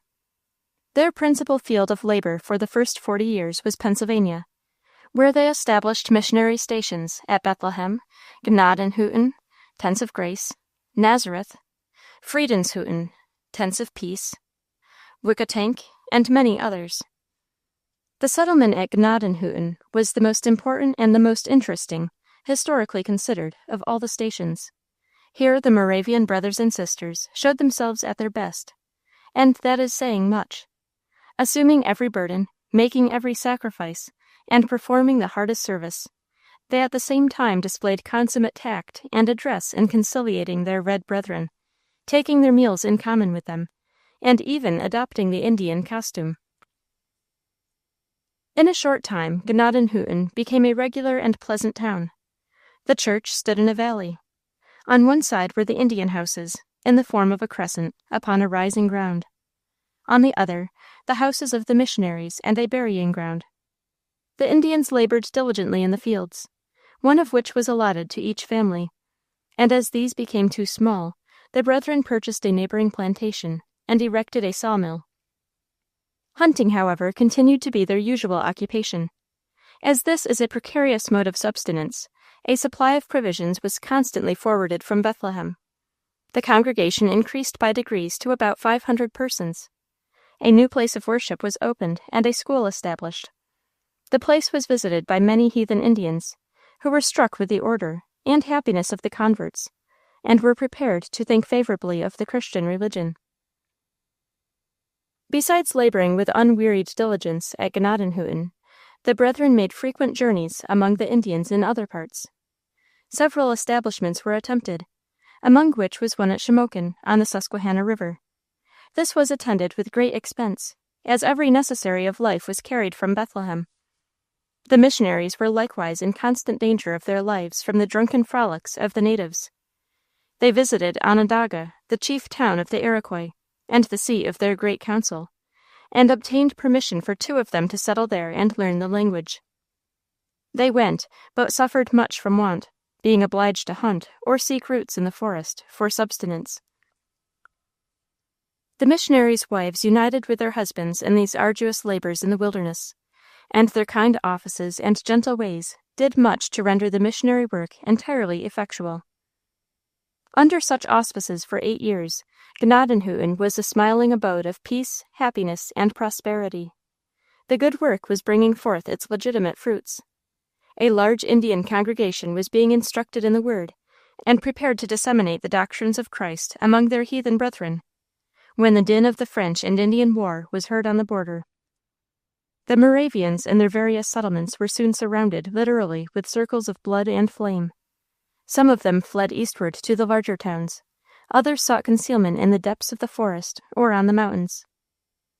The brethren at Bethlehem and Gnadenhutten resolved to stand at their post. Slowly the fiery circles encompassed them closely and more closely, till November 1755, when the long-expected bolt fell. The missionaries with their wives and families were assembled in one house partaking of their evening meal, when a party of French Indians approached. Hearing the barking of the dogs, Senseman, one of the brethren, went to the back door, and others at the same time, hearing the report of a gun, rushed to the front door, where they were met by a band of hideously painted savages, with guns pointed ready to fire the moment the door was opened. The Reverend Martin Nitchman fell dead in the doorway. His wife and others were wounded, but fled with the rest up to the garret and barricaded the door with bedsteads. One of the brethren escaped by jumping out of a back window, and another, who was ill in bed, did the same, though a guard stood before his door. The savages now pursued those who had taken refuge in the garret, and strove hard to break in the door, but finding it too well secured, they set fire to the house. It was instantly in flames. At this time, a boy called Sturgis, standing upon the flaming roof, ventured to leap off, and thus escaped. A ball had previously grazed his cheek, and one side of his head was much burnt. Mr. Parsht likewise leaped from the roof while on fire, unhurt and unobserved. Fabricius made the same attempt, but was brought down by 2 balls, seized alive, and scalped. All the rest, 11 in number, were burned to death. Senseman, who first went out, had the inexpressible grief of seeing his wife perish in the flames. Mrs. Parsh, who had escaped, could not, through fear and trembling, go far, but hid herself behind a tree upon a hill near the house. From this place the gentle sister of that forlorn band gazed trembling and with ghastly features upon that scene of fire and butchery. She saw her beloved brethren and sisters dragged forth and shot or tomahawked. Before the breath had left their bodies, she saw the scalps torn from their heads, some of the wounded women kneeling and imploring for mercy in vain. The burning house was the funeral pyre from which the loving spirit of Mrs. Senseman took its flight to eternal rest. Gazing through the windows, which the fire now illumined with a lurid glare, she saw Mrs. Senseman surrounded by flames, standing with arms folded, and exclaiming, "'Tis all well, dear Saviour." One of the closing scenes in the history of the protracted toils and sufferings of the missionaries of Gnadenhutten is of thrilling and tragical interest. 96 of the Indian converts having been treacherously lured from the settlement and taken prisoners by hostile Indians and white renegades, were told that they must prepare for death. Then was displayed a calmness and courage worthy of the early Christian martyrs. Kneeling down in that dreadful hour, those unfortunate Indian believers prayed fervently to the God of all. Then rising, they suffered themselves to be led unresistingly to the place appointed for them to die. The last sounds that could be heard before the awful butchery was finished were the prayers and praises of the Indian women, of whom there were 40, thus testifying their unfaltering trust in the promise taught them by their white sisters, the devoted Moravians of Gnadenhutten. Chapter 17. Woman as a Missionary to the Indians, continued. Of all that devout and heroic bands of men and women who have undertaken to bear the hardships and face the dangers of our American wilderness, for the special purpose of carrying the gospel of peace, love, and brotherhood to the benighted denizen of our American forests, none have exhibited more signal courage, patience, and devotion than the companies which first selected Oregon as their special field of labor. In order to properly estimate the appliances and dangers of this enterprise, the Oregon field must be surveyed, not from our present point of view, when steam locomotive power on land and water has brought that distant region within comparatively easy reach, when the hands of the state and national government have grown strong to defend, and can be stretched 1,000 leagues in an hour to punish, if the lightning brings tidings of wrong, when a multitude of well-ordered communities have power and lawful authority to protect their citizens, and when peace and comfort are the accompaniments, and a competency is the reward of industry. How different was the view of Oregon presented to the eye in 1834. A vast tract of wilderness, covering an area of more than 300,000 square miles, composed of sterile wastes, unbroken forests, and almost impassable ranges of mountains, presenting a constant succession of awful precipices, rugged crags, and yawning chasms, and traversed by rapid torrents, emptying into rivers full of perils to the navigator. This mighty expanse was roamed by more than 30 different Indian tribes, the only white inhabitants being at the few posts and settlements of the Hudson Bay Company. The different routes by which this region could be reached presented to the traveler a dilemma, either side of which was full of difficulty. The water route was nearly 20,000 miles in length, and involved a long and perilous voyage round Cape Horn. The land route was across the continent, through the gorges and over the precipices of the Rocky Mountains, up and down the dangerous rivers, and among numerous bloodthirsty tribes. Such was the opening prospect offered to the eye of religious enterprise when the question of the mission to Oregon was first agitated. It is something more than 40 years since the Macedonian cry was heard from the dark mountains and savage plains of that far country, startling the Christian church in America. The thrill of the appeal made by the delegation of Flathead Indians was electric, and fired the churches of all the principal denominations with a spirit of noble emulation. Dr. Marcus Whitman and Mrs. Whitman, his wife, and Mr. and Mrs. Spalding were among the earliest to respond to the appeal. In 1836 they crossed the continent, scaled the Rocky Mountains, and penetrated to the heart of the wild region, which was to be the scene of their heroic labors, crowned at length by a martyr's death. Mrs. Whitman and Mrs. Spaulding, it should be remembered, were the first white women that ever crossed that mighty range which nature seems to have invented as a barrier against the aggressive westward march of the Anglo-Saxon race. Strong, indeed, must have been the impelling motive which carried these two weak women over that rugged barrier. Mr. and Mrs. Gray, Mr. and Mrs. Clark, Mr. and Mrs. Littlejohn, Mr. and Mrs. Smith, and the Lees came next, pursuing their toilsome march over the same mountain ranges, and closely behind them came Mr. and Mrs. Griffin and Mr. and Mrs. Munger. The stories of the adventures and difficulties passed through by these missionary bands in forcing their way over the mountains would fill volumes. Their way lay sometimes over almost inaccessible crags, and at others through gloomy and tangled forests, and as they descended, the snow increased in depth, and they felt the effects of the increasing cold very keenly. The only living things which they saw were a few mountain goats. Sometimes chasms yawned at their feet, and they were forced to go out of their course 20 miles before they could cross. One of the ladies wandered from the party in search of mountain ferns. She was soon missed, and one of the guides was sent back to search for her. After a short quest, they found her tracks in the snow, which they followed till they came to a crevasse, through which she had slipped and fallen 60 feet into a monstrous drift, where she was floundering and shouting feebly for help. With some difficulty she was extricated unhurt from this perilous situation. When their day's journey was ended, they had also to encamp on the snow, beating down the selected spot previously, till it would bear a man on the surface without sinking. The fire was kindled on logs of green timber, and the beds were made of pine branches, all alike laid on the snow. One of the peculiar dangers to which they were exposed were the mountain torrents, which in that region were impassable often for the stoutest swimmer, and this danger became magnified when they reached the upper Columbia River, which they were obliged to navigate in boats. At one particular spot in the course of their voyage, they narrowly escaped a serious disaster. The Columbia is, at the spot alluded to, contracted into a passage of 150 yards, by lofty rocks on either side, through which it rushes with tremendous violence, forming whirlpools in its passage capable of engulfing the largest forest trees, which are afterwards disgorged with great force. This is one of the most dangerous places that boats have to pass. In going up the river, the boats are all emptied, and the freight has to be carried about half a mile over the tops of the high and rugged rocks. In coming down, all remain in the boats, and the guides, in this perilous pass, display the greatest courage and presence of mind, at moments when the slightest error in managing their frail bark would hurl its occupants to certain destruction. On arriving at the head of the rapids, the guide gets out on the rocks and surveys the whirlpools.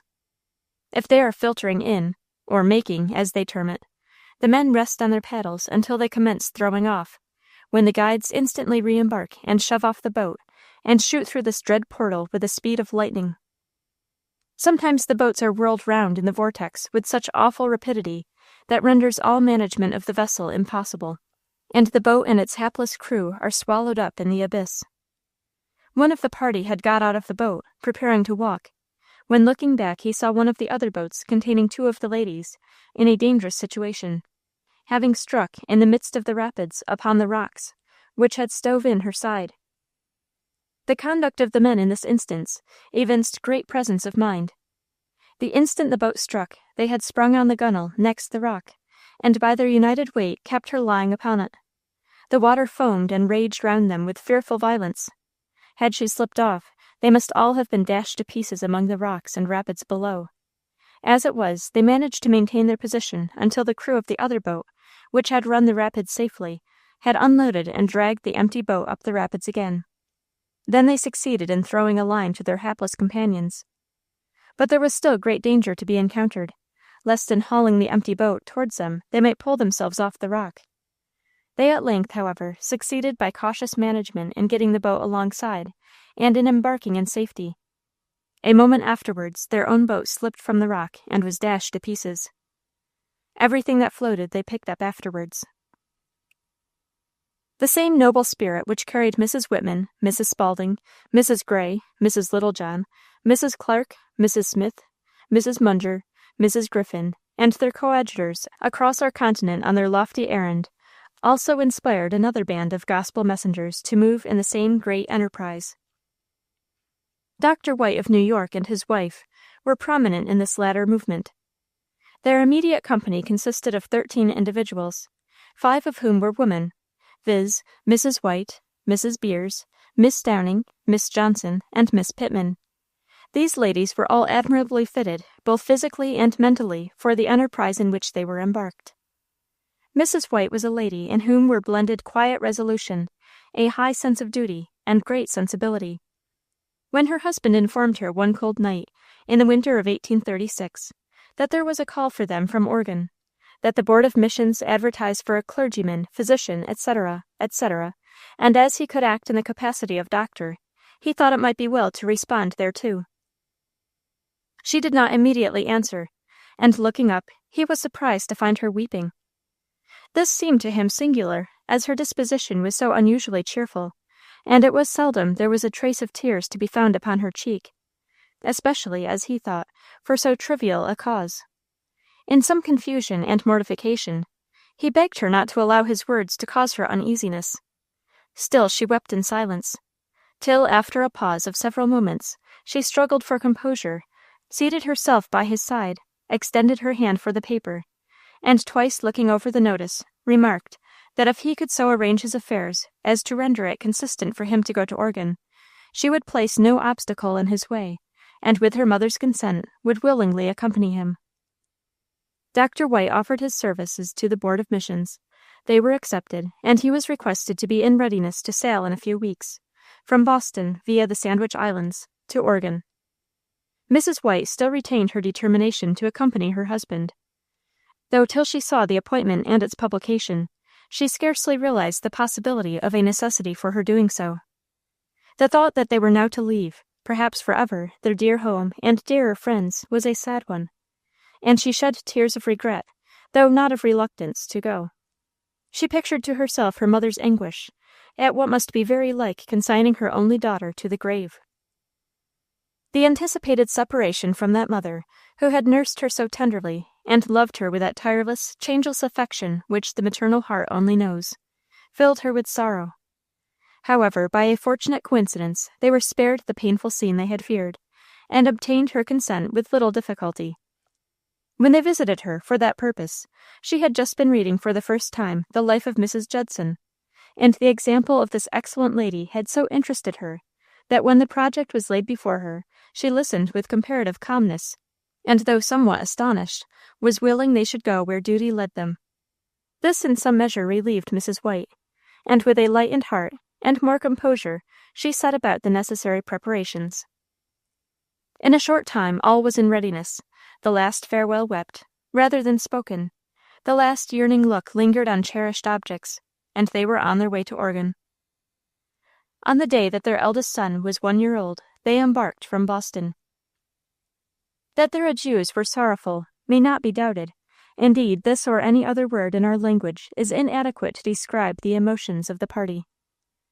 As the pilot boat dropped at the stern of the vessel, its occupants waved their handkerchiefs, and simultaneously began singing a farewell missionary hymn.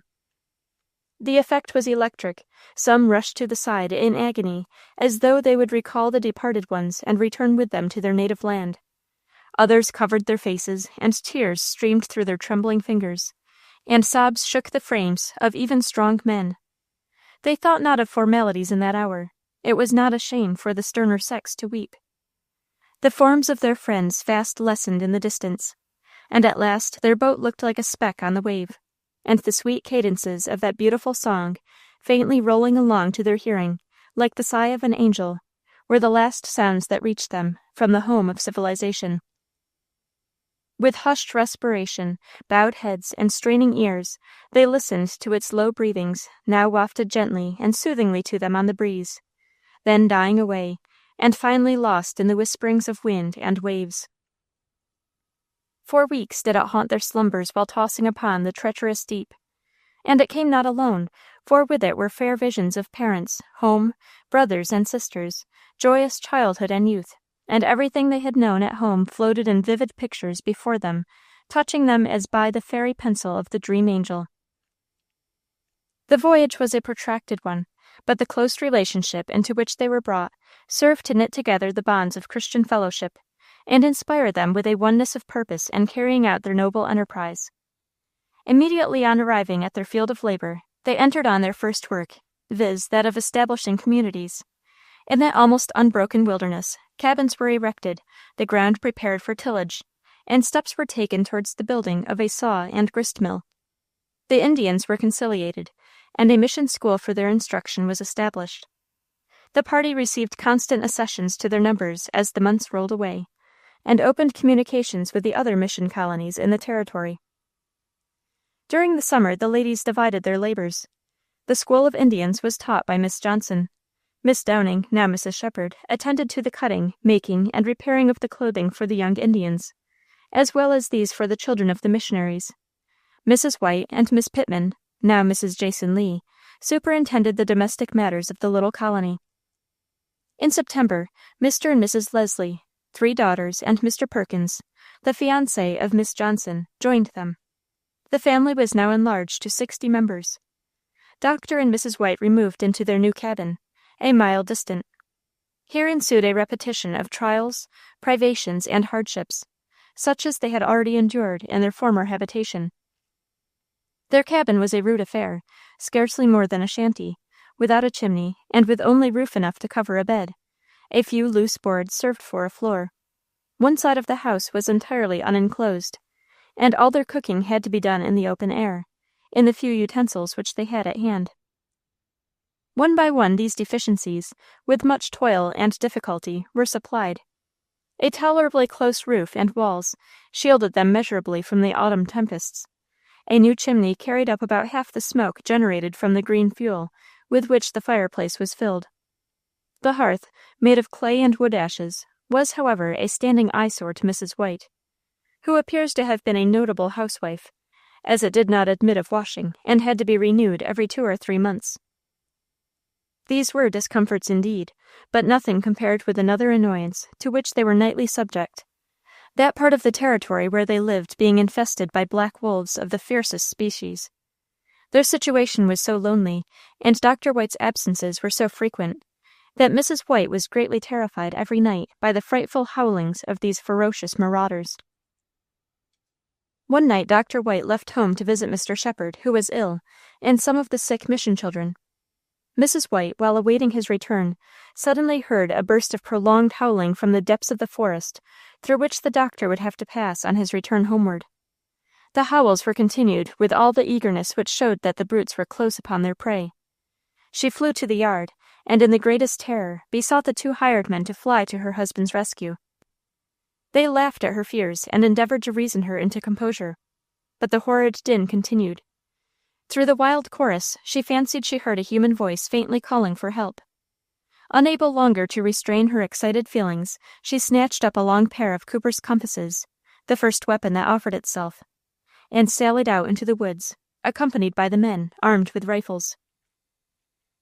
They ran swiftly, the diapason of the howls guiding them in the proper course, and in a few moments they came to a large tree, round which a pack of hungry monsters had collected, and were baying in full chorus, jumping up and snapping their jaws at a man who was seated among the branches.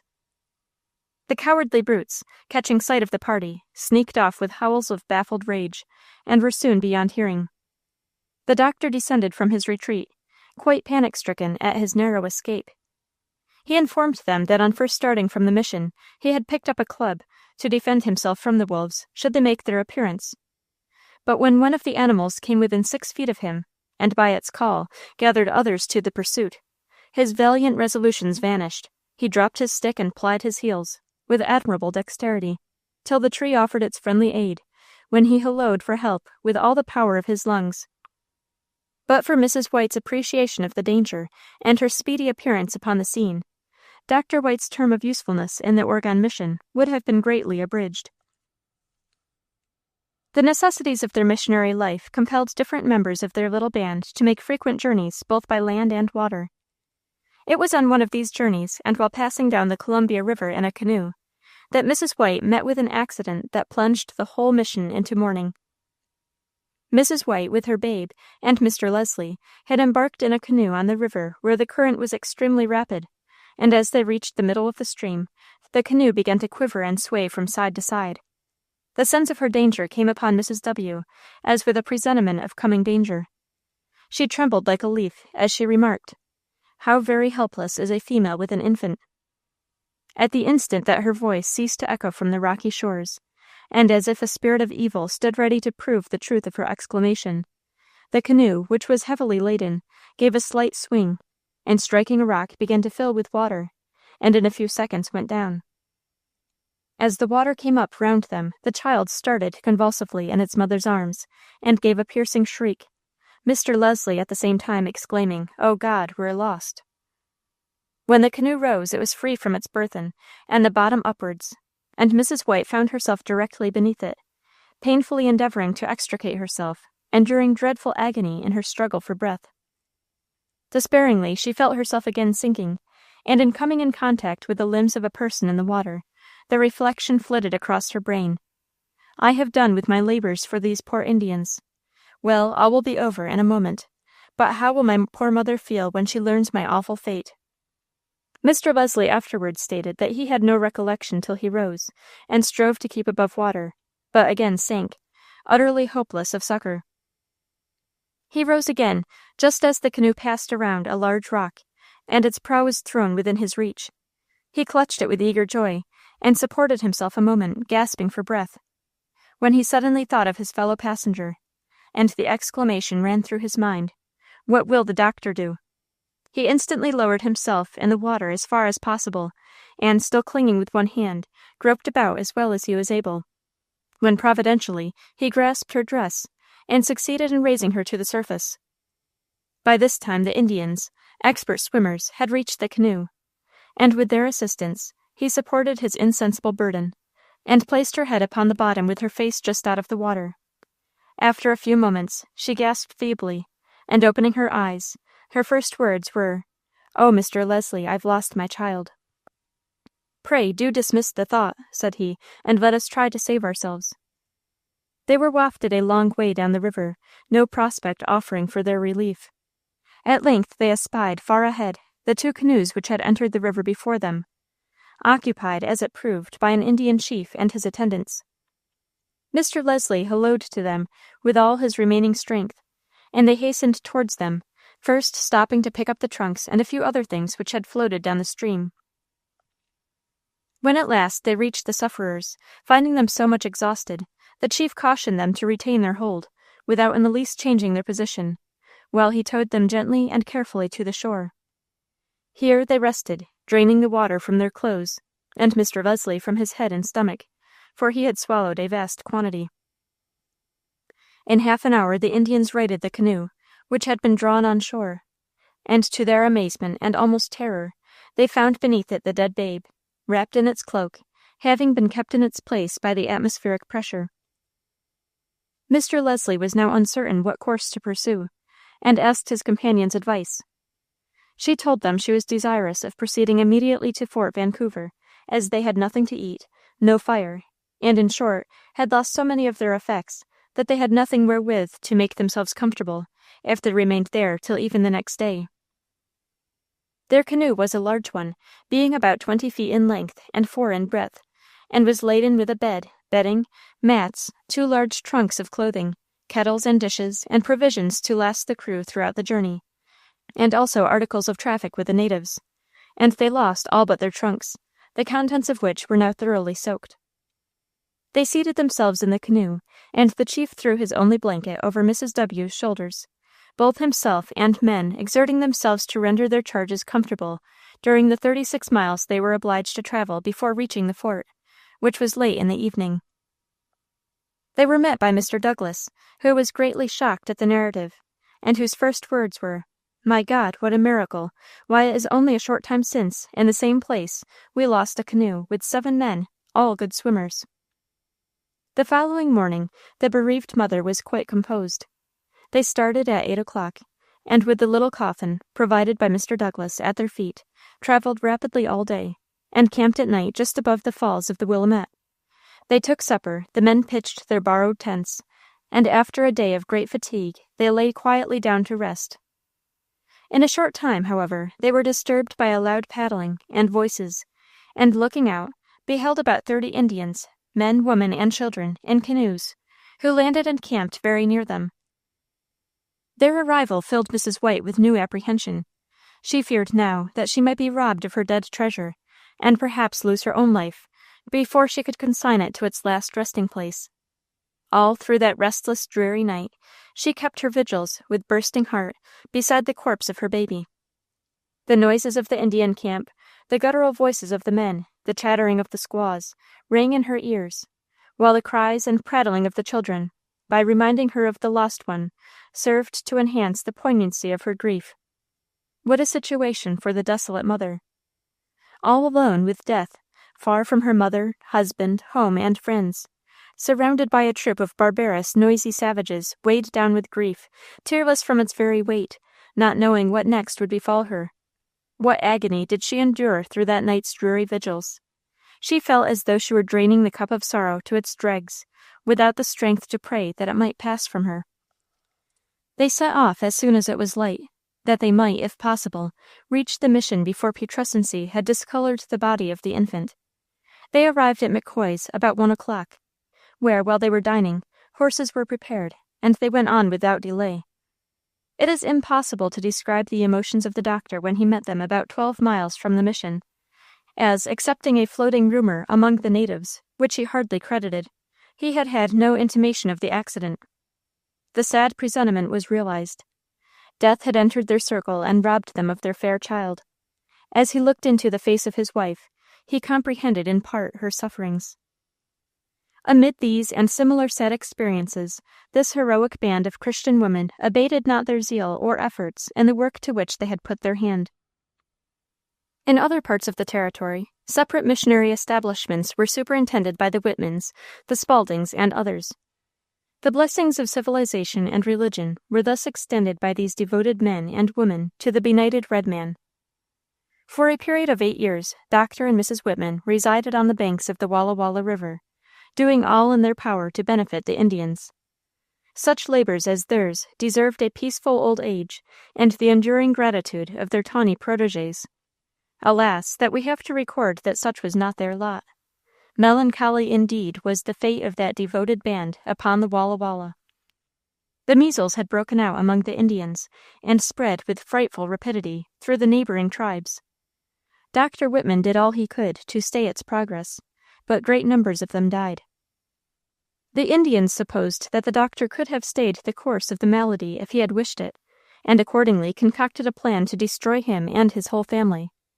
With this object in view, about 60 of them armed themselves and came to his house. The inmates, having no suspicion of any hostile intentions, were totally unprepared for resistance or flight. Dr. and Mrs. Whitman and their nephew, a youth of about 17 or 18 years of age, were sitting in the parlor in the afternoon, when Silaki, the chief, and Tamakus entered the room, and addressing the doctor, told him very coolly they had come to kill him. The doctor, not believing it possible that they could entertain any hostile intentions towards him, told him as much. But whilst in the act of speaking, Tamakus drew a tomahawk from under his robe, and buried it deep in his brain. The unfortunate man fell dead in his chair. Mrs. Whitman and the nephew fled upstairs and locked themselves into an upper room. In the meantime, Silaki gave the war whoop, as a signal to his party outside, to proceed in the work of destruction, which they did with the ferocity and yells of so many fiends. Mrs. Whitman, hearing the shrieks and groans of the dying, looked out of the window, and was shot through the breast by a son of the chief, but not mortally wounded. A party then rushed upstairs, and dispatched the niece on the spot, dragging her down by the hair of her head, and taking her to the front of the house, mutilated her in a shocking manner with their knives and tomahawks. There was one man who had a wife bedridden. On the commencement of the affray he ran to her room, and taking her up in his arms, carried her unperceived by the Indians to the thick bushes that skirted the river, and hurried on with his burden in the direction of Fort Walla Walla. Having reached a distance of 15 miles, he became so exhausted that, unable to carry her further, he concealed her in a thick clump of bushes on the margin of the river, and hastened to the fort for assistance. On his arrival, Mr. McBain immediately sent out men with him, and brought her in. She had fortunately suffered nothing more than a fright. The number killed, including Dr. and Mrs. Whitman, amounted to 14. The other females and children were carried off by the Indians, and 2 of them were forthwith taken as wives, by Sillicott's son and another. A man employed in the little mill, forming a part of the establishment, was spared to work the mill for the Indians. The day following the awful tragedy, a Catholic priest, who had not heard of the massacre, stopped on seeing the mangled corpses strewn round the house, and requested permission to bury them, which was readily granted. On the priest leaving the place, he met at a distance of 5 or 6 miles a brother missionary of the deceased, Mr. Spalding, the field of whose labors lay about 100 miles off, at a place on the river Coldwater. He communicated to him the melancholy fate of his friends, and advised him to fly as fast as possible, or in all probability he would be another victim. He gave him a share of his provisions, and Mr. Spalding hurried homeward, full of apprehensions for the safety of his own family. But unfortunately, his horse escaped from him in the night, and after a 6 days' toilsome march on foot, having lost his way, he at length reached the banks of the river, but on the opposite side to his own home. In the dead of the night, in a state of starvation, having eaten nothing for 3 days, everything seeming to be quiet about his own place, he cautiously embarked in a small canoe, and paddled across the river. But he had no sooner landed than an Indian seized him, and dragged him to his own house, where he found all his family prisoners, and the Indians in full possession. These Indians were not of the same tribe with those who had destroyed Mr. Whitman's family, nor had they at all participated in the outrage. But having heard of it, and fearing the white man would include them in their vengeance, they had seized on the family of Mr. Spalding, for the purpose of holding them as hostages for their own safety. The family were uninjured, and he was overjoyed to find things no worse. Notwithstanding this awful tragedy, the heroic women remained at their posts in the different missionary stations in the territory, and long afterwards pursued those useful labors, which, by establishing pioneer settlements in the wilderness, and by civilizing and Christianizing the wild tribes, prepared the way for the army of emigrants which is now converting that vast wilderness into a great and flourishing state. Chapter 18. Women in the Army. In the great wars of American history, there are, in immediate connection with the Army, 2 situations in which woman more prominently appears. The former is where, in her proper person, she accompanies the army as a vivandière, or as the daughter of the regiment, or as the comrade and helpmeet of her husband. The latter, and less frequent capacity, is that of a soldier, marching in the ranks and facing the foe in the hour of danger. During the War for Independence, a large number of brave and devoted women served in the army, principally in their true characters as wives of regularly enlisted soldiers, keeping even step with the ranks upon the march, and cheerfully sharing the burdens, privations, hardships, and dangers of military life. In some cases, where both wife and husband took part in the struggle for independence, the wife even surpassed her husband in those heroic virtues which masculine vanity arrogates as its exclusive possession. The name of Mrs. Jemima Warner has been embalmed in history as one of those remarkable women in whom was seen at once the true wife, the heroine, and the patriot. She appears to have been a native of Lancaster, Pennsylvania, and became the wife of James Warner, a private in Captain Smith's company, of Daniel Morgan's Rifle Corps. In 1775 she followed her husband to the north, and joined him at Prospect Hill, Cambridge, in the fall of that year. Morgan's riflemen were picked men, and were sure to be placed in the posts where the greatest danger threatened. But James Warner, though a stalwart man in appearance, possessed none of the qualities demanded in extraordinary emergencies. If ever a man needed, in hardship and danger, a constant companion, superior to himself, it was Private James Warner, and such a companion was his wife Jemima. She is described as gifted with the form and personal characteristics of a true heroine, and the heroic qualities which she displayed through all the romantic and tragic campaign against Canada proves that her spirit corresponded to the frame which it animated. The Canadian campaign was in many respects the severest and most trying of any during the Revolution. General Arnold's march through the woods of Maine was attended with delays, misfortunes, and losses, which would have discouraged any but the bravest and most determined and hardy.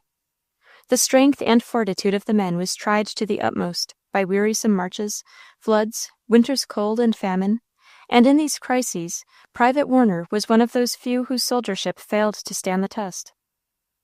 The advanced guard of the Army of the Wilderness was composed of Morgan's troops, who, with incredible labor and hardship, ascended the Dead River and crossed the highlands into the Canadian frontier, 120 miles from Quebec, with their last rations in their knapsacks, and with their passage obstructed by a vast swamp, overflowed with water from 2 to 3 feet deep. Smith's and Hendrick's companies reached it first, and halted to wait for stragglers. Mrs. Warner came up with another woman, the wife of Sergeant Greer, of Hendrick's company, as much a heroine as herself, though less unfortunate in her experience. The soldiers were entering the water, breaking the ice as they went with their gunstocks, and the woman courageously wading after them, when someone shouted, "Where is Warner?" Jemima, who had not noticed her husband's disappearance, started back in search of him. Warner was no more enfeebled in body than many of the other men, but his fortitude had given out. Begging his comrades to delay their march for a while, she hurried back in search of her husband, but an hour passed, and his company marched without him. Utterly destitute of that forethought which is so necessary an element of endurance and resolution in extremity, he had eaten all his rations, which should have lasted him 2 days. Knowing that the supplies of the army were exhausted, his faint heart saw no hope ahead. His brave wife had had a sad trial with him. From the day that provisions had begun to be scarce, he had been the same improvident laggard. Familiar with his failings, she was in the habit of hoarding food, the price of her own secret fastings, against such need as this. She now exerted herself to the utmost to rouse him, and induce him to press on and rejoin his comrades. It was long before she prevailed, and at last, when they started, the army had gone on, and Warner and his heroic wife were forced to make their way through the wilderness alone. She realized that her husband's safety depended entirely upon herself, and took care of him as she would have taken care of a child. Refusing to entertain for a moment the thought of perishing in the wilderness, she did her best to cheer her husband and drive such thoughts from his mind. It was a thankless task, but her love and devotion were equal to everything. Endowed with a strong constitution and free from disease, the young soldier could have survived the terrible march to Canada, had he possessed but a little of her courage and good sense. Taking the lead in the bitter journey through swamps and snows, threading the tangled forests, climbing cliffs, and fording half-frozen creeks, day after day the heroic woman pushed her faint-hearted husband on, feeding him from her own little store of ember-baked cakes, and eating almost nothing herself till they were more than halfway to Surgeton on the Chaudiere River, toward Quebec. Here Warner dropped down, completely discouraged, and resisted all his wife's entreaties to rise again. It was in vain that she appealed to every motive that could nerve a soldier, every sentiment that could inspire and stimulate a man. Relief, she said, must be before them, and not far away. For her sake, would he not try once more? Her pleadings and her tears were wasted. The faint-hearted soldier had made his last halt. Weak he undoubtedly was, but comparing the nourishment each had taken, she should have been physically worse off than he. It was the superiority of her mental and moral organization that kept her from sinking as low as her husband. Failing to stir him to make another effort to save himself, she filled his canteen with water, and placing that and the little remnant of her wretched bread between his knees, she turned away and went down the river with a heavy but dauntless heart in search of help. On her way she met a boat coming up the river, and in it were 2 army officers and 2 friendly Indians. Hailing the party, she told them of her distress, and begged them to take her husband on board. They replied that it was impossible. They had been sent after Lieutenant Maitland, a sick officer left behind with an attendant at 20-Foot Falls, and the little birch-bark canoe would only carry 2 more men. They could only spare her food enough to keep herself alive. Weeping, she turned back and sadly followed the canoe up the stream till it was lost to view. When she again reached the spot where she had left her discouraged husband, she found him alive but helpless, and sinking fast. While the devoted wife sat by his side, doing what little she could for his comfort, the canoe party came down the river, bearing the gallant Maitland, their loved but dying officer. Again the hapless wife begged, with piteous tears, that they would take her husband in. No, all her prayers were useless. Maitland was worth more than Warner. When all hope had fled, Jemima stayed faithfully by her husband till he had breathed his last. She could only close his eyes and try to cover his body from the wolves. Then, when love had done its best, she strapped his powder horn and pouch to her person, shouldered his rifle, and set out on her weary tramp toward Quebec. Melancholy as it was, one sees a certain sublimity in the woman's act of selecting and carrying with her those warlike keepsakes. It was in perfect keeping with those tragic times. Tender thoughtfulness of her poor husband's martial honor outlived her power to inspire him again to her heroism, and made her grand in the forlornness of her sorrow. She was determined that his arms should go to the war, if he could not. The same brave mind that had made her so admirable as a soldier's helpmeet upheld her through tedious hardships and continued perils on her lonely way to the settlement. Once there, it was necessary for her to wait till she could recover her exhausted strength. Her triumph over the severe tasking of all those bitter days in the wilderness, without chronic injury or even temporary sickness, would be called now in a woman a miracle of endurance. As she passed on from parish to parish, the simple Canadian peasant, always friendly to the American cause, welcomed with warm hospitality the handsome young woman, the story of whose singular bravery and devotion had reached their ears. Her subsequent life and history is shrouded in obscurity. We know not whether she married a husband worthier of such a partner in those trying times, or whether she retired to brood alone over a sorrow with which shame for the object of her grief must have mingled. Whatever her lot may have been, her name deserves a place on the golden roll of our Revolutionary heroines. As we have already remarked, only a few instances are on record where women served in the army of the Revolution as enlisted soldiers. Occasional services performed under the guise of men were more frequent. As bearers of dispatches and disguised as couriers, they glided through the enemy's lines. Donning their fathers' or brothers' overcoats and hats, they deceived the besiegers of the garrison into the belief that soldiers were not lacking to defend it, and even ventured in male habiliments to perform more perilous feats, such, for example, as the following.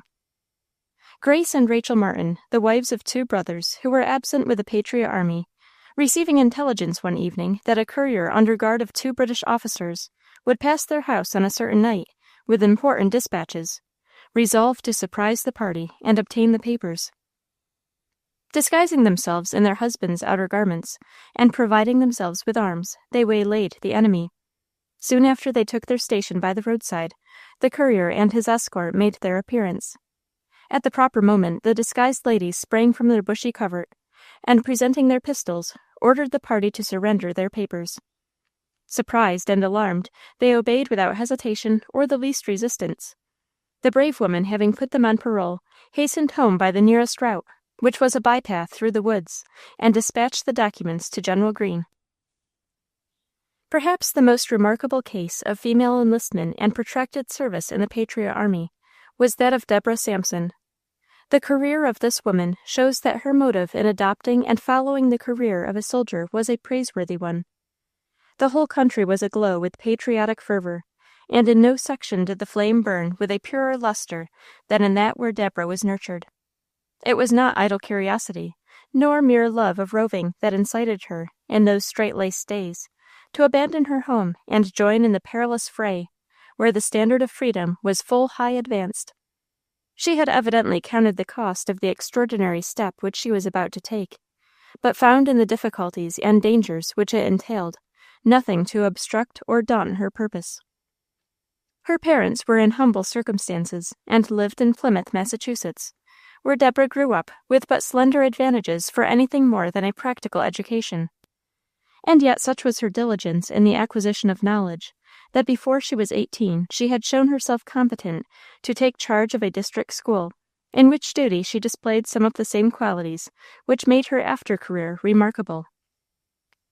She seems for several months to have cherished the secret purpose of enlisting in the American army, and with that view laid aside a small sum from her scanty earnings as a schoolteacher, with which she purchased a quantity of coarse fustian. Out of this material, working at intervals and by stealth, she made a complete suit of men's clothes, concealing in a haystack each article as it was finished. When her preparations had been completed, she informed her friends that she was going in search of higher wages for her labor. Tying her new suit of men's attire in a bundle, she took her departure. She probably availed herself of the nearest shelter for the purpose of assuming her disguise. Her stature was lofty for a woman, and her features, though finely proportioned, were of a masculine cast. When at a subsequent period she had donned the blue and buff regimentals and marched in the ranks of the Patriot Army, she is said to have looked every inch the soldier. Pursuing her way, she presented herself at the camp of the American army as one of those patriotic young men who desired to assist in opposing the British and securing the independence of their country. Her friends, supposing that she was engaged at service at some distant point, made little inquiry as to her whereabouts, knowing her self-reliance and her ability to follow out her own career without the aid of their counsel or assistance. Those who were nearest to her appear to have never made such a search for her as would have led to her discovery. Having decided to enlist for the whole term of the war, from motives of patriotism, she was received and enrolled as one of the first volunteers in the company of Captain Nathan Thayer of Medway, Massachusetts, under the name of Robert Shirtliff.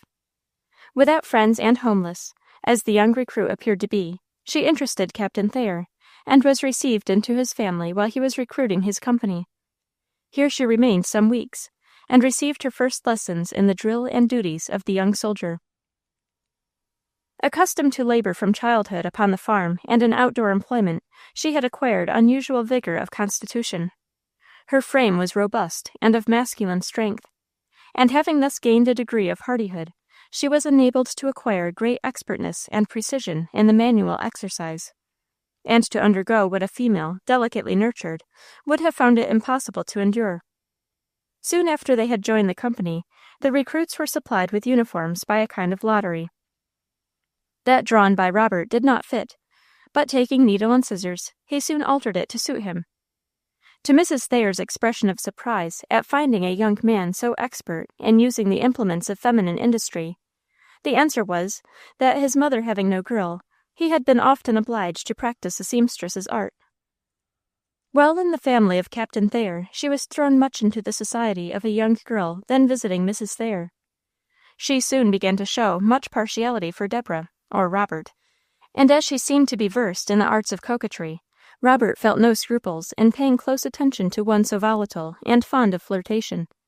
She also felt a natural curiosity to learn within how short a time a maiden's fancy might be won. Mrs. Thayer regarded this little romance with some uneasiness, as she could not help perceiving that Robert did not entirely reciprocate her young friend's affection. She accordingly lost no time in remonstrating with Robert, and warning him of the serious consequences of his folly in trifling with the feelings of the maiden. The remonstrance and caution were good-naturedly received, and the departure of the blooming soldier soon after terminated all these love passages, though Robert received from his fair young friend some souvenirs, which he cherished as relics in after years. For 3 years, and until 1781, our heroine appears as a soldier, and during this time she gained the approbation and confidence of the officers by her exemplary conduct and by the fidelity with which her duties were performed. When under fire, she showed an unflinching boldness, and was a volunteer in several hazardous enterprises. The first time she was wounded was in a hand-to-hand fight with a British dragoon, when she received a severe sword cut in the side of her head, laying bare her skull. About 4 months after the first wound, she was again doomed to bleed in her country's cause, receiving another severe wound in her shoulder, the bullet burying itself deeply and necessitating a surgical examination. She described her first emotion when the ball struck her, as a sickening terror lest her sex should be discovered. The pain of the wound was scarcely felt in her excitement and alarm. Even death on the battlefield, she felt, would be preferable to the shame that would overwhelm her in case the mystery of her life were unveiled. Her secret, however, remained undiscovered, and recovering from her wound, she was soon able again to take her place in the ranks. Some time after, she was seized with a brain fever, which was then prevalent in the army. During the first stages of her malady, her greatest suffering was the dread that consciousness would desert her, and her carefully guarded secret be disclosed to those about her. She was carried to the hospital, where her case was considered a hopeless one. One day the doctor approached the bed where she lay, a corpse, as everyone supposed. Taking her hand, he found the pulse feebly beating, and, attempting to place his hand on the heart, he discovered a female patient, where he had little expected one. The surgeon said not a word of his discovery, but with a prudence, delicacy, and generosity ever afterwards appreciated by the sufferer, he provided every comfort her perilous condition required, and paid her those medical attentions which soon secured her return to consciousness. As soon as her condition would permit, he had her removed to his own house, where she could receive the better care. After her health was nearly restored, Dr. Binney, her generous benefactor, had a long conference with the commanding officer of the company in which Robert had served, and this was followed by an order to the youth to carry a letter to General Washington. Ever since her removal into the doctor's family, she had entertained the suspicion that he had discovered the secret of her life. Often, while conversing with him, she watched his face with anxiety, but never discovered a word or look to indicate that the physician knew or suspected that she was other than what she represented herself to be. But when she received the order to carry the letter to the commander-in-chief, her long-cherished misgivings became at last a certainty. The order must be obeyed. With a trembling heart she pursued her course to the headquarters of Washington. When she was ushered into the presence of the chief, she was overpowered with dread and uncertainty, and showed upon her face the alarm and confusion which she felt. Washington, noticing her agitation, and supposing it to arise from diffidence, kindly endeavored to reassure her. She was soon bidden to retire with an attendant, while he read the communication of which she had been the bearer. In a few moments, she was again summoned to the presence of Washington, who handed her in silence a discharge from the service, with a note containing a few brief words of advice, and a sum of money sufficient to bear her expenses to some place where she might find a home. To her latest hour, she never forgot the delicacy and forbearance shown her by that great and good man. After the war was over, she became the wife of Benjamin Gannett, of Sharon. During the presidency of General Washington, she was invited to visit the seat of government, and during her stay at the capital, Congress granted her a pension and certain lands in consideration of her services to the country as a soldier. In the War of 1812, women shared more or less in the hard and perilous duties of a soldier, especially upon the Canadian border, and on the western frontier, where Indian hostilities now broke out afresh. She stood guard in the homes exposed to attack all along the thin line, which the savage or the British soldier threatened to break through, and on more than one battlefield proved her lineal descent from the brave mothers of the Revolution. To the female imagination, the war with Mexico must have been clothed with peculiar hardships and dangers. The length of the marches, the vast distance from home, the torrid heats, fell diseases that prevailed in that clime, and the nature of the half-civilized enemy, all conspired to warn the gentler sex against taking part in that conflict. And yet, all these appalling difficulties and perils could not damp the martial ardor of Mrs. Coolidge. She was born in Missouri, where at St. Louis she married her husband, who was a Mexican trader. Accompanying him on one of his yearly journeys to Santa Fe, she had the misfortune to see him meet his death at the hands of a Mexican bravo in the outskirts of that city. Her life had been a stirring one from her early girlhood, and when war broke out with Mexico, she attired herself in manly garments, and by her stature and rather masculine appearance readily passed muster with the recruiting officer. Under the name of James Brown, she was duly entered on the rolls of a Missouri company, which soon after took steamboat for Fort Leavenworth, the rendezvous. From this point, on the 16th of June, 1846, a force of 1,658 men, including our heroine, or hero, took up their line of march to Santa Fe. Most of this little army were mounted men, and of this number was Mrs. Coolidge, who was an admirable horsewoman. Their course lay over the almost boundless plains that stretched westward to the foothills of the Rocky Mountains, a distance of nearly 1,000 miles. In 50 days they reached Santa Fe, of which they took possession without opposition. The soldierly bearing and quick intelligence of Mrs. Coolidge soon attracted the attention of Colonel Kearney, the commanding officer, and she was selected by him to be one of the bearers of dispatches to the War Department. A picked mustang of extraordinary mettle and endurance was placed at her disposal. A strong and fleet horse of the messenger stock, crossed with the mustang, was selected for her guide. A strong and fleet horse of the messenger stock, crossed with the mustang, was selected. For her guide, a sturdy Scotchman, formerly in the Santa Fe trade. And one bright day, early in September, they set out on their long and perilous journey for Leavenworth. The first 16 miles, over a broken and hilly country, was void of incident. They had passed through Arroyo Hondo and reached the canyon, El Boca del Canyon, one of the gateways to Santa Fe. As they were threading this narrow pass, they saw, on turning a short angle of the precipice that towered 300 feet above them, 4 mounted Mexicans, armed to the teeth and prepared to dispute their passage. One of them dismounted, and advancing towards our couriers, waved a white handkerchief, and demanded in Spanish, and in broken English, their surrender. The guide replied in very concise English, telling him to go to a place unmentionable to polite ears.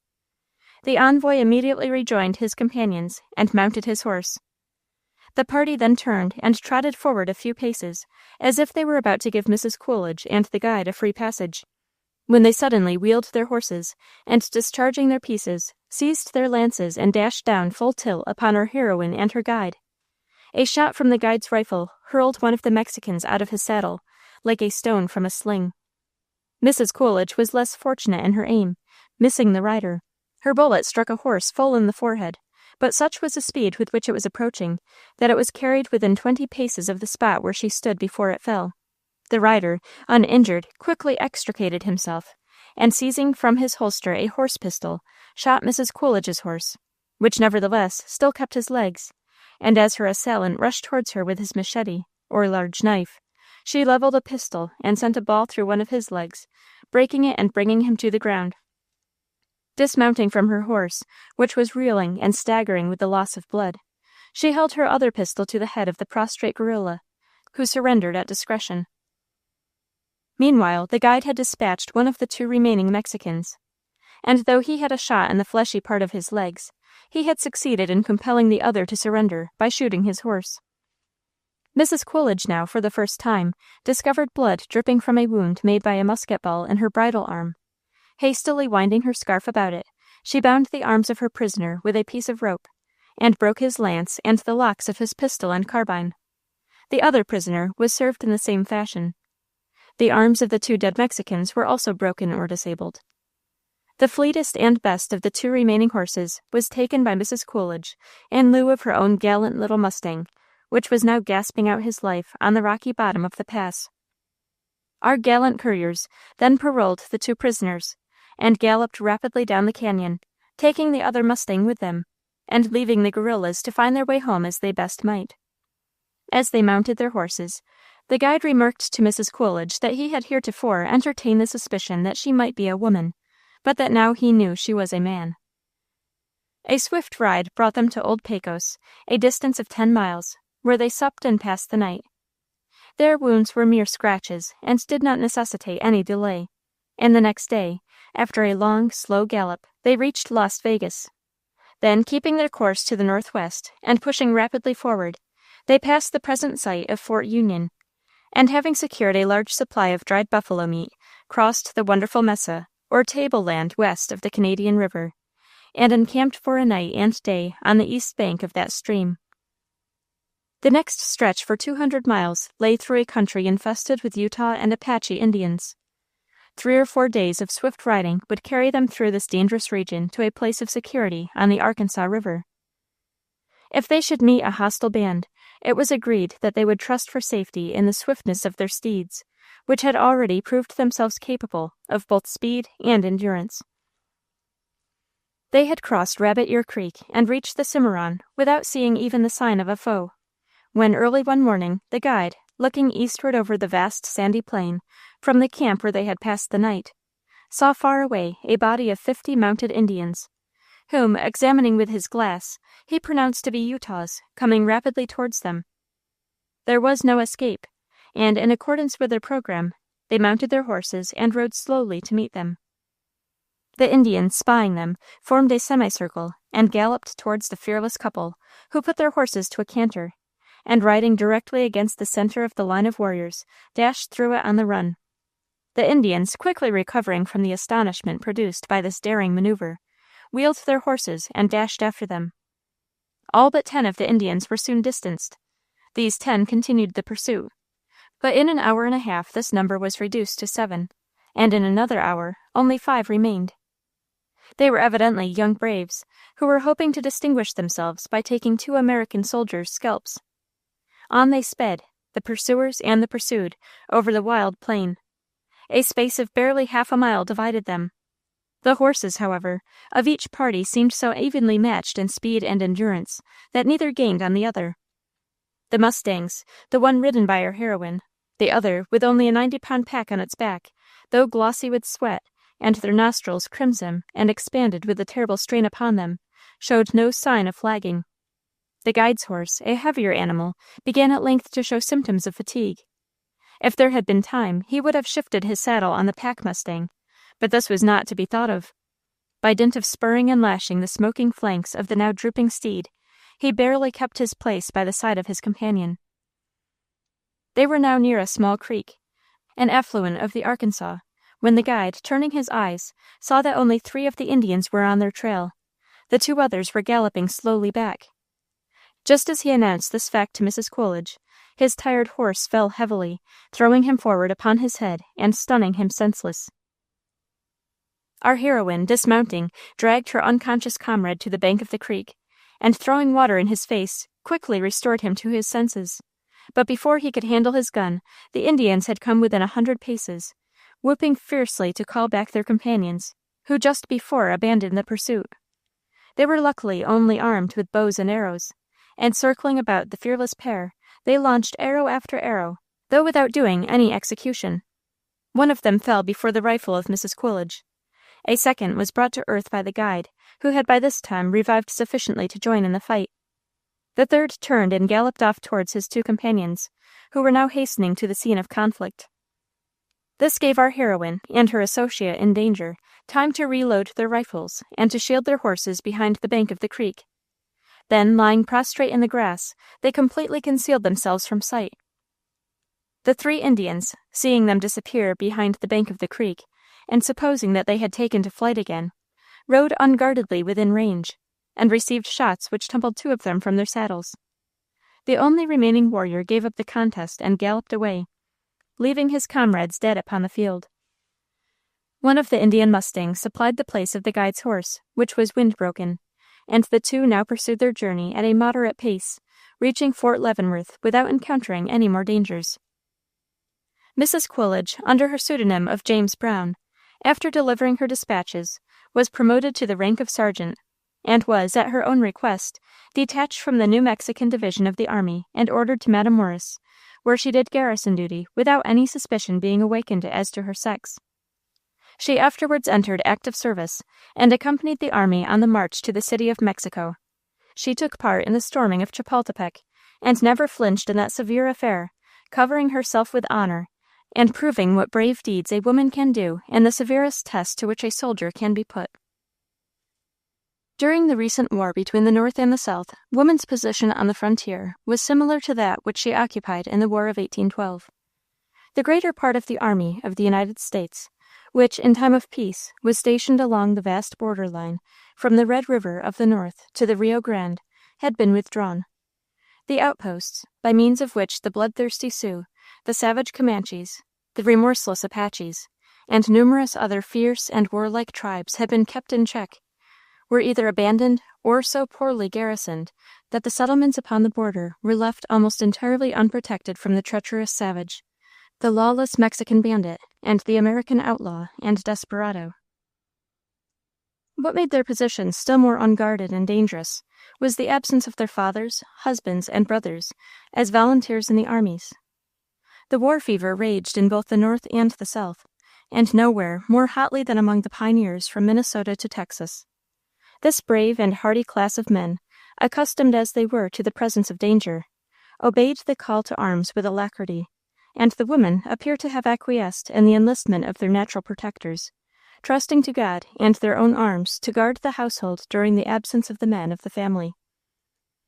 The women were thus left alone to face their human foes and the 1,000 other perils which beset them.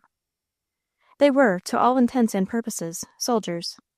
They belonged to the home army, upon which the frontier would have mainly to rely for security. Ceaseless vigilance by day and night, and a steady courage in the presence of danger, had to be constantly exercised. Sometimes the savage foe came in overwhelming numbers, and in such cases the only safety lay in flight, during which all woman's address and fortitude was called into requisition, either to devise means of successfully eluding her pursuers, or to endure the toils and hardships of a rapid march. Sometimes she stood with loaded gun in her household garrison, and faced the enemy, either repelling them or dying at her post, or, what was worse than death, seeing her loved ones butchered before her eyes, and there being led into a cruel captivity.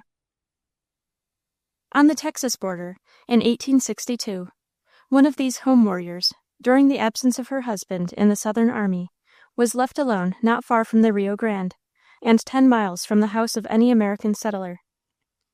3 Mexican horse thieves came to the house and demanded the key of the stable, in which 2 valuable horses were kept, threatening, in case of refusal, to burn her house over her head. She stood at her open door, with loaded revolver, and told them that not only would she not surrender the property, but that the first one that dared to lay violent hands upon her should be shut down.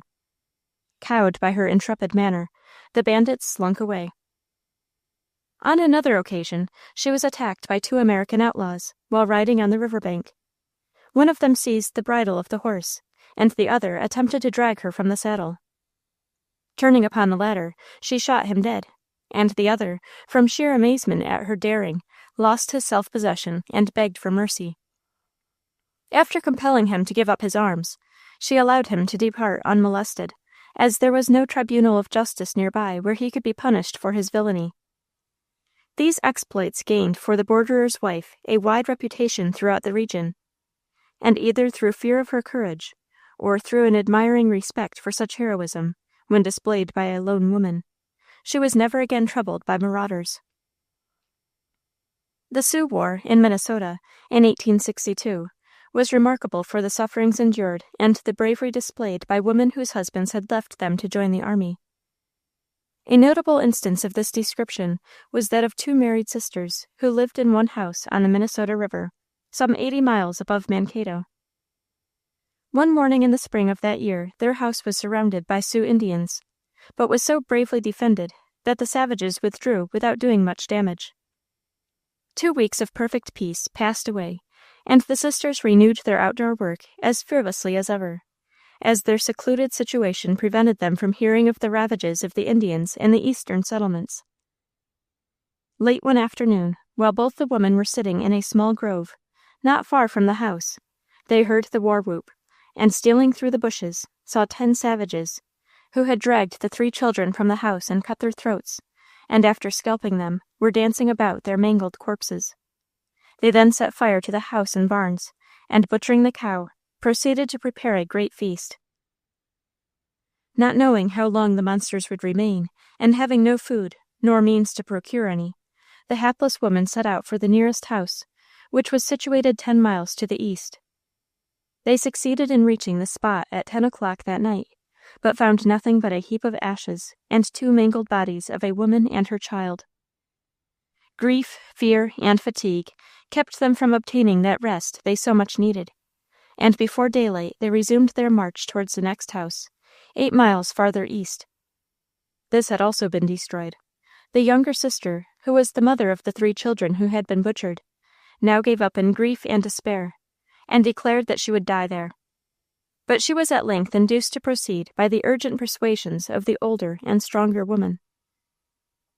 The borders of the river at this point were covered with woods rendered impervious to the rays of the sun by the herbs, and shrubs that crept up the trunks and twined around the branches of the trees.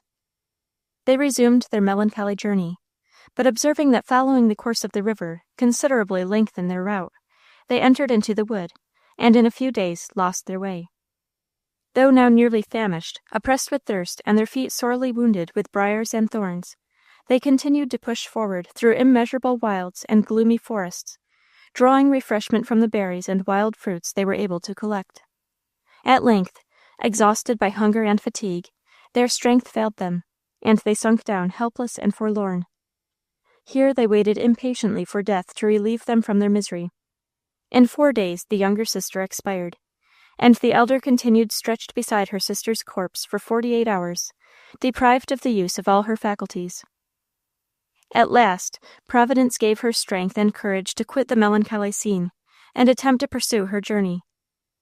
She was now without stockings, barefooted, and almost naked. 2 cloaks, which had been torn to rags by the briars, afforded her but a scanty covering. Having cut off the soles of her sister's shoes, she fastened them to her feet, and went on her lonely way. The 2nd day of her journey she found water, and the day following, some wild fruit and green eggs. But so much was her throat contracted by the privation of nutriment that she could hardly swallow a sufficiency of the sustenance which chance presented to her as would support her emaciated frame. That evening she was found by a party of volunteers who had been in pursuit of the Indians, and she was brought into the nearest settlement in condition of body and mind to which even death would have been preferable. Notwithstanding the dangers and distractions of this quasi-military life, led by wives and mothers on the frontier, they did not neglect their other home duties. When the scarred and swarthy veterans returned to their homes on the border, there were no marks of neglect to be erased, no evidences of dilapidation and decay. They found their farms in as good a condition as when they enlisted. Enhanced prices had balanced diminished production. Crops had been planted, tended, and gathered by hands that had before been all unused to the hoe and the rake. The sadness lasted only in those households, alas, too numerous, where no disbanding of armies could restore the soldier to the loving arms and the blessed industries of home.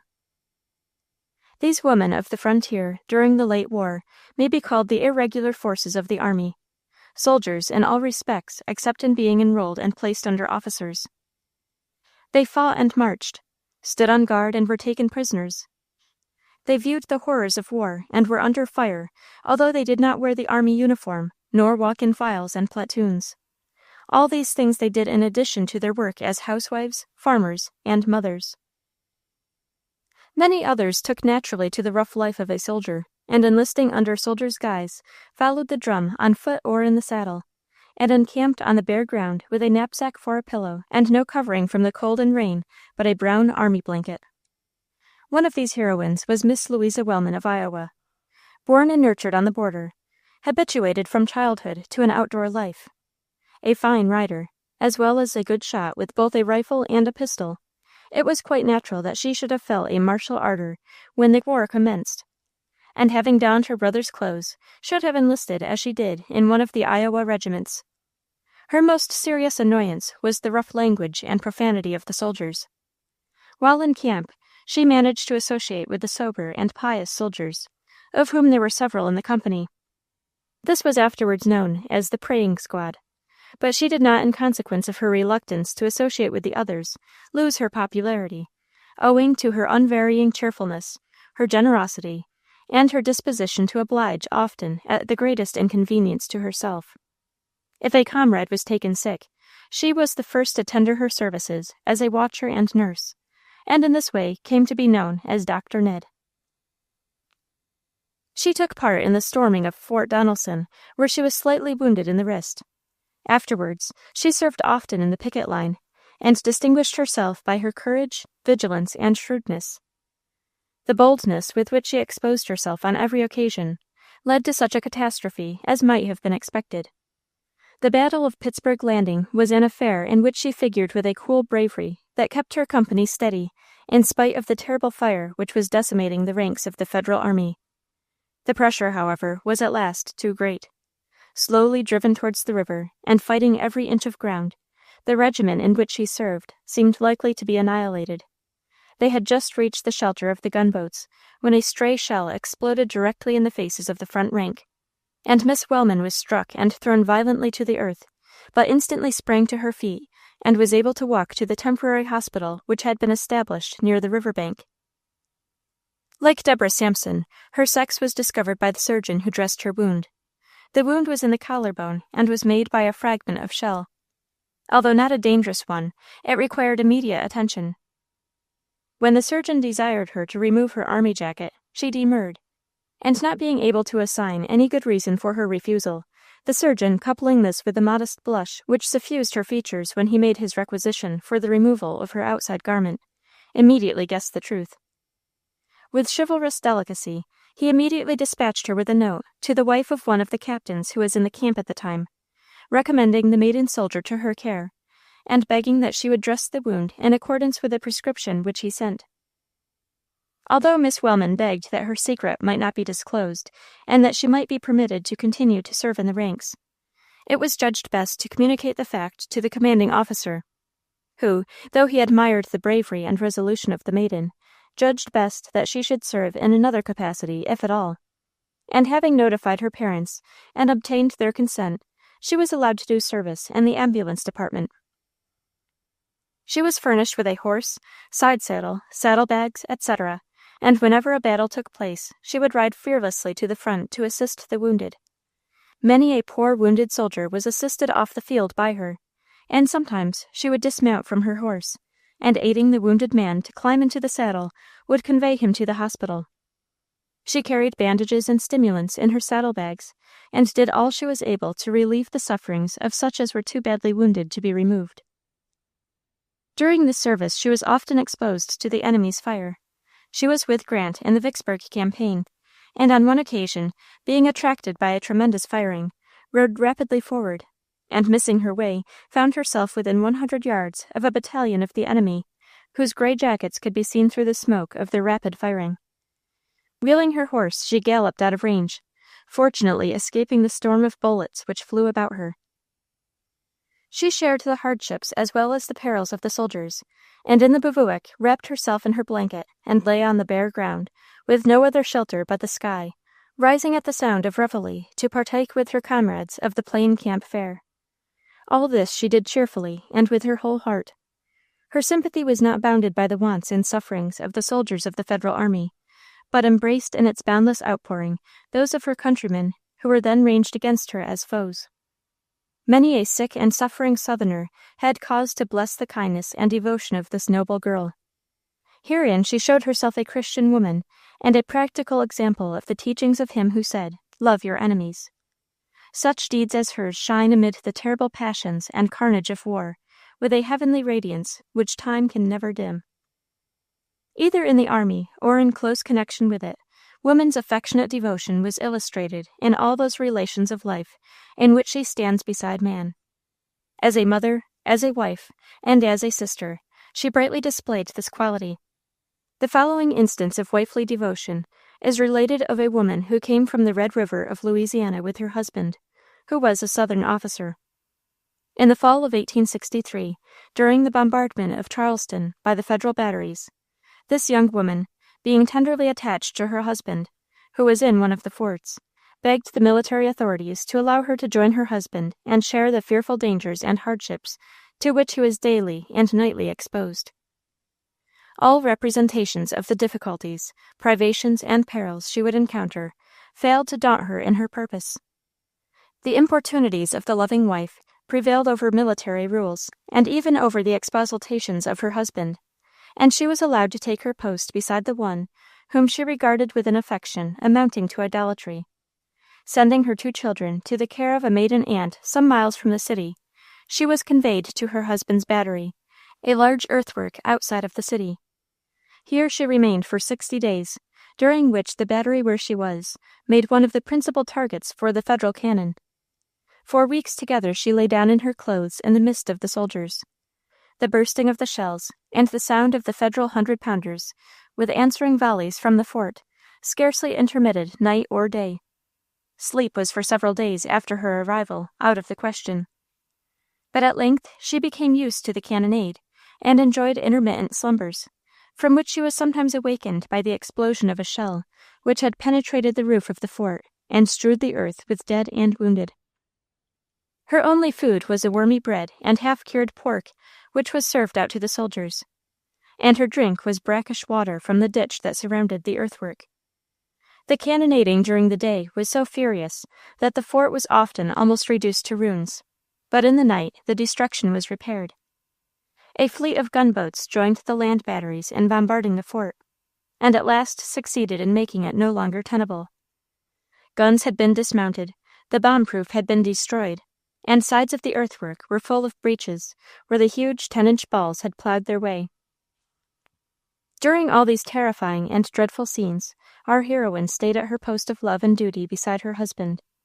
When the little garrison evacuated the fort at night and retired to the city, she was carried in an ambulance drawn by 4 of the soldiers in honor of her courage and devotion. One of the most singular and romantic stories of the late war is that of 2 young women who enlisted at the same time, and were engaged in active service for nearly a year without any discovery being made or even a suspicion excited as to their true sex.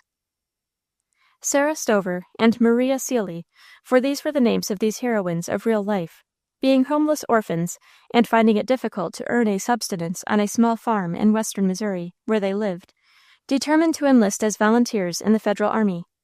Accordingly, having donned male attire and proceeded to St. Louis early in 1863, they joined a company which was soon after ordered to proceed to the regiment, which was part of the Army of the Potomac.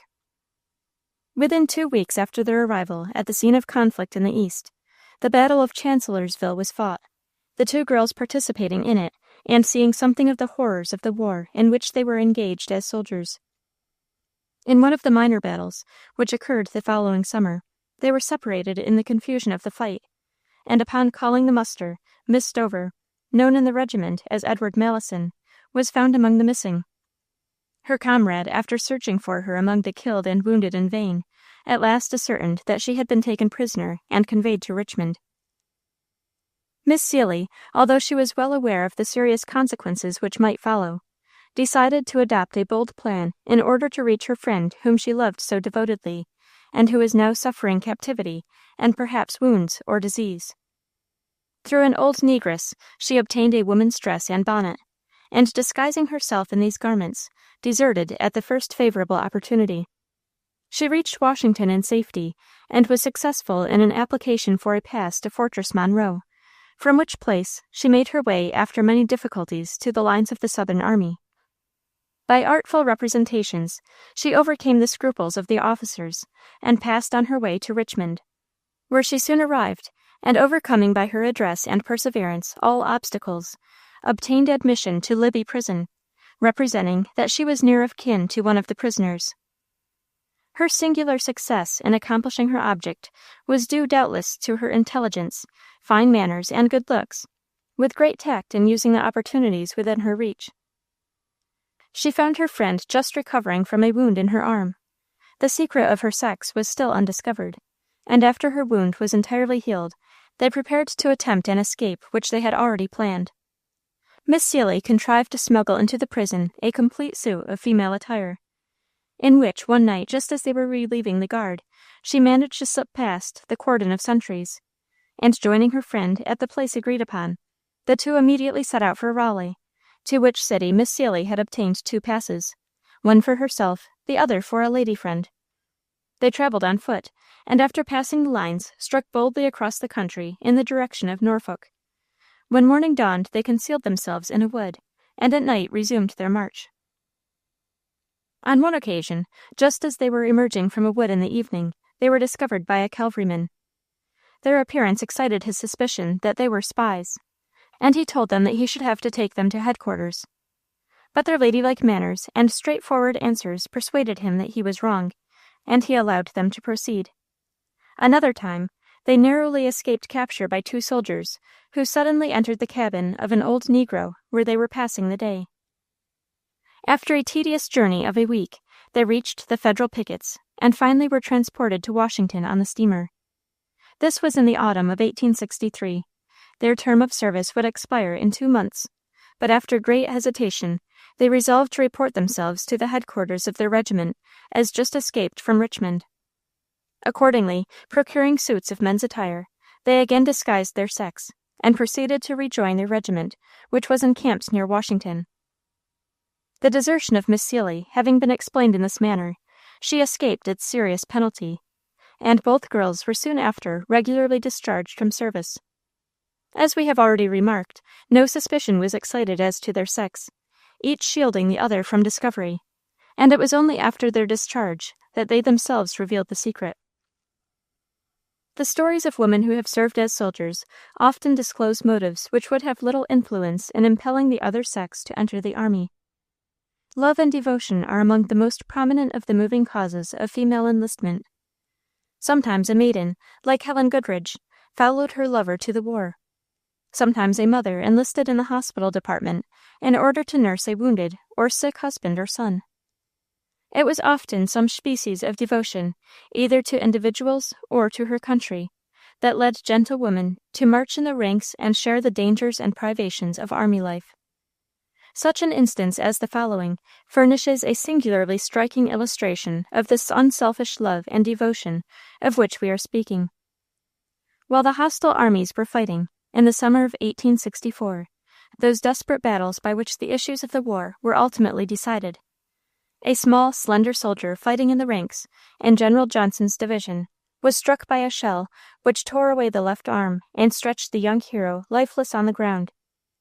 A comrade in pity twisted a handkerchief around the wounded limb as an impromptu tourniquet, and thus having staunched the flowing blood, placed the slender form of the unfortunate soldier under a tree and passed on. Here, half an hour after, he was found by the ambulance men and brought to the hospital, where the surgeon discovered that the heroic heart, still faintly beating, animated the delicate frame of a woman. Powerful stimulants were administered, and as soon as strength was restored, the stump of the wounded limb was amputated near the shoulder.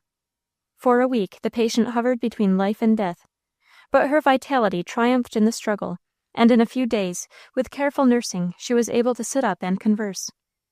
One of those noble women who emulated the example and the glory of Florence Nightingale in nursing and ministering to the sick and wounded in the army, won the maiden soldier's confidence, and into her ear she breathed her story. She and a brother aged 18 had been left orphans 2 years before. They were in destitute circumstances and had no near relations.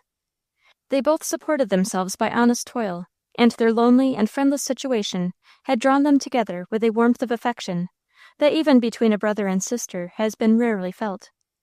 They were all in all to each other, and when, in the spring of 1864, her brother had been drafted into the army, she learned the name of the regiment to which he had been assigned, and unknown to him, assumed male attire and joined the same regiment.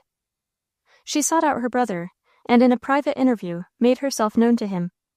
Astonished and grieved at the step she had taken, he begged her to withdraw from the army, which she could easily do by disclosing the fact of her true sex.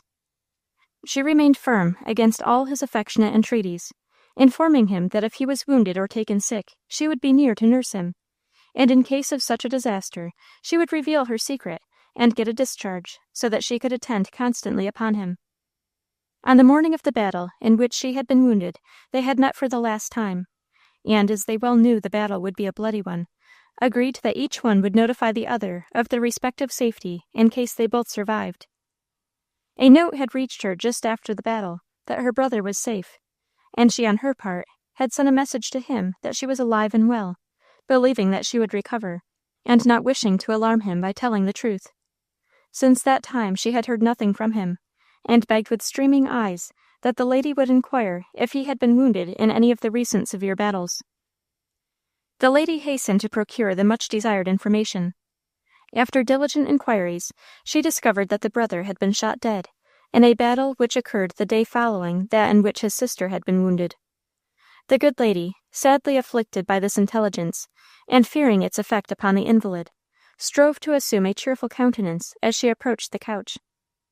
A smile of almost painful sweetness shone on the face of the girl soldier when she first glanced at the serene face of the lady, who kindly put her off in her penetrating inquiries, but could not avoid showing a trace of grief and anxiety over the sad message with which she was burdened. The smile slowly faded from the girl's face, her voice grew tremulous, her questions more searching and direct. The lady tried to commence to break the sad truth gently to her, but already the unfortunate maiden had comprehended the fact. Her face grew a shade paler, then flushed. She breathed with difficulty. They raised her up, A crimson stream gushed from her lips, and an instant after the strong heart of the true and loving sister was still forever. Chapter 19. Across the Rocky Mountains. The frontier of today is on the plains and in the mountains. In that immense territory bounded by the Pacific on the west, and on the east by a line running irregularly from the sources of the Red River of the North to the Platte, 100 miles from Omaha, and thence to the mouth of the Brazos in Texas. Wherever a settlement is isolated, there is the frontier. Life in these remote regions is affected, of course, by external surroundings. The same is true of the passage of the pioneer battalions from the eastern settlements through the country westward. The mountain frontier presents, both to the settler who makes her abode there, and to her who passes through its wild pathways, a distinct set of difficulties and dangers, besides those which are incident to every family which settles far from the more populous districts. The enormous extent of the mountain region can be measured in linear and square miles. It can be bounded roughly by the Pacific Ocean and the fountains of the great rivers, which course through the Mississippi Valley. It can be placed before the eye in an astronomical position between such and such latitudes and longitudes. But such descriptions convey to the mind only an idea which is quite vague and general. When we say that 150 states like Connecticut, or 20 states like New York or Illinois, spread over that infinitude of peaks and ranges, would scarcely cover them, we gain a somewhat more adequate idea of their extent. But it is only by actually traversing this wilderness of hills and mountains, east and west, north and south, that we can more fully comprehend its extent and the difficulties to be encountered by the emigrant who crosses it. A straight line from Cheyenne on the east, to place her at the foot of the Sierra Nevada in California, is 850 miles. By the shortest traveled route between these points, it is upward of 1,000 miles. A straight line from the same point in the east to Oregon City, among the Cascade Mountains in Oregon, measures 950 miles. By the traveled routes, it is more than 1,200. 30 years ago, when railroads were unknown west of Buffalo, the journey by ox teams across the continent, from the Atlantic to the Pacific, was more than 3,000 miles, and might occupy from 1 year to 18 months, according to circumstances. After leaving regions where roads and settlements made their march comparatively comfortable and secure, they struck boldly across the plains, fording rivers, hewing their way through forests, toiling across wide tracts of desert, destitute of food, herbage, and water, until they reached the Rocky Mountains. The region they were now to pass through had been penetrated by scarcely any but hunters, fur traders, soldiers, and missionaries. It was to the peaceful settler who was seeking a home, a terra incognita, an unknown land. Those mountain peaks were veiled in clouds. Those devious labyrinthine valleys were the abode of darkness. The awful majesty of nature's works, the titanic wonder shapes which God hath wrought, are calculated to burden the imagination and subdue the aspiring soul of man by their vastness.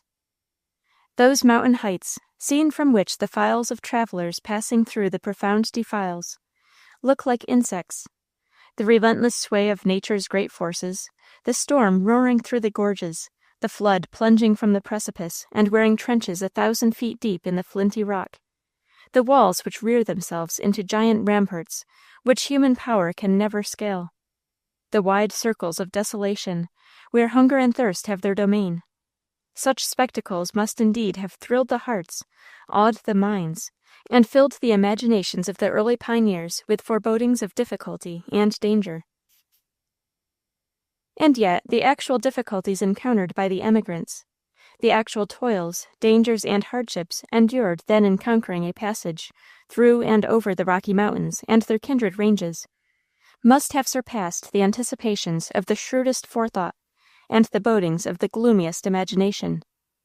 Tongue cannot tell, nor pen describe, nor hath it entered into the heart of the eastern home-dweller to conceive of the forlorn and terrible stories of those early mountain passages. We may wonder whether the fortunate traveler of these days, who is whirled up and down those perilous slopes by a 40-ton locomotive, often looks back to the time when those rickety wagons and lean oxen jogged along drearily 8 or 10 miles a day through those terrible fastnesses, or reverting to such a scene, expends upon it a merited sympathy. Now, a 7 days' journey from Manhattan to the Golden Gate, sitting in a palace car, well fed by day, well rested by night, scarcely more fatigued when one steps on the streets of San Francisco than by a day's journey on horseback in the olden time.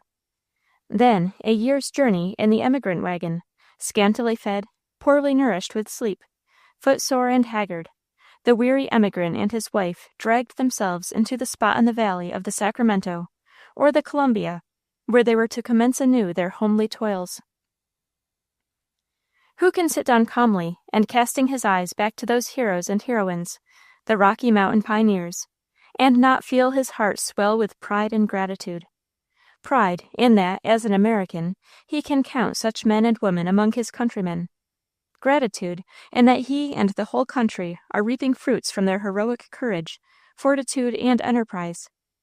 Dangers met with an undaunted heart, hardships endured with unshrinking fortitude, trials and sufferings borne with cheerful patience, forgetfulness of self, devotion and sacrifice for others.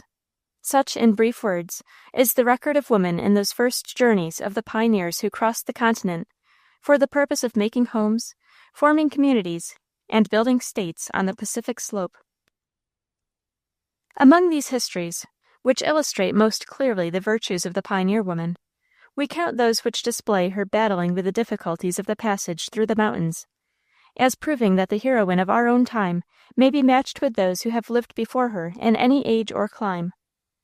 One of these histories runs as follows. In the corps of pioneers, who in 1844 were pushing the outposts of civilization farther towards the setting sun, was a young couple who left Illinois late in the summer of that year, and journeying with a white-tilted wagon, drawn by 4 oxen, crossed the Missouri near the site of old Fort Kearny, and moving in a bee-line over the prairie, early in November, and camped for the winter just beyond the forks of the Platte. A low cabin, built of cottonwood, banked up with earth, and consisting of a single room, which contained their furniture, farming utensils, and stores, sufficed as a shelter against the severe winds which sweep over those plains in the inclement season. Their oxen, not requiring to be housed, were allowed to roam at large and browse upon the sweet grass which remains nourishing in that region throughout the winter. At that period, immense herds of bison roved through that section, and in a few days after the arrival of Mr. and Mrs. Hinman, for this was their name, they had each shot, almost without stirring from their camp, 3 fat buffalo cows, whose flesh was dried and added to their winter's store. A supply of fresh meat was thus near at hand, and for 5 weeks they fared sumptuously on buffalo soup and ribs, tenderloin and marrow bones, roasted with succulent tidbits from the hump and tongue which, with boiled Indian meal, formed the staple of their repasts. Both Mr. Hinman and his wife were scions of that hardy stock which had, even before the Revolutionary War, set out from Connecticut, and cutting their way through the forest, had crossed the Alleghany Mountains and river, and pitched their camp in the rich valley of the Muskingum, near the site of the present city Marietta. Both had also grown up amid the surroundings of true frontier life, and were endowed with faculties, as well as fitted by experience, to engage in the bold enterprise wherein they were now embarked, namely, to cross the Rocky Mountains with a single ox team, and establish themselves in the fertile valley of the Willamette in Oregon. The spare but well-knit frame, the swarthy skin, the prominent features, the deep-set eyes, the alert and yet composed manner, marked in them the true type of the born borderer. To these physical traits were united the qualities of mind and heart which are equally characteristic of the class to which they belonged, an apparent insensibility to fear, a capacity for endurance that exists in the moral nature rather than in the body, and a self-reliance that never faltered, formed a combination which fitted them to cope with the difficulties that environed their perilous project. As early in the spring of 1845 as the ground would permit, they repacked their goods and stores, hung out the white sails of their prairie schooner, and pursued their journey up the North Fork of the Platte, crossed the Red Buttes, went through Devil's Gate, skirted the banks of the Sweetwater River, and winding through the Great South Pass, diverted their course to the north in the direction of the headwaters of Snake River, which would guide them by its current to the Columbia.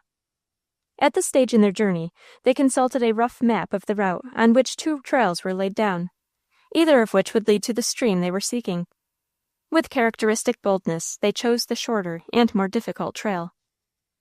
Following its tortuous course in a northwesterly direction, they reached a point where the path was barely wide enough for the wagon to pass, and was bounded on the one side by a wall of rock, and on the other by a ragged precipice descending hundreds of feet into a dark ravine. Here Mrs. Hinman dismounted from her seat in the wagon to assist in conducting the team past this dangerous point.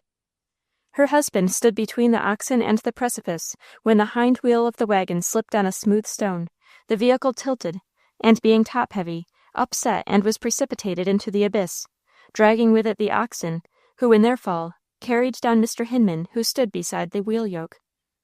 He gave a loud cry as he fell, and gazing horror-stricken over the brink, Mrs. Hinman saw him bounding from rock to rock, preceded by the wagon and oxen, which rolled over and over till they disappeared from view.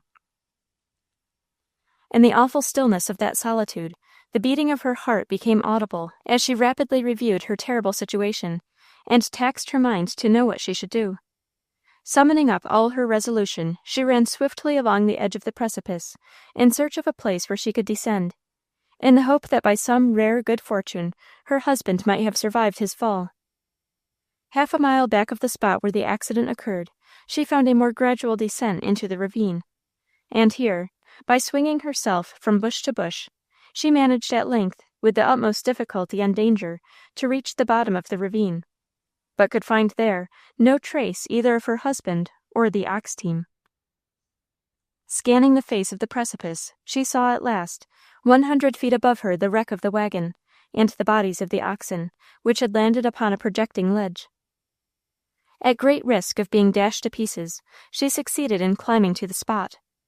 The patient beasts which had carried them so far upon their way were crushed to a jelly. Among the remains of the wagon scarcely a vestige appeared of the furniture, utensils, and stores with which it was laden. She marked the track it had made in its descent, and digging her fingers and toes into the crevices of the rock, and drawing herself from point to point in a zigzag course, by means of bushes and projecting stones, she slowly scaled the declivity, and reached a narrow ledge some 300 feet from the ravine, where she paused to take breath. A low moan directed her eyes to a clump of bushes some 50 feet above her, and there she caught sight of a limp arm hanging among the stunted foliage.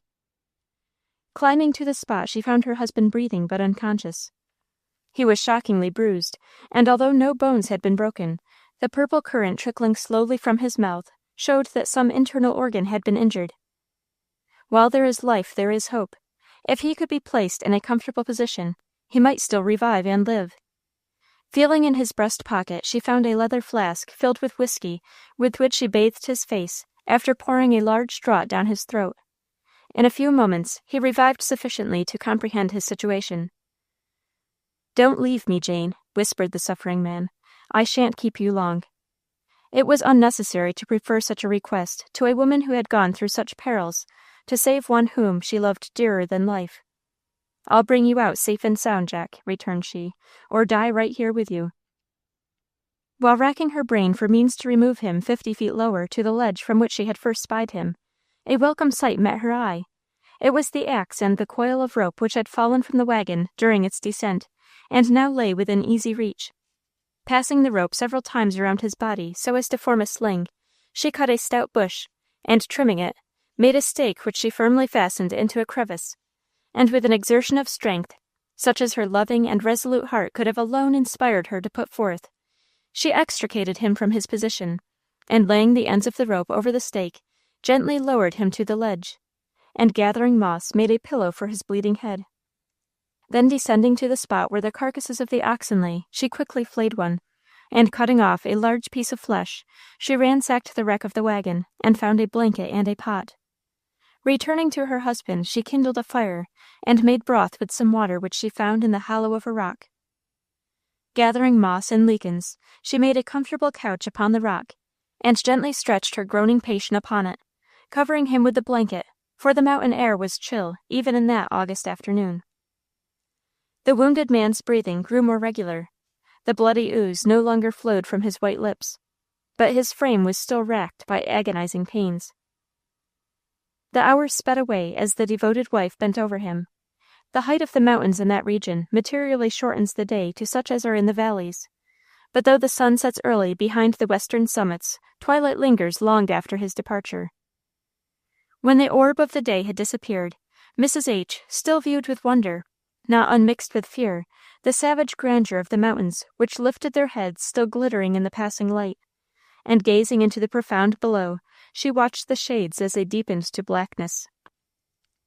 The ledge on which the forlorn pair lay was barely 4 feet wide and less than 10 feet long.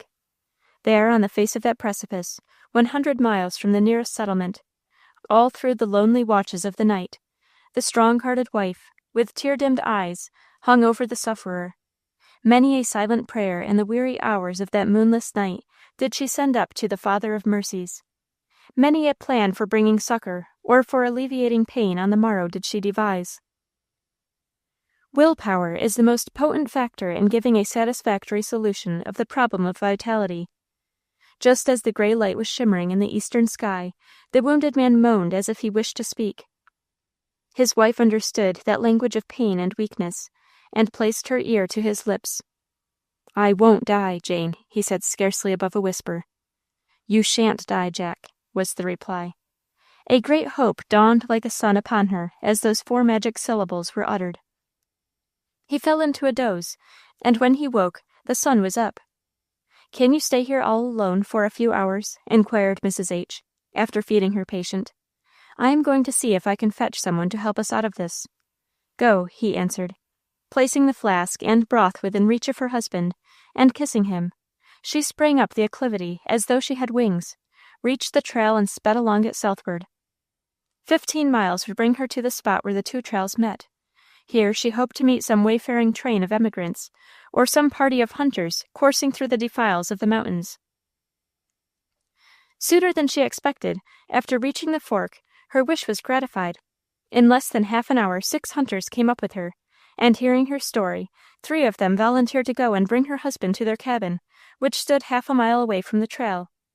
A horse was furnished to Mrs. H., and the 3 hunters and she rode rapidly to the scene of the disaster. Skipping down the declivity like chamois, and helping their brave companion, who was now quite fatigued with her exertion, they reached the rocky shelf. The mountain air and the delicious consciousness that he would live, coupled with implicit confidence in the success of his wife's errand, had acted like a charm on the vigorous organization of the wounded man, and he begged that he might be immediately removed.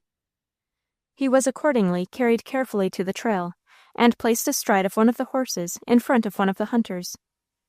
After a slow march of 4 hours, he was safely stowed in the cabin of the hunters, where, in a few weeks, he entirely recovered from his injuries. It might be readily supposed, after such a grave experience of the dangers of mountain life, that our heroine and her husband would have been inclined to return to their old home on the sunny prairies of Illinois.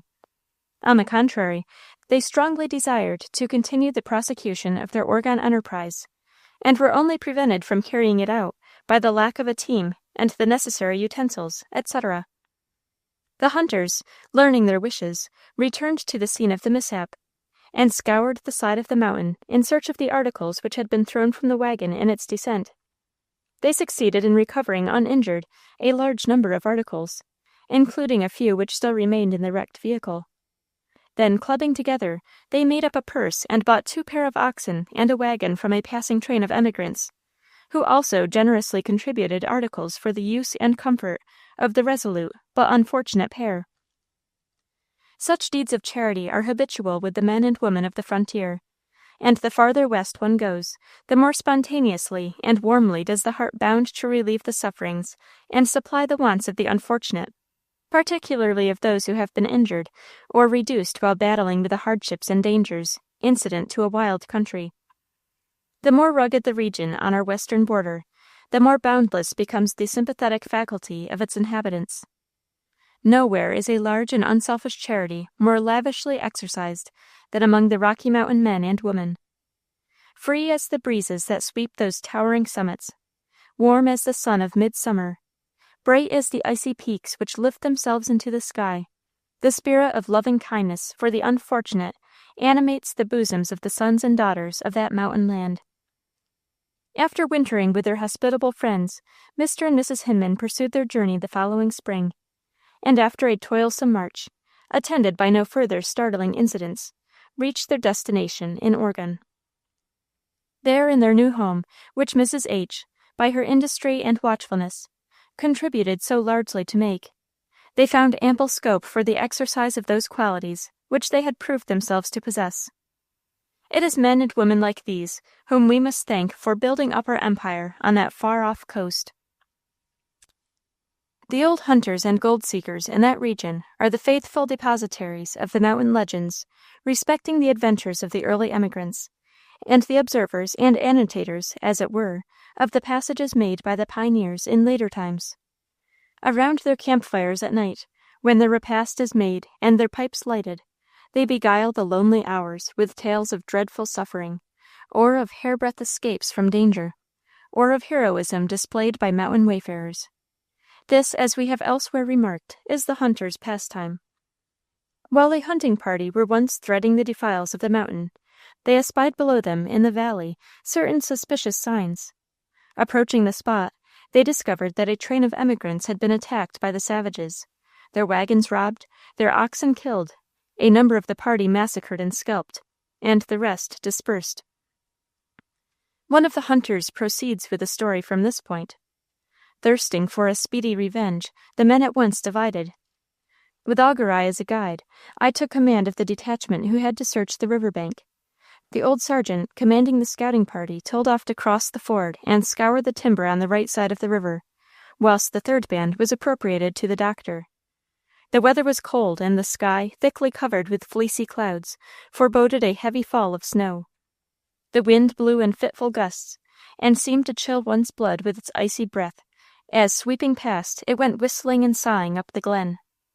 The rattle of the horses' hoofs, as the receding parties galloped over the turf, grew fainter and fainter, and when our little band halted on a sandy reach, about a mile up the river, not a sound was audible, save the steady rhythm of the panting horses, and the noisy rattle of the stream, as tumbling over the craggy rocks, it rippled on its course.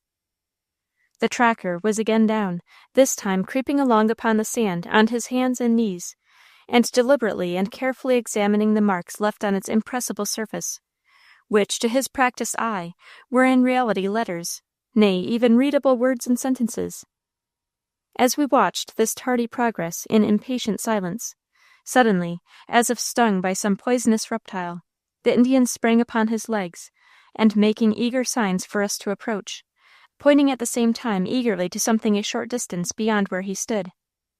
A near approach revealed a tiny hand and part of an arm pushed through the sand. At first we imagined the parent, whether male or female, had thus roughly buried the child, a consolatory attempt which Augur Eye soon destroyed. Scraping away the sand, partially hiding the dead boy, he placed his finger on a deep cleft in the skull, which told at once its own miserable tale. This discovery clearly proved that the old guide was correct in his readings, that the savages were following up the trail of the survivors. A man who had escaped and just joined us appeared so utterly terror-stricken at this discovery that it was with difficulty he could be supported on his horse by the strong troopers who rode beside him. We tarried not for additional signs, but pushed on with all possible haste. The trail was rough, stony, and over a ledge of basaltic rocks, rendering progression not only tedious, but difficult and dangerous. A false step of the horse, and the result might have proved fatal to the rider. The guide spurs on his Indian mustang, that like a goat scrambles over the craggy track. For a moment or two he disappears, being hidden by a jutting rock. We hear him yell a sort of war-whoop, awakening the echoes in the encircling hills. Reckless of falling, we too spur on, dash round the splintered point, and slide rather than canter down a shelving bank, to reach a second sand beach, over which the guide is galloping and shouting. We can see the fluttering garments of a girl, who is running with all her might towards the pine trees. She disappears amongst the thick foliage of the underbrush ere the guide can come up to her. But leaping off from his horse, he follows her closely, and notes the spot wherein she has hidden herself, amidst a tangle of creeping vines and maple bushes. He awaited our coming, and motioning us to surround the place of concealment quickly, remained still as a statue, whilst we arranged our little detachment so as to preclude any chance of an escape. Then, gliding noiselessly as a reptile through the bushes, he was soon hidden. It appeared a long time, although not more than a few minutes had elapsed from our losing sight of him, until a shrill cry told us something was discovered. Dashing into the midst of the underbrush, a strange scene presented itself. The hardy troopers seemed spellbound. Neither was I the less astonished. Huddled closely together, and partially covered with branches, crouched two women and the little girl whose flight had led to this unlooked-for discovery.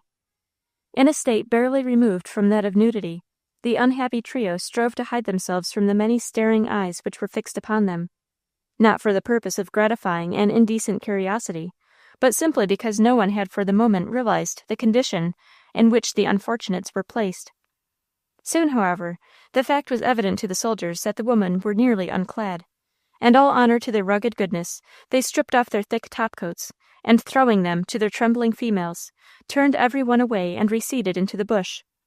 It was enough that the faces of the men were white, which had presented themselves so unexpectedly. The destitute fugitives, assured that the savages had not again discovered them, hastily wrapped themselves in the coats of the soldiers, and rushing out from their lair, knelt down, and clasping their arms around my knees, poured out thanks to the Almighty for their deliverance with a fervency and earnestness terrible to witness. I saw, on looking round me, streaming drops trickling over the sunburnt faces of many of the men, whose iron natures it was not easy to disturb under ordinary circumstances. It was soon explained to the fugitives that they were safe, and as every hour's delay was a dangerous waste of time, the rescued woman and child were as carefully clad in the garments of the men as circumstances permitted, and placed on horses, with a hunter riding on either side to support them. Thus reinforced, the cavalcade, headed by Augur Eye, moved slowly back to the place where we had left the pack train encamped, with all the necessary supplies. I lingered behind to examine the place wherein the women had concealed themselves. The boughs of the vine maple, together with other slender shrubs constituting the underbrush, had been rudely woven together, forming at best but a very inefficient shelter from the wind, which swept in freezing currents through the valley. Had it rained, they must soon have been drenched, or if snow had fallen heavily, the wickey house and its occupants soon would have been buried. How had they existed? This was a question I was somewhat puzzled to answer. On looking round, I observed a man's coat, pushed away under some branches, and on the few smoldering embers by which the woman had been sitting when the child rushed in and told of our coming, was a small tin pot with a cover on it, the only utensil visible. Whilst occupied in making the discoveries, I was sickened by a noisome stench, which proceeded from the dead body of a man, carefully hidden by branches, grass, and moss, a short distance from the little cage of twisted boughs. Gazing on the dead man, a suspicion too revolting to mention suddenly flashed upon me. Turning away, saddened and horror-stricken, I returned to the cage and removed the cover from the saucepan, the contents of which confirmed my worst fears. Hastily quitting the fearful scene, the like of which I trust never to witness again, I mounted my horse and galloped after the party, by this time some distance ahead. 2 men and the guide were desired to find the spot where the scouting parties were to meet each other, and to bring them with all speed to the mule camp. It was nearly dark when we reached our destination. The sky looked black and lowering, the wind appeared to be increasing in force, and small particles of half-frozen rain drove smartly against our faces, telling in pretty plain language of the coming snowfall. Warm tea, a good substantial meal, and suitable clothes, which had been sent in case of need by the officers' wives stationed at the post, worked wonders in the way of restoring bodily weakness. But the shock to the mental system time alone could alleviate. I cannot say I slept much during the night. Anxiety lest we might be snowed in, and a fate almost as terrible as that from which we had rescued the poor women, should be the lot of all, sat upon me like a nightmare. More than this, the secret I had discovered seemed to pall every sense and sicken me to the heart. And throughout the silent hours of the dismal darkness, I passed in review the ghostly pageant of the fight, and all its horrors, the escape of the unhappy survivors, the finding of the murdered boy and starving woman, and more than all, the secret I had rather even now draw a veil over, and leave to the imagination. A fugitive woman in the wilds of the Rocky Mountains is indeed an object of pity. But when she boldly faces the dangers that surround her in such a position, and succeeds by her courage, endurance, and ingenuity in holding her own, and finally extricating herself from the perils by which she is environed, she may fairly challenge our admiration. Such a woman was Miss Jeanette Riker, who proved how strong is the spirit of self-reliance which animates the daughters of the border under circumstances calculated to daunt and depress the stoutest heart. The Riker family, consisting of Mr. Riker, his 2 sons, and his daughter Jeanette, passed through the Dakota country in 1849, and late in September had penetrated to the heart of the mountains in the territory now known as Montana. Before pursuing their journey from this point to their destination in Oregon, they encamped for 3 days in a well-grassed valley for the purpose of resting their cattle and adding to their stock of provisions a few buffalo humps and tongues. On the 2nd day after their arrival at this spot, the father and his 2 sons set out on their buffalo hunt with the expectation of returning before nightfall. But the sun set, and darkness came without bringing them back to the lonely girl, who in sleepless anxiety awaited their return all night, seated beneath the white top of the Conestoga wagon. At early dawn she started on their trail, which she followed for several miles to a deep gorge, where she lost all trace of the wanderers, and was after a long and unavailing search, compelled in the utmost grief and distraction of mind to return to the camp. For a week she spent her whole time in seeking to find some trace of her missing kinsman, but without success. As the lonely maiden gazed at the mighty walls which frowned upon her and barred her egress east and west from her prison house, hope died away in her heart, and she prayed for speedy death. This mood was but momentary. The love of life soon asserted its power, and she cast about her for some means whereby she could either extricate herself from her perilous situation, or at least prolong her existence. To attempt to find her way over the mountains seemed to her impossible. Her only course was to provide a shelter against the winter, and stay where she was until discovered by some passing hunters, or by Indians, whom she feared less than an existence spent in such a solitude and surrounded by so many dangers. Axes and spades among the farming implements in the wagon supplied her with the necessary tools, and by dint of assiduous labor, to which her frame had long been accustomed, she contrived to build, in a few weeks, a rude hut of poles and small logs. Stuffing the interstices with dried grass, and banking up the earth around it, she threw over it the wagon top, which she fastened firmly to stakes driven in the ground, and thus provided a shelter tolerably rain-tight and weather-proof. Thither she conveyed the stoves and other contents of the wagon.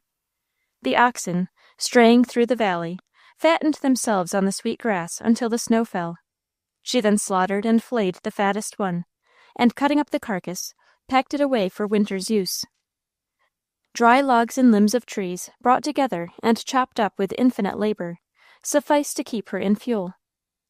Although for nearly 3 months she was almost completely buried in the snow, she managed to keep alive and reasonably comfortable by making an orifice for the smoke to escape, and digging out fuel from the drift which covered her woodpile. Her situation was truly forlorn, but still preferable to the risk of being devoured by wolves or mountain lions, which, attracted by the smell of the slaughtered ox, had begun to prowl around her shelter before the great snowfall, but were now unable to reach her beneath the snowy bulwarks. She suffered more, however, from the effect of the spring thaw, which flooded her hut with water and forced her to shift her quarters to the wagon, which she covered with the cotton top, after removing thither her blankets and provisions. The valley was overflowed by the melting of the snows, and for 2 weeks she was unable to build a fire, subsisting on uncooked Indian meal and raw beef, which she had salted early in the winter. Late in April she was found in the last stages of exhaustion by a party of Indians, who kindly relieved her wants and carried her across the mountains with her household goods, and left her at the Walla Walla station. This act on the part of the savages, who were a wild and hostile tribe, was due to their admiration for the hardihood of the young white squaw, who had maintained herself through the rigors of the winter and early spring in that awful solitude, a feat which, they said, none of their own squaws would have dared perform. The fate of her father and brothers was never ascertained, though it was conjectured that they had either lost their way or had fallen from a precipice. Miss Riker afterwards married, and as a pioneer wife found a sphere of usefulness for which her high qualities of character admirably fitted her. Among the most authentic histories of these bands of early pioneers, which undertook to make the passage of this region 30 years since, when it involved such difficulties and dangers, is the following. In the year 1846, soon after the commencement of the Mexican War, a party of emigrants undertook to cross the continent, with the intention of settling on the Pacific coast.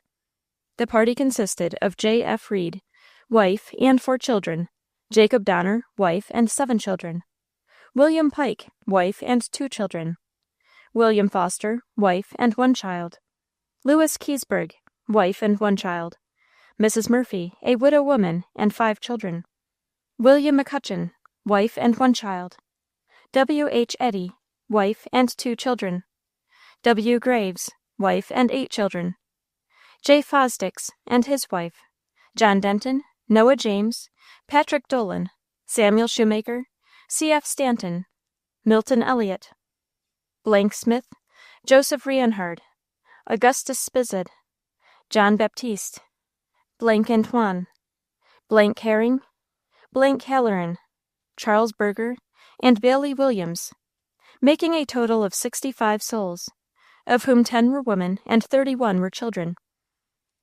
Having supplied themselves with wagons, horses, cattle, provisions, arms, ammunition, and other articles requisite for their enterprise, they set out on their journey from the Mississippi, and after a toilsome march of many weeks across the prairies, they reached, late in the summer of that year, the foothills of the Rocky Mountains.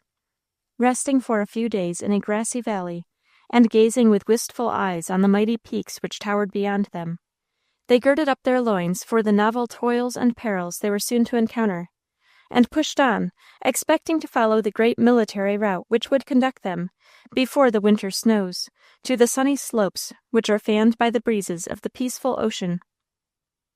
They reached the Sweetwater River, on the eastern side of the mountains, late in August. While in camp there, they were induced by the representations of one Lansford W. Hastings to take a new route to the Pacific coast. Relying on the truth of these statements, and full of hope that they would thus shorten their journey, they left the beaten track and started onward through an unknown region. Long before they had reached the valley of the Great Salt Lake, they began to encounter the greatest difficulties.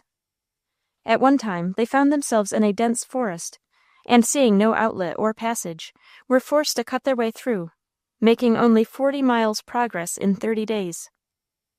In September, they were passing through the Utah Valley, since occupied by the Mormons. Here death invaded their ranks and removed Mr. Halloran. This, and an accident to one of the wagons, detained them 2 days.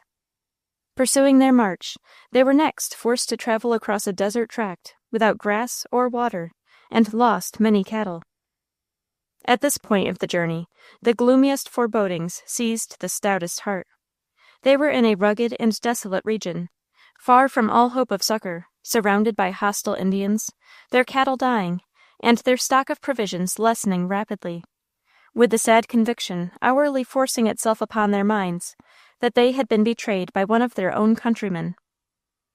Some of the families had already been completely ruined by the loss of their cattle, and by being forced to abandon their goods and property. They were in complete darkness as to the character of the road before them. To retreat across the desert to Bridger was impossible. There was no way left to them but to advance, and this they now regarded as perilous in the extreme. The cattle that survived were exhausted and broken down, but to remain there was to die. Some of the men, broken by their toils and sufferings, lay down and declared they might as well die there as further on. Others cursed the deception of which they had been the victims. Others uttered silent prayers, and then sought to raise the drooping spirits of their comrades, and encourage them to press forward. Of these last were the females of the party, wives who never faltered in these hours of trial, but sustained their husbands in their dark moods, and mothers who fought the dreadful battle, thinking more of their children than of themselves. Once more the party resumed their journey, but only to meet fresh disasters. 36 head of working cattle were lost, and the oxen that survived were greatly injured. One of Mr. Reed's wagons was brought to camp, and 2, with all they contained, were buried in the plain. George Donner lost 1 wagon. Keysburg also lost a wagon. The atmosphere was so dry upon the plain that the woodwork of all the wagons shrank to a degree that made it next to impossible to get any of them through. Having yoked some loose cows as a team for Mr. Reed, they broke up their camp on the morning of September 16th and resumed their toilsome journey, with feelings which can be appreciated by those only who have traveled the road under somewhat similar circumstances. On this day they traveled 6 miles, encountering a very severe snowstorm. About 3 o'clock in the afternoon, they met Milton Elliot and William Graves, returning from a fruitless effort to find some cattle that had strayed away. They informed them that they were in the immediate vicinity of a spring. This spring they succeeded in reaching, and there they encamped for the night. At the early dawn, on September 17th, they resumed their journey, and at 4 o'clock a.m. of the 18th, they arrived at Water and Grass, some of their cattle having meanwhile perished, and the teams which survived being in a very enfeebled condition. Here the most of the little property which Mr. Reed still had was burned, or cached together with that of the others. Mr. Eddy now proposed putting his team on Mr. Reed's wagon, and letting Mr. Pike have his wagon, so that the 3 families could be taken on. This was done. They remained in camp during the day of the 18th, to complete these arrangements, and to recruit their exhausted cattle. The journey was continued, with scarcely any interruption or accident, until the 1st of October, when some Indians stole a yoke of oxen from Mr. Graves. Other thefts followed, and it became evident that the party would suffer severely from the hostility of the Indians. A large number of cattle were stolen or shot by the merciless marauders. The women were kept in a perpetual state of alarm by the proximity of the savages. Maternal love and anxiety for those 31 innocent children, now exposed to captivity and death at the hands of the prowling redskins, made the lives of those unfortunate matrons one long, sad vigil. They could meet death locked in the fastnesses of the mountains, or in the desolate plain. They could even lay the remains of those dear to them, far from home, in the darkest canyon of those terrible mountains. But the thought of seeing their children torn from their embrace and borne into a barbarous captivity was too much for their women's natures. The camp was a scene of tears and mourning from an apprehension more dreadful even than real sufferings. The fear of starvation also, at this stage in their journey, began to be felt. An account was taken of their stock of provisions, and it was found that they would last only a few weeks longer, and that only by putting the party on allowances. Here again, the self-sacrificing spirit that woman always shows in hours of trial shone out with surpassing brightness. Often did those devoted wives and mothers take from their own scanty portion to satisfy the cravings of their husbands and children. For some weeks after the 19th of October, 1846, the forlorn band moved slowly on their course through those terrible mountains, sometimes climbing steeps which the foot of white man had never before scaled, sometimes descending yawning canyons where a single misstep would have plunged them into the abyss hundreds of feet below. The winter fairly commenced in October. The snow was piled up by the winds into drifts in some places 40 feet deep, through which they had to burrow or dig their way. A sudden rise in the temperature converted the snow into slush and forced them to wade waist deep through it, or lie drenched to the skin in their wretched camp. One by one their cattle had given out, and their only supply of meat was from the chance game which crossed their track. At last their entire stock of provisions was exhausted, and they stood face to face with the grim specter of starvation. They had now encamped in the mountains, burrowing in the deep snow, or building rude cabins, which poorly sufficed to ward off the biting blast, and every day their condition was growing more pitiable. On the 4th of January, 1847, Mr. Eddy, seeing that all would soon perish unless food were quickly obtained, resolved to take his gun and press forward alone. He informed the party of his purpose. They besought him not to leave them. But some of the women, recognizing the necessity of his expedition, and excited by the feeble wails of their perishing children, bade him Godspeed. One of them, Mary Graves, who had shown an iron nerve and endurance all through their awful march, insisted that she would accompany him or perish. The two accordingly set forward. Mr. Eddy soon afterwards had the good fortune to shoot a deer, and the couple made a hearty meal on the entrails of the animal. The next day several of the party came up with them, and feasted on the carcass of the deer. Their number during the preceding night had again been lessened by the death of J. Fosdix. The survivors, somewhat refreshed, returned to their camp on the following day. The Indians, Lewis and Salvador, being threatened with death by the famished emigrants, had some days before stolen away. After the deer had been consumed, and while Mr. Eddy's party were returning to camp, they fell upon the tracks of these fugitives. Foster, who was at times insane through his sufferings, followed the trail and overtook and killed them both. He cut the flesh from their bones and dried it for future use.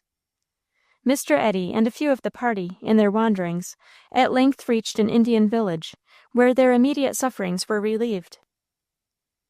The government of California, being informed of the imminent peril of the emigrants in the mountain camp, took measures to send out relief, and a number of inhabitants contributed articles of clothing and provisions.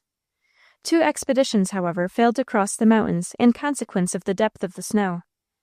At length, a party of 7 men, headed by Aquilla Grover, and accompanied by Mr. Eddy, who, though weak, insisted on returning to ascertain the fate of his beloved wife and children, succeeded in crossing the mountains and reaching the camp. The last rays of the setting sun were fading from the mountain tops as the succoring party arrived at the camp of the wanderers. All was silent as the grave.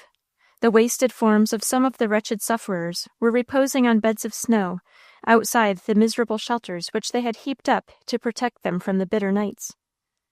When they heard the shouts of the newcomers, they feebly rose to a sitting posture and glared wildly at them. Women with faces that looked like death's heads were clasping to their hollow bosoms children which had wasted to skeletons. Slowly the perception of the purpose for which their visitors had come dawned upon their weakened intellects. They smiled, they gibbered, they stretched out their bony arms, and hurrahed in hollow tones. Some began to stamp and rave, invoking the bitterest curses upon the mountains, the snow, and on the name of Lansford W. Hastings. Others wept and bewailed their sad fate. The women alone showed firmness and self-possession. They fell down and prayed, thanking God for delivering them from a terrible fate, and imploring his blessing upon those who had come to their relief. Upon going down into the cabins of this mountain camp, the party were presented with sights of woe and scenes of horror, the full tale of which never will, and never should be told. Sights which, although the emigrants had not yet commenced eating the dead, were so revolting that they were compelled to withdraw and make a fire where they would not be under the necessity of looking upon the painful spectacle. 14, nearly all men, had actually perished of hunger and cold. The remnant were in a condition beyond the power of language to describe, or even of the imagination to conceive. A spectacle more appalling was never presented in the annals of human suffering. For weeks many of the sufferers had been living on bullocks' hides, and even more loathsome food, and some, in the agonies of hunger, were about to dig up the bodies of their dead companions, for the purpose of prolonging their own wretched existence. The females showed that fertility of resource for which woman is so remarkable in trying crises.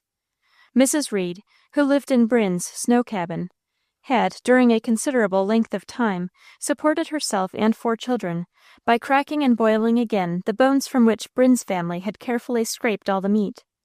These bones she had often taken and boiled again and again for the purpose of extracting the least remaining portion of nutriment. Mrs. Eddy and all but one of her children had perished. The condition of the unfortunates drew tears from the eyes of the preservers. Their outward appearance was less painful and revolting even than the change which had taken place in their minds and moral natures.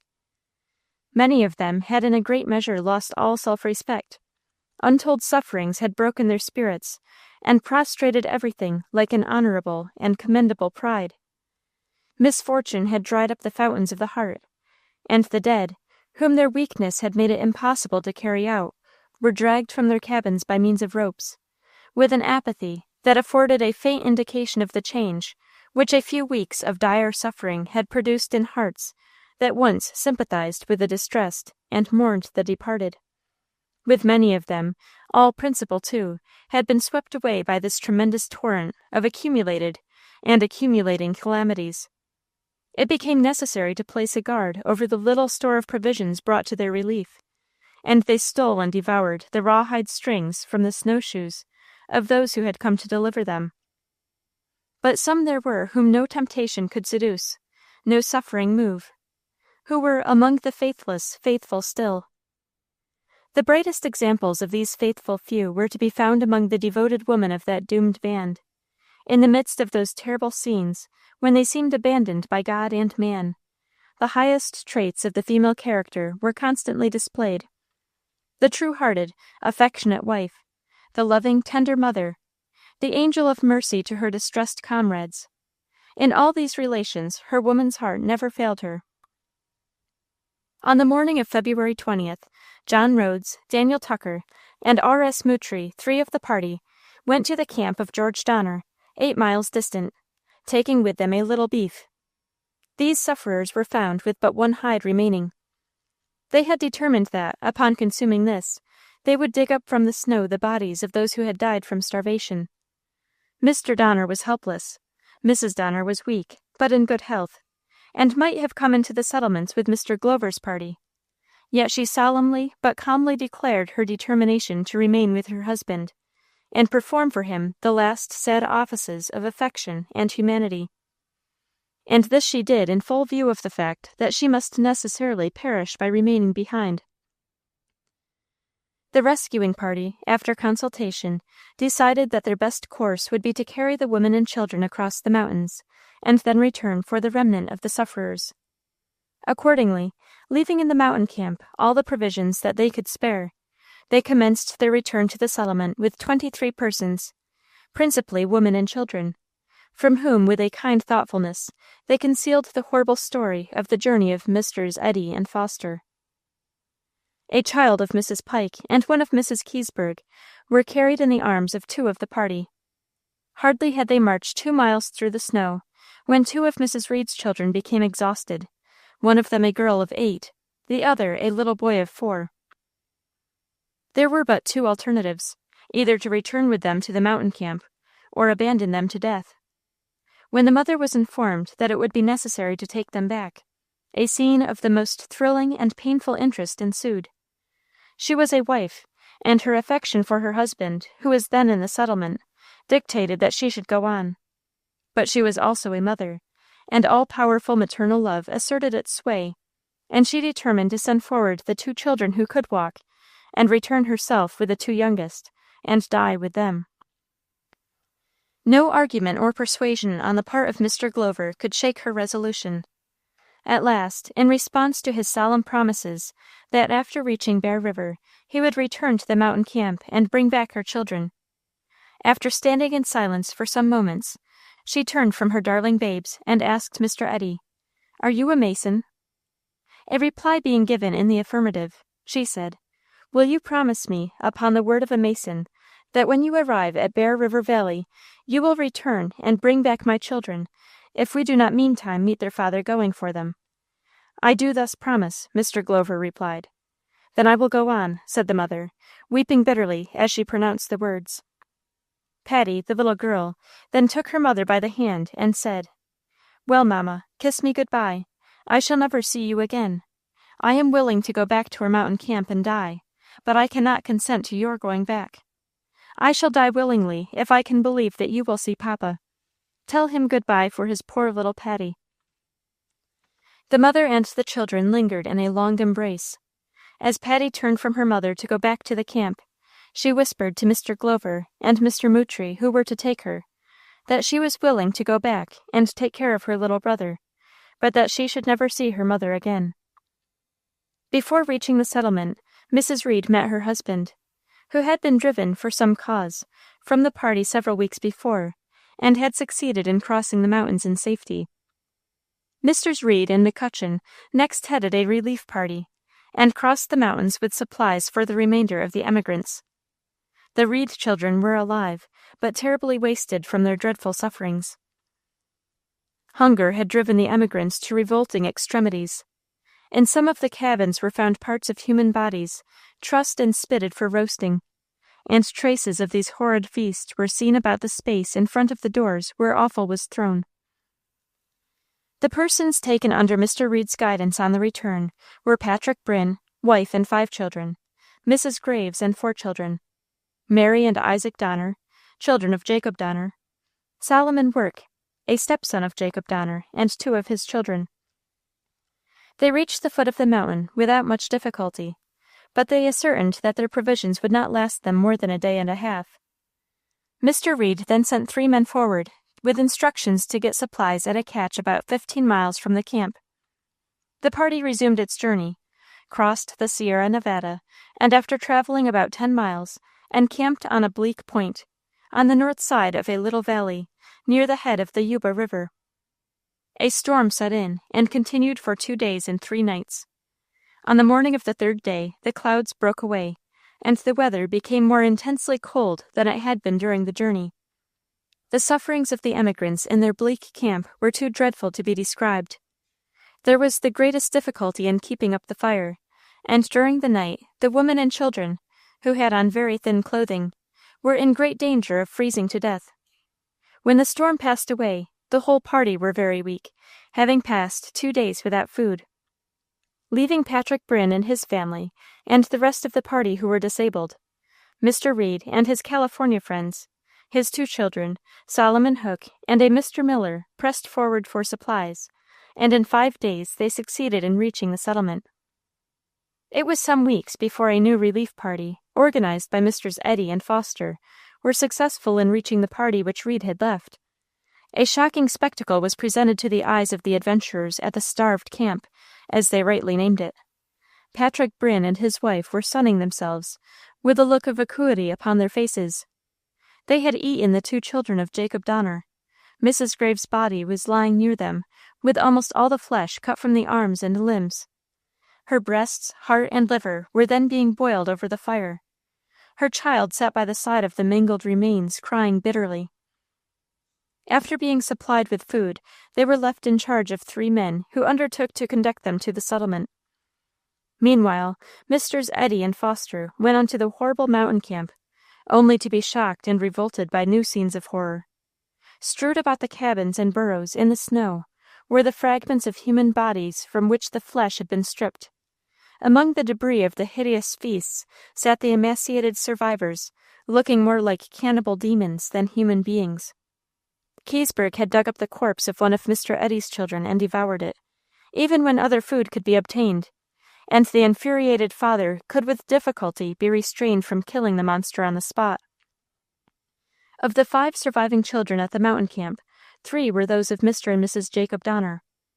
When the time came for the party of unfortunates to start for the settlement, under the guidance of their generous protectors, Mr. Donner's condition was so feeble that he was unable to accompany them, and though Mrs. Donner was capable of traveling, she utterly refused to leave her husband while he survived.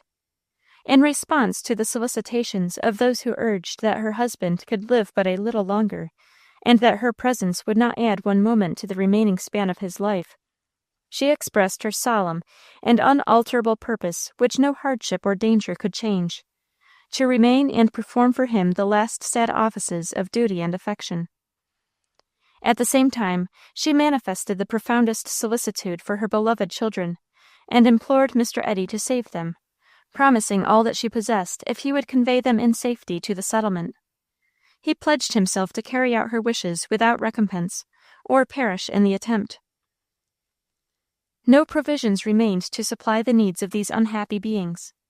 At the end of 2 hours, Mr. Eddy informed Mrs. Donner that a terrible necessity constrained him to depart. It was certain that Jacob Donner would never rise from the wretched couch on which he lay, worn out with toil and wasted by famine. It was almost equally certain that unless Mrs. Donner then abandoned her unfortunate partner and accompanied Mr. Eddy and his party to the settlement, she would die of wasting famine or perish violently at the hands of some lurking cannibal. By accompanying her children, she could minister to their wants, and perhaps be the means of saving their lives. The all-powerful maternal instinct, combined with the love of life, urged her to fly with her children from the scene of so many horrors and dangers. Well might her reason have questioned her. Why stay and meet inevitable death, since you cannot save your husband from the grave which yawns to receive him, and when your presence, your converse and hands can only beguile the few remaining hours of his existence? Time passed. By no entreaties could she enlarge the hour of his departure, which had now arrived. Nor did she seek to, and thus endanger the lives of those who were hastening to depart. She must decide the dread question that moment. Rarely in the long-suffering record of woman has she been placed in circumstances of such peculiar trial, but the love of life, the instinct of self-preservation, and even maternal affection, could not triumph over her affection as a wife. Her husband begged her to save her life and leave him to die alone, assuring her that she could be of no service to him, as he could not probably survive under any circumstances until the next morning. With streaming eyes, she bent over him, kissed his pale, emaciated, haggard, and even then, death-stricken cheek, and said, "No, no, dear husband, I will remain with you, and here perish rather than leave you to die alone, with no one to soothe your dying sorrows, and close your eyes when dead. Entreat me not to leave you. Life, accompanied with the reflection that I had thus left you, would possess for me more than the bitterness of death, and death would be sweet with the thought in my last moments that I had assuaged one pang of yours in your passage into eternity. No, no, no," she repeated, sobbing convulsively. The parting interview between the parents and the children is represented to have been one that can never be forgotten, as long as reason remains, or the memory performs its functions. In the dying father the fountain of tears was dried up, but the agony on his death-stricken face, and the feeble pressure of his hand on the brow of each little one, as it bade him adieu forever, told the story of his last great sorrow.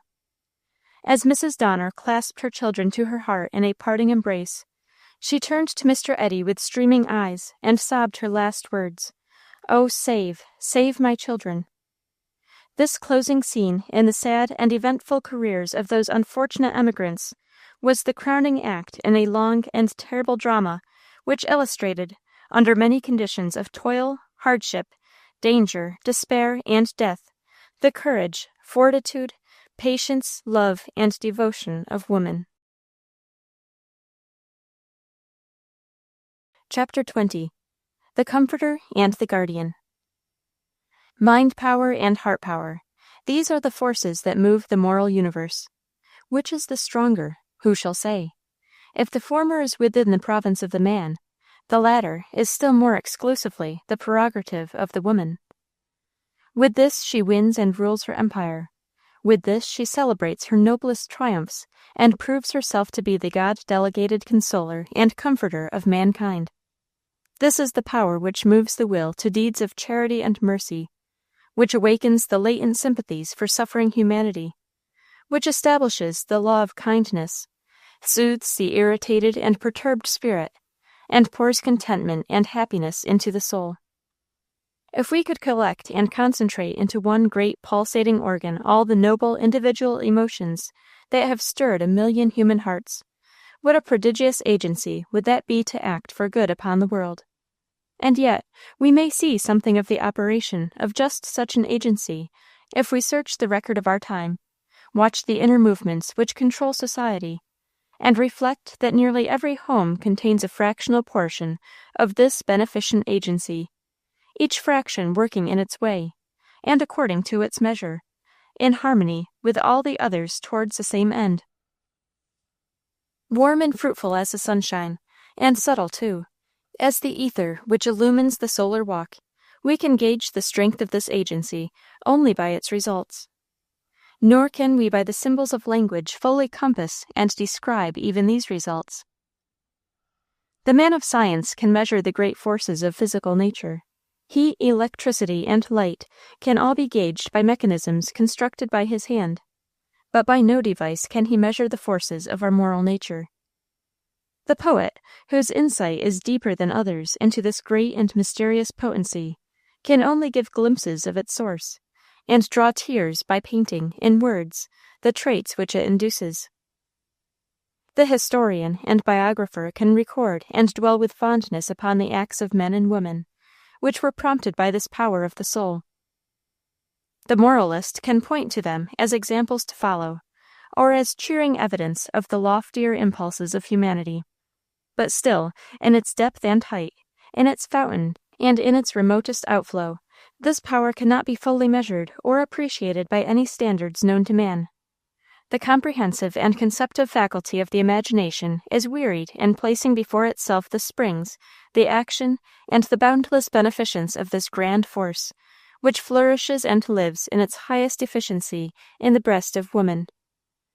Thanks, cries the poet of nature and of God. Thanks to the human heart by which we live.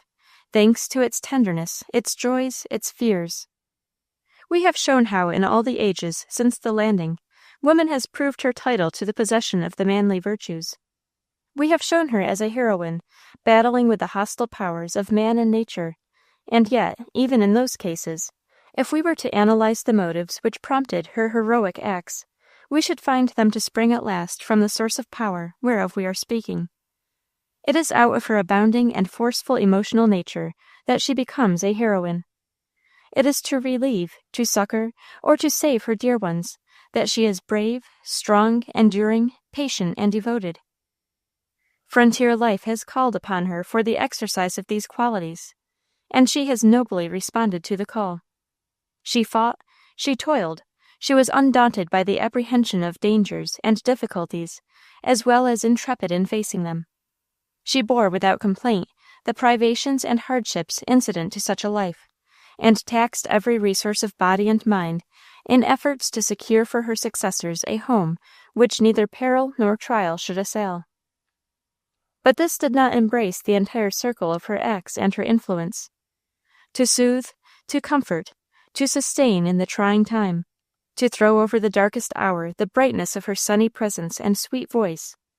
By these influences she did more to establish and confirm that civilization which our race has been carrying westward, than by even those exhibitions of manly heroism of which we have spoken. 9 generations of men and women, through a period which a few years more will make 3 centuries, have been engaged in extending the frontier line, or have lived surrounded by circumstances similar to those which environ the remote border. The aggregate number of these men and women cannot be any more than estimated. Doubtless it will amount to many millions. A million helpmeets and comforters in a million homes. Mothers, wives, daughters, sisters, all supporting and buoying up the well-nigh broken spirits of the stronger sex, and by simple words, encouraging and stimulating to repair their desperate fortunes. Who can calculate the sum total of such an influence as this? Among the myriad instances of the solacing and soul-inspiring power of a woman's voice in hours of darkness on the lonely border, we select a few for the purpose of showing her in this her appropriate domain. Nearly 2 centuries ago, in one of those heated religious controversies which occurred in a river settlement in Massachusetts, a young man and his wife felt themselves constrained, partly through a desire for greater liberty of thought and action, and partly from natural energy of disposition, to push away from the fertile valley and establish their home on one of those bleak hillsides which form the spurs of the Green Mountain range. Here they set up their household deities, and lit the lights of the fireside in the darkness of the forest, and amid the wild loneliness of nature's hitherto untended domain. In such situations as these, not merely from their isolation, but from the sterility of the soil and the inhospitable air of the region, the struggle for existence is often a severe one. Perseverance and self-denial, however, triumphed over all difficulties. Year after year the trees bowed themselves before the axe, and the soil surrendered its reluctant treasures in the furrow of the plowshare. Plenty smiled around the cabin, the light glowed on the hearth, and the benighted traveler hailed its welcome rays as he fared towards the hospitable door.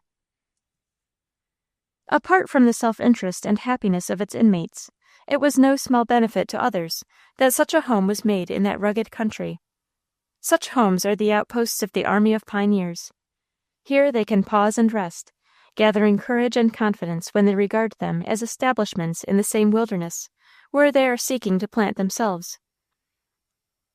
5 years after their arrival, their house and barns were destroyed by fire.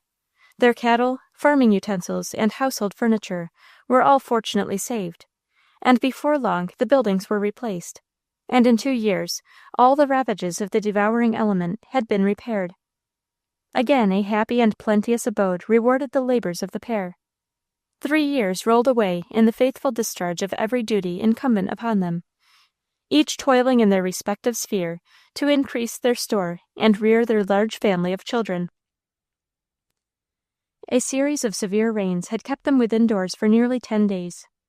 One afternoon, as they were sitting before their fire, they experienced a peculiar sensation as though the ground on which the house stood was moving. Running outdoors, they saw that the rains had loosened the hillside soil from the rock on which it lay, and that it was slowly moving into the ravine below. Hastily collecting their children, they had barely time to escape to a rock a short distance from their house, when the landslide carried the house and barns, with the ground on which they stood, into the ravine, burying them and their entire contents beneath 20 feet of earth. Almost worn out with his unremitting toils continued through 10 years, and seeing the fruits of that toil swept away in an instant, looking around him in vain for any shelter, and far away from any helping hand, it was not surprising that the man should have given way to despair. He wept, groaned, and tore his hair, declaring that he would struggle no longer with fates which proved so adverse. "Go," said he, "marry to the nearest house with the children. I will die here." His wife was one of those fragile figures which it seemed that a breath could blow away. Hers, however, was an organization which belied its apparent weakness. A brave and loving spirit animated that frail tenement. Long she strove to soothe her husband's grief, but without avail. Gathering a thick bed of leaves and sheltering her children as well as she could from the chilly air, she returned ever and anon to the spot where her husband sat in the stupor of despair, and uttered words of comfort and timely suggestions of possible means of relief. "We began with nothing, John, and we can begin with nothing again. You are strong, and so am I. Bethink yourself of those who pass by on their way to the great river every year at this time. These folk are good and neighborly, and will lend us willing hands to dig out of the earth the gear that we have lost by the landslide." Thus, through the night, with these and like expressions, she comforted and encouraged the heartbroken man, and having at length kindled hope, succeeded in rousing him to exertion. For 2 days, the whole family suffered greatly while awaiting help, but that hope which the words of the wife had awakened did not again depart. A party of passing emigrants, ascertaining the condition of the family, all turned to, and having the necessary tools, soon dug down to the house and barn, and succeeded in recovering most of the buried furniture, stores, and utensils. The unlucky couple succeeded finally in retrieving themselves, and years after, when the father was passing a prosperous old age in the valley of the Mohawk, to which section the family eventually moved, he was wont to tell how his wife had lifted him out of the depths of despair by those kind and thoughtful words, and put new life and hope into his heart during those dark days among the mountains of Massachusetts.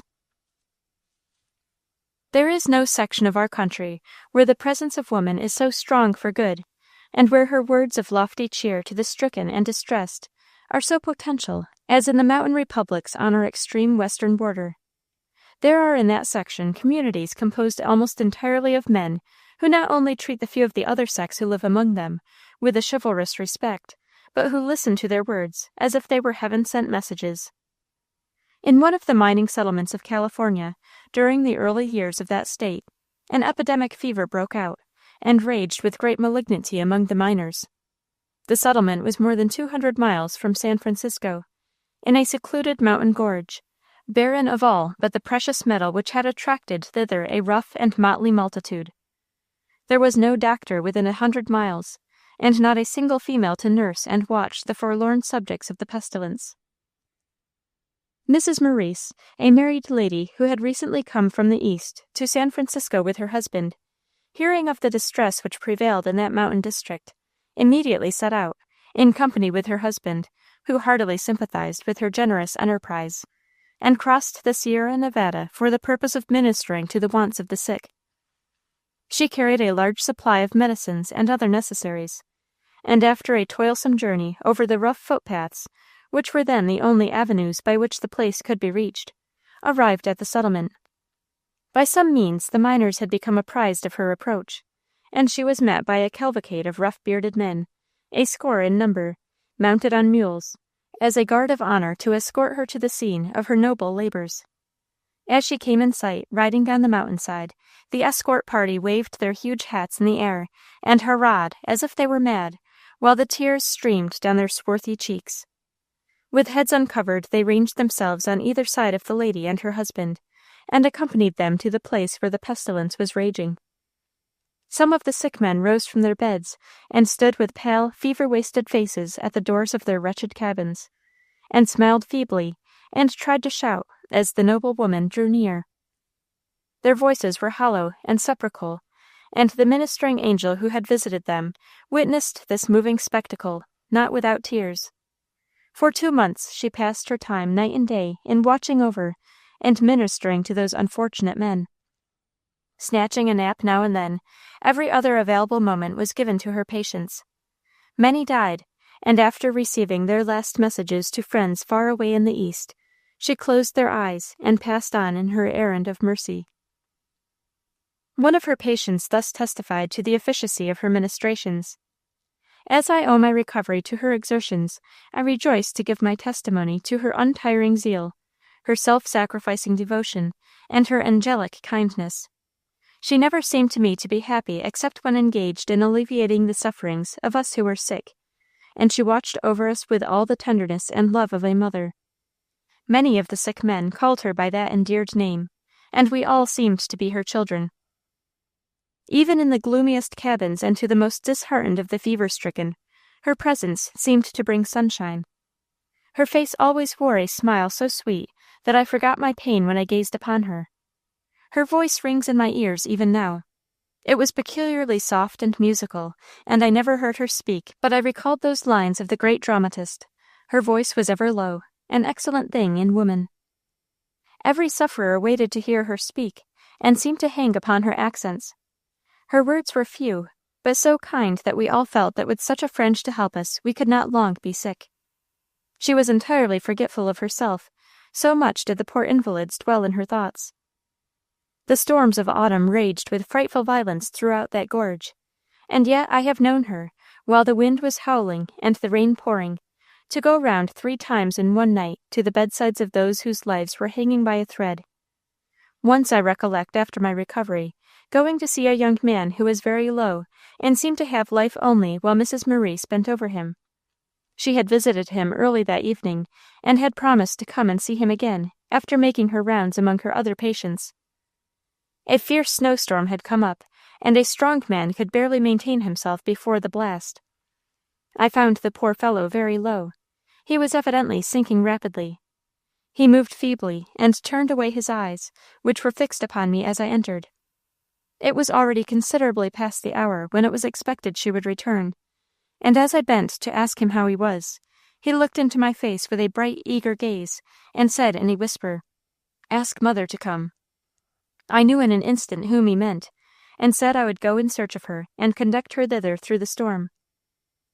I had only reached the door when she met me. I never shall forget her appearance as she entered out of the howling storm, and stood in that dim light, all radiant with kindness and sympathy, which beamed from her face, and seemed to illumine the room. The sufferer's face brightened, and his frame seemed to have a sudden life breathed into it when he saw her enter.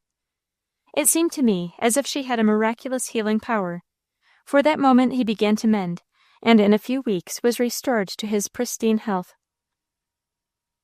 It was beyond doubt that her presence and gentle words were more potent in effecting cures than were the medicines which she ministered. Those who recovered and walked out when they saw her approaching, even at a distance, were wont to remove their hats and stand as she went by, gazing at her as if she was an angel of light. The scene after the last patient was convalescent, and when she came to take her departure, was indescribable. All the miners quit work and gathered in the village. A party was appointed to escort her to the mountain, and the rest formed a long line on each side, and stood bareheaded, and some of them weeping as she passed through. The mounted men accompanied her and her husband and their guide to the top of the mountain. All of the escort had been her patients, and some of them were still wasted and wan from the fever. When they bade her farewell, there was not a dry eye among them, and long after she had left them, they could have been seen gazing after the noble matron who had visited and comforted them in their grievous sickness and pain. Life in the Rocky Mountains before the great transcontinental line was built was remarkable for concentrating in itself the extremest forms of almost every peril, hardship, and privation which is incident to the frontier. Even at the present day, and with the increased facilities for reaching the Atlantic and Pacific coast by that single railroad, the greater part of the region far north and far south of that line of travel is still isolated from the world by vast distances and great natural obstacles to communication between the different points of settlement. So much the more valuable and strong, therefore, upon that field is the emotional force of good women. Such there were and are scattered through that rocky wilderness, whose ministrations in many a lonely cabin, and with many a wayfaring band, are like those of the angel who visited the prophet of old when he dwelt in a desert apart. An incident is told of a party of emigrants who were journeying through Idaho that powerfully illustrates this idea. There were 5 in the party, viz., Jane Peterson, an aged man, his 2 daughters, his son, and his son's wife. While pursuing their toilsome and devious course through the gorges and up and down the steeps, a friendly Indian whom they met informed them that a few miles from the route they were following, a body of men were starving in an almost inaccessible ravine where they had been prospecting for gold. Mr. Peterson and his son, although they pitied the unfortunate gold hunters, were disinclined to turn from their course, judging that the difficulties of reaching them and of conveying the necessary stores over the rocks and across the rapid torrents were such that they would render the attempt wholly impracticable. The 2 daughters, as well as the wife of young Peterson, refused to listen to the cold dictates of prudence which controlled Mr. Peterson and his son. They saw in imagination only the wretched starving men, and their hearts yearned to relieve them. Turning a deaf ear to the arguments and persuasions of the elder and younger Peterson, they urged in eloquent and pleading tones that they might be allowed to follow the impulses of kindness and pity, and visit the objects of their compassion. The father could stay with the team, and the brother and husband could accompany them, under the guidance of the Indian, on their errand of mercy. Their prayers and persuasions at last prevailed over the objections which were offered. Selecting the most concentrated and nourishing food, which their store of provisions embraced, young Peterson and the Indian loaded themselves with all that they could carry, the 3 women, who were strong and active, also bearing a portion of the supplies. The party, after a most difficult and toilsome march on foot, succeeded in reaching the top of the mountain, from which they could look down into the ravine upon the spot where the unfortunate men were encamped. They could see no sign of life, and feared that they had come too late. As they neared the place, picking their way down precipices where a single misstep would have been death, one of the women waved her handkerchief, and the men shouted at the top of their voices. No response came back except the echoes which reverberated from the wall of the mountain opposite. The rays of the setting sun fell on 7 human forms stretched on the ground. One of these forms at length raised itself to a sitting posture, and gazed with a dazed look at the rescuers hastening towards them. The rest had given up all hope and lain down to die. A spoonful of stimulant was immediately administered to each of the 7 sufferers, and kindling a fire, the women quickly prepared broth with the dried meat which they had brought. The starving men were in a light-headed condition, induced by long fasting, and could scarcely comprehend that they were saved. "Who be those, Jim, walking round that fire?" "Not women," said one of the men. "No, Pete," was the reply. "Them's angels. Didn't you hear 'em sing to us a spell ago?" The kind words with which the 3 women had sought to recall the wretched wayfarers to life and hope might well have been mistaken for an angel's song. One of the men afterwards said he dreamed he was in heaven, and when his eyes were opened by the sound of those sweet voices, and he saw those noble girls, he knew his dream had come true. Another said that those voices brought him back to life and hope, more than all the food and stimulants. For a week these angels of mercy nursed and fed the starving men, the Indian, meanwhile, having shot a mountain goat, which increased their supplies. And at the end of that period the men were sufficiently recruited to start, in company with their preservers, for the camp, where Mr. Peterson was awaiting the return of his daughters, of whose safety he had been already informed by the Indian.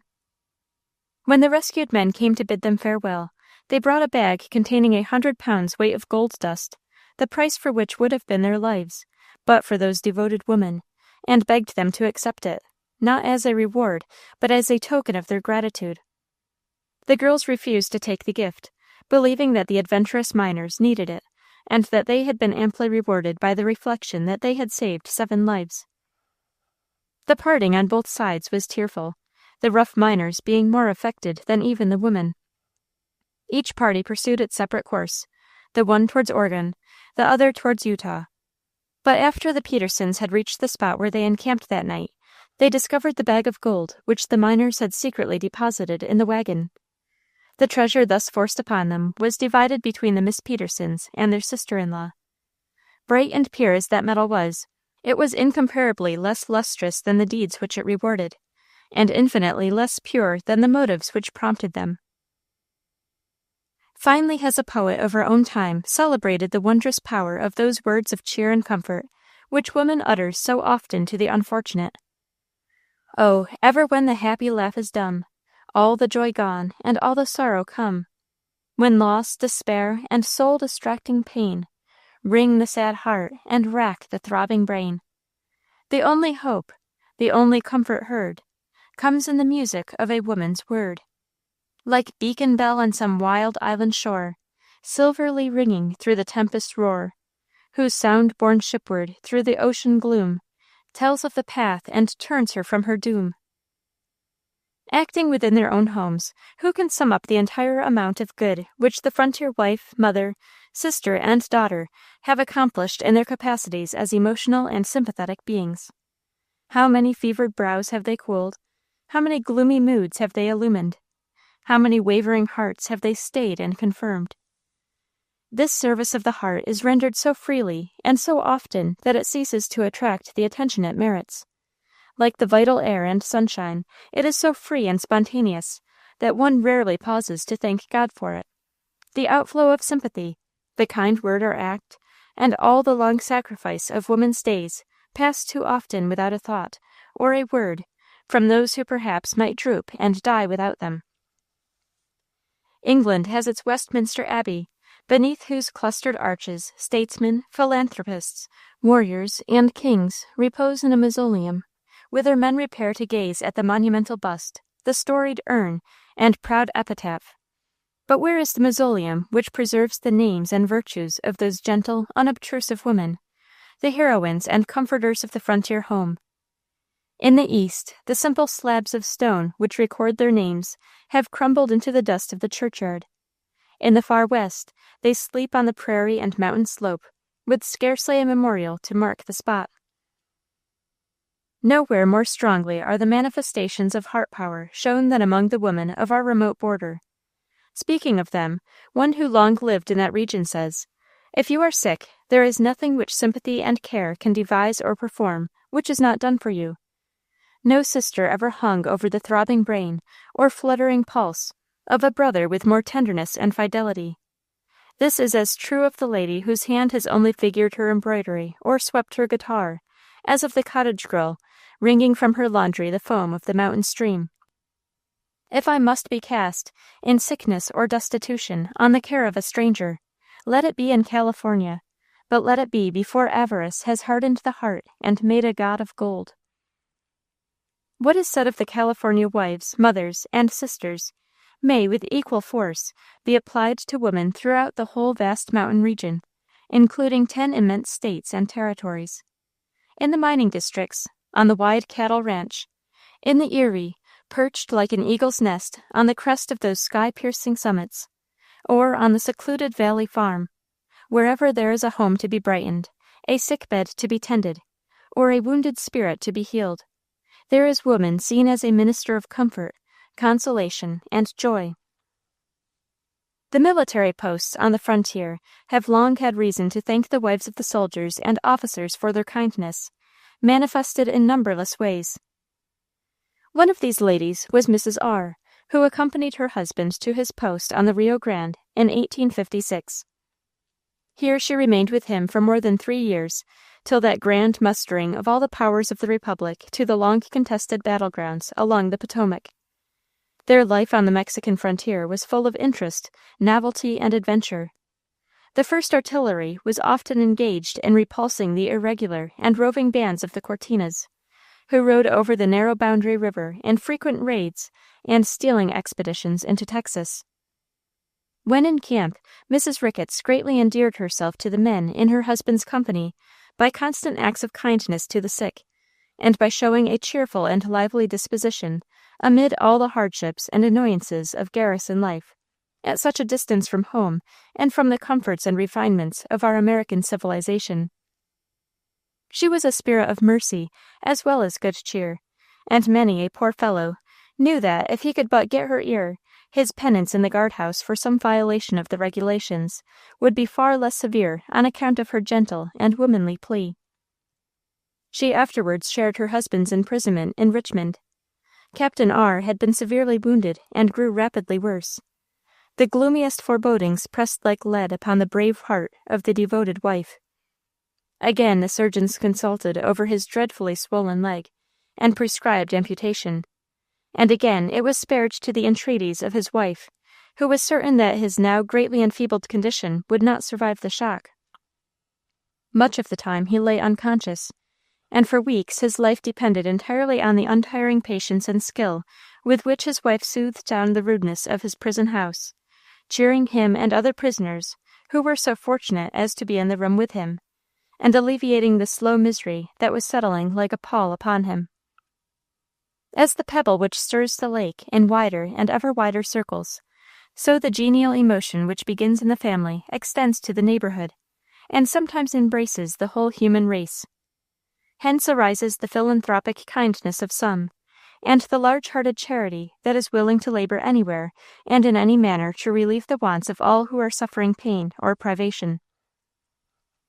In all our wars from the Revolutionary contest to the present time, women's work in the army hospitals, and even on the battlefield, as a nurse, has been a crown to womanhood and a blessing to our civilization and age. Many a life that had hitherto been marked only by the domestic virtues and the charities of home became enlarged and ennobled in this wider sphere of duty. Wrestling in grim patience with unceasing pain, to lie weak and helpless, thinking of the loved ones on the far-off hillside, or thirsty with unspeakable longing for one draught of cold water from the spring by the big rock at the old homestead, to yearn through long hot nights for one touch of the cool, soft hand of a sister or a wife on the throbbing temples, the wounded soldier saw with joy unspeakable the coming of these ministering angels. Then the great gashes would be bathed with cooling washes, or the grateful draught poured between the thin, chalky lips, or the painful, inflamed stump would be lifted, and a pad of cool, soft lint fitted under it. These ministrations carried with them a moral cheer and a soothing that was more salutary and healing than medicines and creature comforts.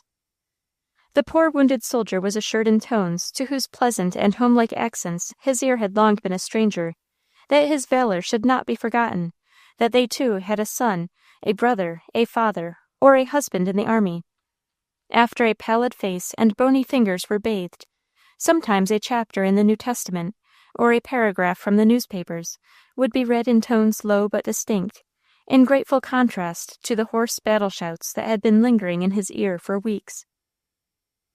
Then the good lady would act as an amanuensis for some poor fellow who had an armless sleeve, and write down for loving eyes and heavy hearts in some distant village the same old soldier's story, told 1,000 times, by 1,000 firesides, but always more charming than any story in the Arabian Nights.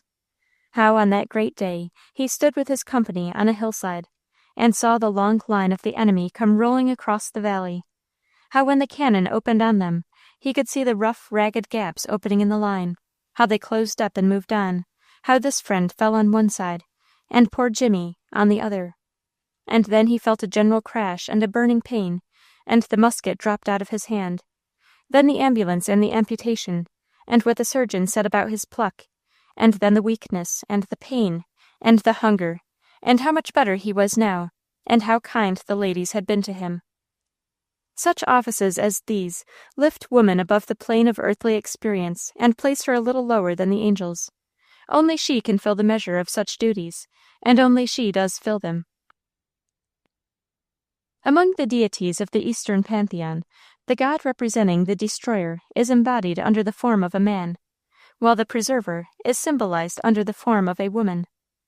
This is an adaptation in polytheism of a great and true idea. Woman is a preserver. Hers is a conservative influence of society. It is from man that the destructive forces that shake the social organizations emanate.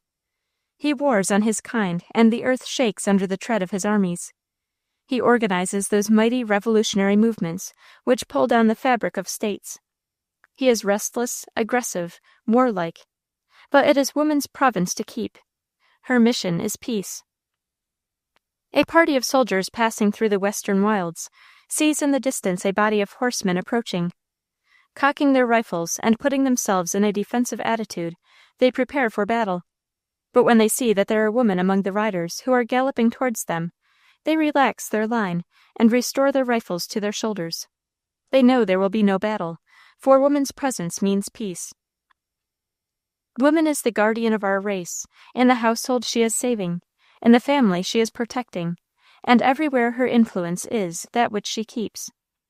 It is this characteristic that makes her presence on the frontier so essential to a successful prosecution of true pioneer enterprises. The man's work is one of destruction and subjugation. He must level the forest, break the soil, and fight all the forces that oppose him in his progress. Woman guards the health and life of the household, hoards the stores of the family, and economizes the surplus strength of her husband, father, or son. We are speaking now of the sex as it is seen in a new country and in remote settlements. In crowded cities, amid a superabundant wealth and an idle and luxurious mode of life, we see too often the types of selfish, frivolous, and conventional females, such as are hardly known on the border. But even in these populous districts, the same spirit is not unfrequently shown, with important results, in respect to the accumulation of great fortunes. Some 40 years since, a capitalist, who now counts his fortune by the tens of millions, informed his wife that if he was only in possession of $5,000, he could derive great gains from a business into which he designed to enter. To his astonishment, she immediately brought him a bank book showing a balance of $5,000, the savings of many years, and told him to use it as he thought best. Those hoardings judiciously invested laid the foundation of one of the largest properties owned by a single man upon this continent. As a conserving agency, the spirit and influence of woman is of course most strongly exerted within the circle of her own family. Here she knits the ties that binds that circle together, and gathers and holds the material and moral resources which make the household what it is. When disaster comes, it is her study to prevent disintegration and keep the home uninjured and unbroken. While a family were flying from a ferocious band of Tories during the Revolution, in the confusion one of the children was left behind. It was the eldest daughter who first discovered the fact, and only she dared to return and save her little brother from their bloodthirsty enemies. It was dark and rainy, and imminent danger would attend the effort to rescue the lad. But the brave girl hastened back, reached the house still in possession of the British, begged the sentinel to let her enter, and though repeatedly repulsed, doubled the earnestness of her entreaties, and finally gained admittance. She found the child in his chamber, hastened down the stairs, and passing the sentry, fled with the shot whizzing past her head, and with the child soon joined the rest of the family. When deprived of her natural protector and left the sole guardian of her children, she becomes a prodigy of watchful care. Some years since, one of the small islands on our coast was inhabited by a single poor family. The father was taken suddenly ill. There was no physician. The wife, on whom every labor for the household devolved, was sleepless in care and tenderness by the bedside of her suffering husband. Every remedy in her power to procure was administered, but the disease was acute, and he died. 7 young children mourned around the lifeless corpse. They were the sole beings upon that desolate spot. Did the mother indulge the grief of her spirit and sit down in despair? No, she entered upon the arduous and sacred duties of her station. She felt that there was no hand to assist her in burying her dead. Providing, as far as possible, for the comfort of her little ones, she put her babe into the arms of the oldest, and charged the 2 next in age to watch the corpse of their father. She unmoored her husband's fishing boat, which but 2 days before he had guided over the seas to obtain food for his family. She dared not yield to those tender recollections which might have unnerved her arm. The nearest island was at the distance of 3 miles. Strong winds lashed the waters to foam. Over the loud billows that wearied and sorrowful woman rode, and was preserved. She reached the next island and obtained the necessary aid. With such energy did her duty to her desolate babes inspire her, that the voyage which depended upon her individual effort was performed in a shorter time than the returning one, when the oars were managed by 2 men, who went to assist in the last offices to the dead. But female influence in the way of conservation is not bounded by the narrow limits of home, family, and kindred. It is also seen on a wider field, and in the preservation of other interests. The property, health, and life of strangers often become the object of women's careful guardianship. Nearly 30 years since, a heavily freighted vessel set sail from an English port, bound for the Pacific coast.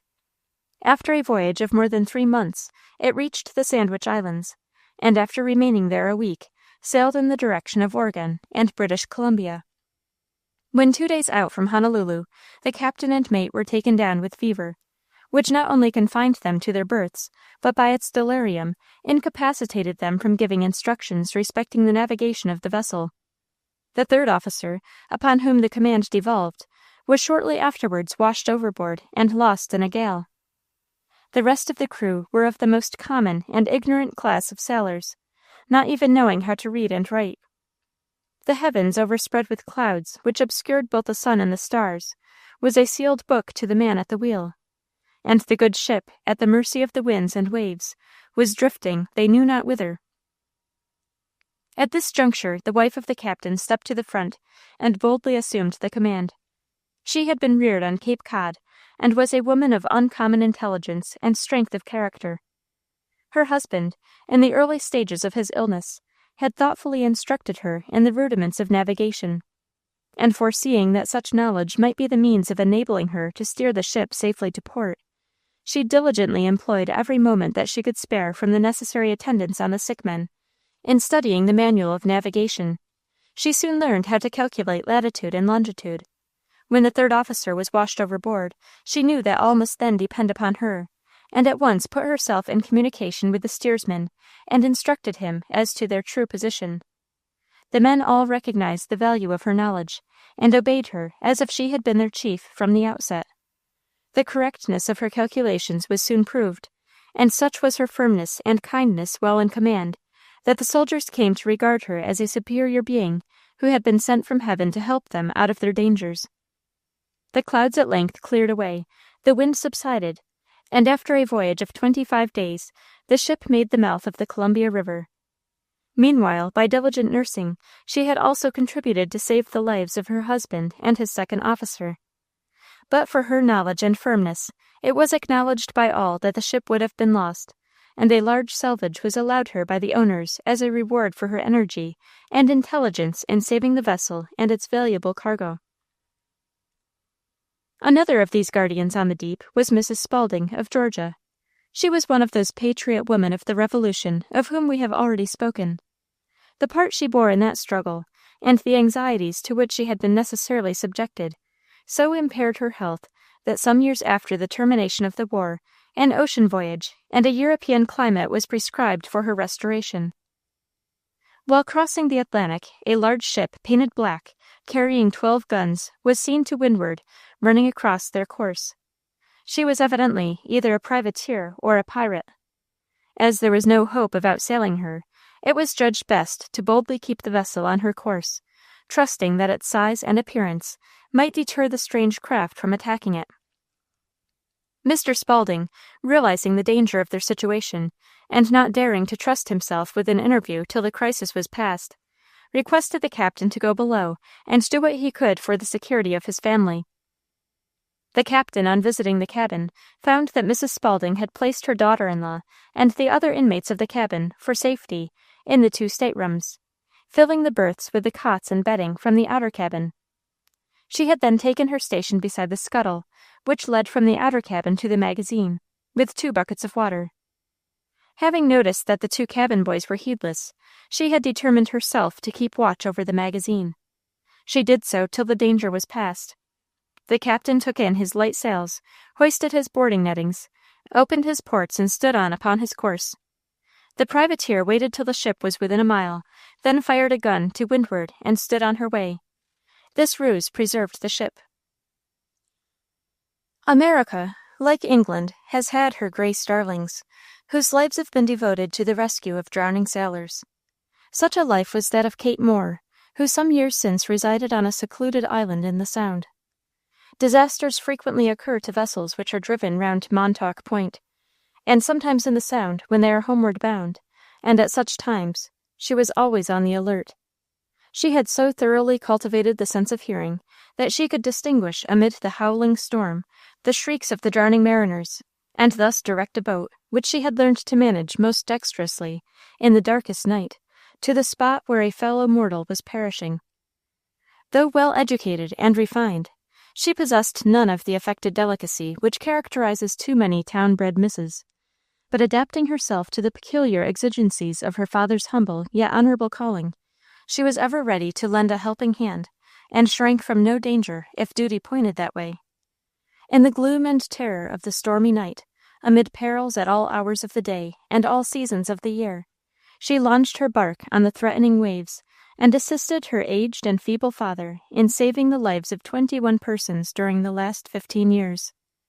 Such conduct, like that of Grace Darling, to whom Kate Moore has been justly compared, needs no comment. It stamps its moral at once and indelibly upon the heart of every reader. That great land ocean which stretches southwestward from Fort Leavenworth on the Missouri to the fountains of the great rivers of Texas has its perils to be guarded against as well as the stormy Atlantic. The voyagers over that expanse, as well as the mariners on the ocean, have not seldom owed their safety to the watchfulness of the prairie woman, who possesses, in common with her more cultivated and conventional sisters, a keen insight into character. This enables her to take early note of danger arising from the agency of bad men, and avoid it. In 1858, a gentleman, accompanied by a Creek Indian as a guide, while escorting his sister to her husband, who was stationed at Fort Wayne, in the Indian Territory, near the southwest corner of Missouri, lost the trail, and the party found themselves at nightfall in an immense plain, which showed no signs of any habitation. Riding southward in the darkness, they saw at last a light twinkling in the distance, and directing their course toward it, they discovered that it proceeded from the window of a lonely cabin. Knocking at the door, a man of singularly repulsive appearance responded to the summons, invited them in. 3 rough-looking characters were sitting around the fire. The hospitalities of the cabin were bargained for, the horse and Indian being quartered in a shed, while the gentleman and his sister were provided with shakedowns in the 2 partitions of the loft. The only inmates of the house besides the 4 whom we have mentioned was a girl some 15 years of age, the daughter of one of the men. The lady, who was very much fatigued, was waited upon by this girl, who moved about as if she was in a dream. She was very pale, and had a look as if she was repressing some great fear, or was burdened by some terrible secret. When she accompanied the lady to her sleeping apartment, she whispered to her hurriedly that she wished to speak to her brother, but begged her to call him without making any noise, as their lives depended upon their preserving silence. The lady, though astonished and terrified at such a revelation at that hour and place, checked the exclamation which rose to her lips, and lifting the partition of cotton cloth which hung between the apartments, in a low tone asked her brother to come and hear what the girl had to say. Her information was of a terrible character. They were, she said, in a den of murderers. She knew not how they could escape, unless by a miracle. It was the intention of the assassins, she believed, to murder and rob the whole party. Then, telling them to keep awake and be on their guard, she glided down to the room below.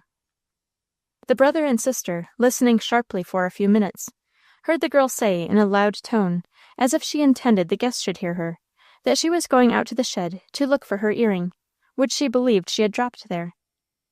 They surmised she was going to put the Indian on his guard. The gentleman had a pair of revolvers, and resolved to sell his life dearly should he be attacked. Peering down into the room below, he saw by the dim light the ruffians making preparations for bloody work. Axes, knives, pistols, and guns had been brought out, and in low whispers the miscreants were evidently discussing the plan of attack. Sometime after midnight 2 of the men stole out of the door, with the obvious intention of killing the Indian, as the first act in the bloody drama. For a few minutes after their disappearance all was still, and then the stillness was broken by 2 pistol shots in quick succession, followed by a triumphant war whoop, which served to tell the story. The Indian, who was also armed with a revolver, must have shot his 2 assailants. The gentleman fired down the hatchway of the loft, killing one of the villains as he was running out of the door. The other, after shouting loudly for his partners in murder, took to his heels and fled away. It appeared that the Indian guide, having been notified of his danger by the girl, rose from his bed and ensconced himself behind the shed. When the 2 men came out to attack him, he shot them both dead, and then waited, expecting that the others would have come out and furnished him with a new target. The girl came out of her hiding place, whither she had run on hearing the shots, and looked sharply into the faces of the 3 dead ruffians, and finding that her father was not among them, expressed her joy that her unworthy parent had escaped the fate he richly deserved. She told her story to the gentleman and lady while they were standing on guard and waiting for the morning to dawn. It appeared that she had been brought to the den a few days before by her father, and had become knowing to a murder which he and his companions had committed. Her mother, a pious woman, had instructed her daughter in the principles of Christianity, and had checked the evil propensities of her husband as long as she lived, but after her death, which had taken place shortly before the events we have been describing, all constraint had been removed from the evil propensities of the misguided man, and he joined the murderous gang who had just met their fate. The natural goodness of the young girl's nature, fostered by the teachings of her guardian mother, thus exerted itself to save 3 lives from the assassin's stroke. She gladly accompanied the lady on her route the following morning, and ever remained her attached protégée. Montana is one of the newest and wildest of our territories. Its position so far to the north, and the peculiarly rugged face of the country, make it the fitting abode for the genius of the storms. Gathering their battalions, the tempests sweep the summits, and whirling round the flanks of the mountains, roar through the deep, lonely gorges, with a sound louder than the ocean surges in a hurricane. The snows fill the ravines and drifts 100 feet in depth, and such are the rigors of winter that the women who live in the fur trading posts on that section of our northern border are often carried across the mountains into Oregon or Washington Territory to shield them from the severities of the inclement season. Late in the fall of 1868, a party consisting of 30 soldiers, while faring on through the mountains of that territory, were overtaken by one of these fearful snowstorms. The wind blew from the north directly in their faces, and the snow was soon piled in drifts which put a thorough embargo upon their further progress. Selecting the fittest place that could be found, they pitched their tents on the snow. But hardly had they fastened the tent ropes when a blast lifted the tents in a moment, and whirled them into the sky. After a night of great suffering, they found in the morning that all their mules were missing. They had probably strayed or been driven by the fury of the blast into a deep ravine south of the camp, where they had been buried beneath the enormous drifts. The storm raged, and the snow fell nearly all day. The rations were all gone, and progress against the wind and through the drifts was impossible. Another night of such bitter cold and exposure would in all probability be their last. They shouted in unison, but their shouts were drowned in the shrieks of the tempest. Towards night the storm lulled, and again they shouted, but no sound came back but the sigh of the blast. "Help! Help!" they cried. Unhappy men, Could help come to them except from on high? What was left to them but to wind their martial cloaks around them, and die like soldiers in the path of duty? But what God-sent messenger is this coming through the drifts to meet them? Not a woman. Yes, a poor weak woman has heard their despairing cry, and has hastened to succor them. Drenched and shivering with the storm, she told them to follow her, and conducted them to a recess in the crags, where beneath an overhanging ledge, and between projecting cliffs, a spacious shelter was afforded them. They crowded in, and warmed their numbed limbs before a great fire, while their preserver brought out her stores of food for the wayfarers. But how could a woman be there in the heart of the mountains, in the wintry weather, with only the storm to speak to her? Her husband was a miner, and she a brave and self-reliant woman. He had left her 2 weeks before to carry his treasure of gold dust to the nearest settlement.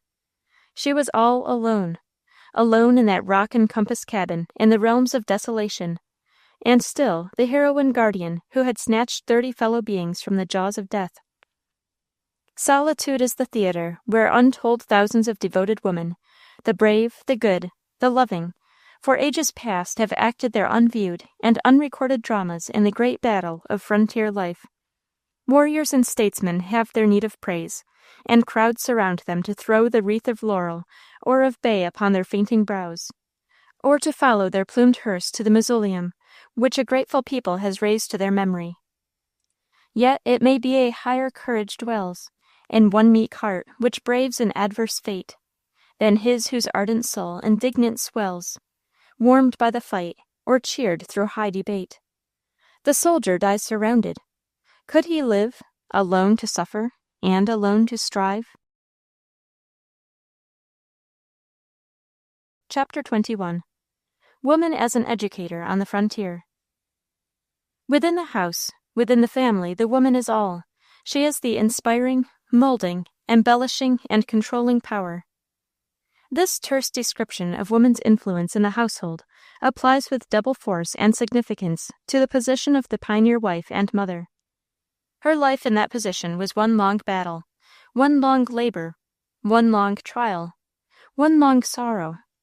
Out of this varied, searching, continuous educational process came discipline of the body, of the mind, and of the whole moral nature. Adversity, her stern, ragged nurse, whose rigid lore, with patience many a year she bore, taught her the practice of the heroic as well as of the gentler virtues, courage, labor, fortitude, plain living, charity, sobriety, pity. In that school these virtues became habitual to her mind, because their practice was enforced by the stress of circumstances.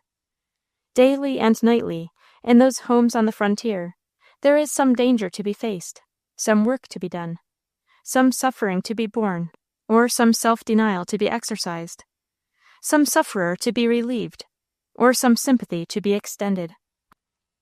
There is a twofold result from this educational process. First, the transmission, by the law of hereditary descent, of marked traits of character to her children, who show, in a greater or less degree, their mother's nature as developed in this severe school. Second, woman becomes fitted to mold the character and instruct the mind of her children in the light of her own experience and discipline. Woman is the great educator of the frontier. Within the first half of the 18th century, in that narrow belt of thinly settled country which follows the indentation of the Atlantic Ocean, in lonely cabins in the forest, or on the hill slope, or by the unvisited sea, most of the representative men of a revolutionary era first saw the light and were pillowed on the breasts of the frontier mothers. The biographical records of our country are bright with the names of men, the brave, the wise, the good, who were born of pioneer women, and who inherited from them those traits which, in after life, made them great and illustrious in the learned professions, in the camp, and in the councils of their native country. Who can doubt that the daughters, too, of those strong women, and the sisters of those eminent men, inheriting similar traits, exercised in their sphere as potent though silent an influence as did their brothers in the high stations to which they were called? As by a strain of blood, inherited traits come down to succeeding generations, and as from the breast of the mother the first elements of bodily strength are received, so from her lips are obtained those first principles of good and incentives of greatness, which the sterner features and blunter feelings of the father are rarely sufficient to inculcate. On parent knees, or later, in intervals of work or play, the soldier who fought to make us a free republic, and the statesman who laid deep and wide the foundations of our Constitution, acquired from their mother's lips those lessons of virtue and duty which made their after careers so useful to their country and memorable in history. We have said that woman was the great educator on the frontier. She was something more than an educator, as the term is usually applied. The teaching of the rudiments of school learning was a fraction in the sum total of her training and influence. The means of molding and guiding the minds of the young upon the border are very different from what they are in more settled states of society. Education in the older states of the Union is organized in the district and high school, in the academy and the college, and is maintained by large taxation of the town, city, or state. Here are wealth, aggregations of intelligence, and a surplus of the educated labor class. Commodious and often beautiful edifices shelter the bright tribes whom the morning bell calls together beneath the eye of cultured teachers. Stately halls and quaint chapels are the seats where the higher learning is inculcated. The paraphernalia of education is splendid, the appliances are adequate, and the whole machinery by which knowledge is diffused among the young works with a smooth regularity that makes it almost automatic.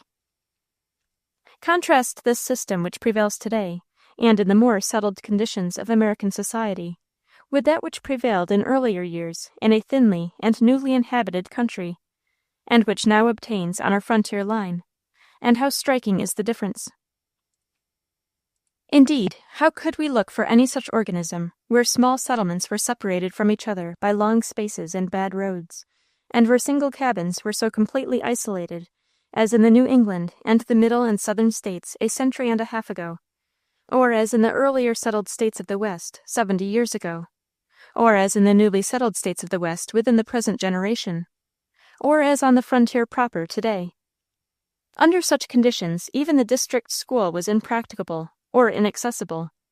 To supply its place, each household where there were children was a training school, of which the mother was the head. The process, under her eyes and hand, of forming the mind and character is very slow, but it is healthy and natural. It is conducted in the short interval of severe toil. She reverts to first principles, and teaches by objects rather than by lessons. It is the character that she forms more than the mind. She has about her a band of silent but powerful coadjutors. The sunshine and free air of the wilderness are poured around the little stranger, which soon grows into a handsome, largely developed, vigorous nursling. The air of the wilderness, too, is the native air of freedom. This, and the ample space wherein the young plant flourishes, makes it large in frame and broad in mind and character. Transplant a cypress from a garden in a populous community to the deep black mold of the West, and it grows to be a forest monarch. It is Hazlitt who says, "The heart reposes in greater security on the immensity of nature's works, expatiates freely there, and finds elbow room and breathing space." In the log cabin there is perhaps but a single room. There is a bed, a table, blocks of wood for chairs, and a few wretched cooking utensils. Thank God, the life of the pioneer woman is not cribbed and confined to this hovel. The forest, the prairie, the mountainside are free to her as the vital air, and the canopy of heaven is her familiar covering. A life outdoors is a necessary part of both the moral and the physical education of her children. Riding through one of the prairies of the far West, some years since, we arrived just at dusk in front of a cabin where a mother was sitting with her 4 young children and teaching them lessons from the great book of nature. She had shown them the sun as it set in glory, and told them of its rising and of its going down, of the clouds and of the winds, and how God made the grass and trees, and the stars, which came trooping out before their eyes. She taught them, she said, little as yet from books. She had but a Bible, a catechism, an almanac. The Bible was the only reader in her little school. Already she had whispered in their ears the story of Jesus' life and death, and charged their infant memories with the wise and beautiful teachings of the Sermon on the Mount. What a practical training was that which children had in that outdoor knowledge which had been useful to their mother. The chemistry of common life learned from the processes wrought out by the air and sunshine, astronomy from the great luminaries which are the clocks of the wilderness, and the science of the weather from the phenomena of the sky. There was no cramming in that home school.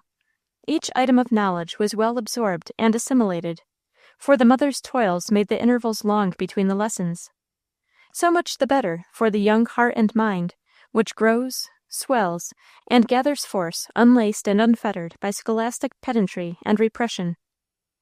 It is from the mother, too, that the boy or girl must take their first lessons in the tillage of the soil, which are most readily learned in the garden, for the women are the gardeners of the frontier. Gardening is a labor of patience and virtue, and is excellent discipline for the character. A child's true life is in the fields, and should be early familiarized with the forms of vegetable life. No small part of the education of a child may be carried on by the care and assiduous contemplation of plants and flowers. Observation, experience, reflection, and reasoning would all come of it. A flower is a whole world, pure, innocent, peacemaking. Woman's natural fitness for the work of an educator of the human plant is seen in the readiness and zeal with which she enters into this work of tending and training the plants in a vegetable or flower garden. And the garden is one of the outdoor schools where her little ones gain their most useful instruction. The difference between plants, the variegation of colors, their relations to the air, the sunshine, the dew, the rain, the habits of plants, some erect, some creeping, some climbing, the seasons of flowering, fruitage, and seed, are impressed with ease upon the plastic mind of childhood. From the garden, it is but one step to the meadow and the forest. Here the boy and girl sees nature unaided by man working out similar processes on a grander scale. There is heroic force and valor in the trees and grasses, and the child is early brought into antagonism with these strong forms of wild nature, and learns that he and his parents live by subjugating or converting them to their use. This is the lesson of contention in carrying through a useful purpose. The native sward is to be overturned and a new growth implanted. Bushes are to be torn up root and branch, so that the cattle may have pasture. The trees must be hewn down and cut into beams and boards. Thus, too, is learned the great lesson of labor. There is no rest for the mother. The stove, the broom, the needle, the hoe, and the axe are ever the familiar implements of her household husbandry. The cows and poultry are her protégés. Her brown arms and sunburned face are seen among the mowers and reapers. Endowed with a practical faculty for small things, she reaches into details which escape the blunter senses of the stronger sex. The necessities and contingencies of frontier life make her variously accomplished in the useful arts. She becomes a jack at all trades, carding, spinning, weaving, cobbling shoes, fitting moccasins, mending harnesses, dressing leather, making clothes, serving as cook, dairymaid, laundress, gardener, and nurse. From example and from precept, the children learn the lesson of labor from the mother. The girls, of course, remain longer than their brothers under her tutelage. Theirs is a lofty destiny. Lofty, because as wives and mothers they are to carry the shrine of civilization into the wilderness, and build upon the desert and waste places the structure of a new civil and social state. Serving as a duty and a pleasure is woman's vocation. The great German poet and philosopher has finely amplified this idea. Early let woman learn to serve, for that is her calling. For by serving alone she attains to ruling, to the well-deserved power which is hers in the household. The sister serves her brother while young, and serves her parents, and her life is still a continual going and coming, a carrying ever and bringing, a making and shaping for others. Well for her if she learns to think no road a foul one, to make the hours of the night the same as the hours of the day, to think no labor too trifling, and never too fine the needle, to forget herself altogether, and live in others alone. And lastly, as mother, in truth, she will need every one of the virtues. A French traveler, in the course of his wanderings through the western wilds of our country, came to a single cabin in one of the remotest and most inaccessible of our mountain territories. The only inmates in that lonely home were a middle-aged woman and 4 girls, ranging from 8 to 15. The father was a miner, who spent a large part of the time in digging or prospecting for precious ores, as yet with only moderate success. The matron did the work of both man and woman.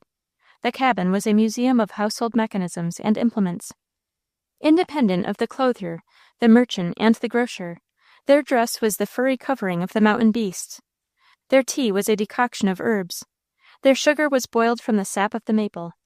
The necessaries of life were all of their own culture and manufacture. Yet, thanks to the unwearied toils of the good woman and her little helpmeets, there was warmth, comfort, and abundance, for love and labor were inhabitants of those rocks. The girls had already been taught all that their mother knew, and she had sent out to fight their own battle.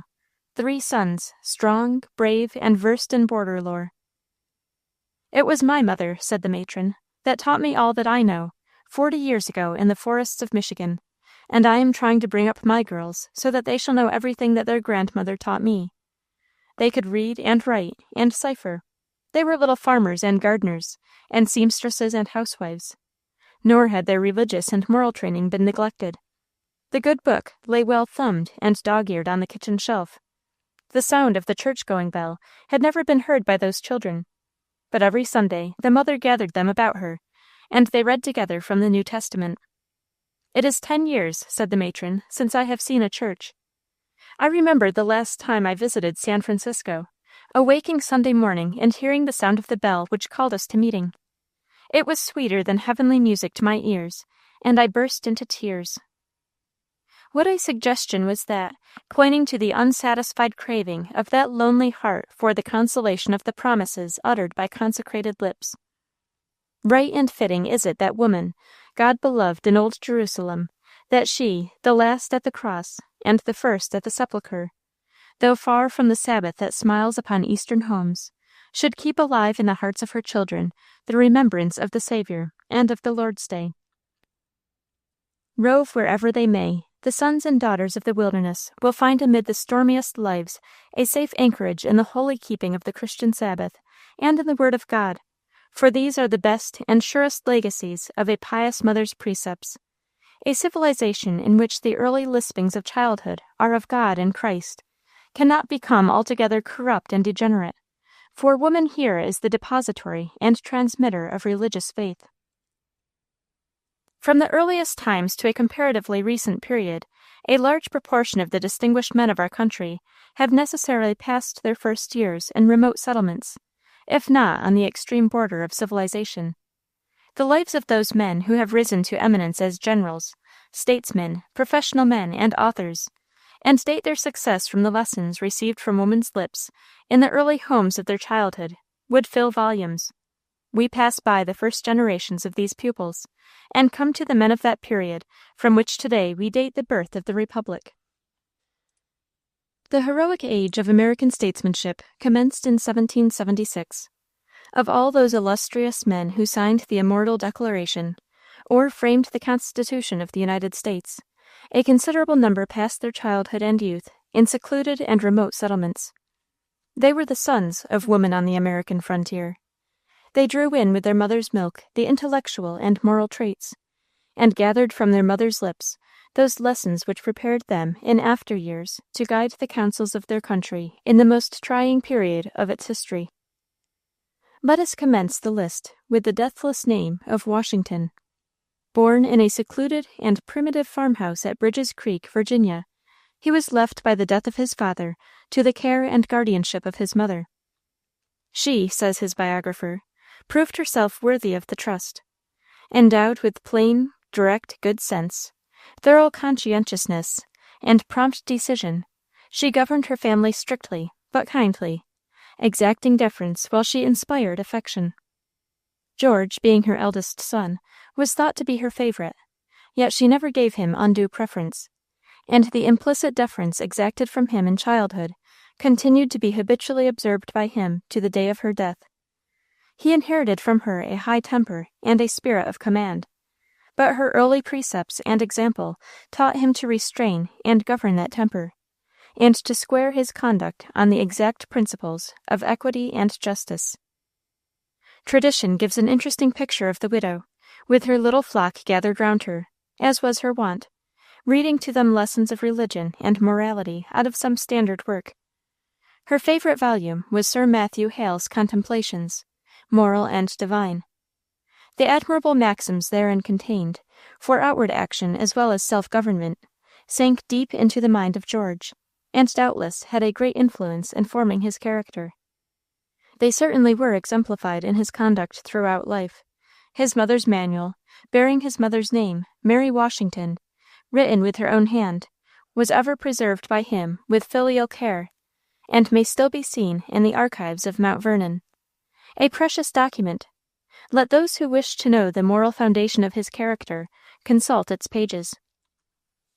Among the signers of the Declaration of Independence, Thomas Jefferson, the author of that immortal document, George Wythe, afterwards Chancellor of Virginia, Francis Hopkinson, the poet and patriot Benjamin Franklin, Samuel Huntington, Edward Rutledge, and many others, have left upon record testimonials of their great obligations to their mother's care and teachings. In the second era of American statesmanship, a large number of those most eminent for public services were also born and nurtured on the frontier. A cursory examination of the biographies of those distinguished men will show how largely they were indebted to the early training which they received from their mothers. Incidents drawn from the early life of the 7th President of the United States will prove with striking clearness the lasting influence of a mother's teachings. During one of the darkest periods of the Revolution, and after the massacre at Warsaw by the bloodthirsty Tarleton, when the British prison pens in South Carolina were crowded with wounded captive patriots, an elderly woman, with the strongly marked physiognomy which characterizes the Scotch-Irish race, could have been seen moving among the hapless prisoners, relieving their wants and alleviating their sufferings. She had come the great distance, alone and on foot, through swamps and forests and across rivers, from a border settlement, on this errand of compassion. After her work of charity and mercy had been finished, she set out alone and on foot, as before, upon her journey home. She sped on, thinking doubtless of her sons, and most of all of the youngest, a bright and manly little fellow whom she had watched over and trained with all of a mother's care and tenderness. The way was long and difficult. The unbridged streams were cold. The forest was dark and tangled. Wandering from her course, weary and worn with her labors of love and pity, she sank down at last and died. That woman who gave her life to her country and humanity was the mother of Andrew Jackson, and that youngest son, her especial pupil, was the 7th President of the United States. He had lost his father when an infant, and his early training devolved upon that patriot mother, from whom he also inherited some of those marked and high traits of character for which he was afterwards so conspicuous. She was an earnest and devoted Christian woman, and strove, like the mother of Washington, to glorify God as much in the rearing of her children as in the performance of any other duty. She taught Andrew the leading doctrines of the Bible, in the form of question and answer, from the Westminster Catechism, and these lessons he never forgot. In a conversation with him some years since, says a writer, General Jackson spoke of his mother in a manner that convinced me that she never ceased to exert a secret power over him, until his heart was brought into reconciliation with God. Just before his death, which occurred in June 1855, he said to a clergyman, "My lamp is nearly out, and the last glimmer is come. I am ready to depart when called. The Bible is true. Upon that sacred volume I rest my hopes of eternal salvation, through the merits and blood of our blessed Lord and Savior, Jesus Christ." If departed spirits, the saintly and ascended, are permitted to look from their high habitation upon the scene of earth, with what holy transport must the mother of Andrew Jackson have beheld the deathbed triumph of her son. The lad whom she sent to an academy at the Warsaw meeting house, hoping to fit him for the ministry, had become a man, had filled the highest elective office in the world, and was now an old man, able in his last earthly hour, by the grace of God attending his early pious instruction, to challenge death for his sting, and to shout victory over his opening grave. It is a faculty of the female mind to penetrate with singular facility into the true character of the young. Every intelligent mother quickly, and by intuition, discerns the native bent of her child, and measures his endowments. Evidences of latent talent in any particular direction are scrutinized with maternal shrewdness, and encouraged by applause and caresses. The lonelier the cabin, the more secluded the settlement, the sharper seem to grow the mother's eyes, and the more profound this intuitive faculty. It is the mother who first discerns the native bent and endowments of her child, and she too is the quickest to encourage and draw them out. How many eminent and useful men, whose childhood was passed in the outlying settlements, have been able to trace their success to a mother's insight into their capabilities.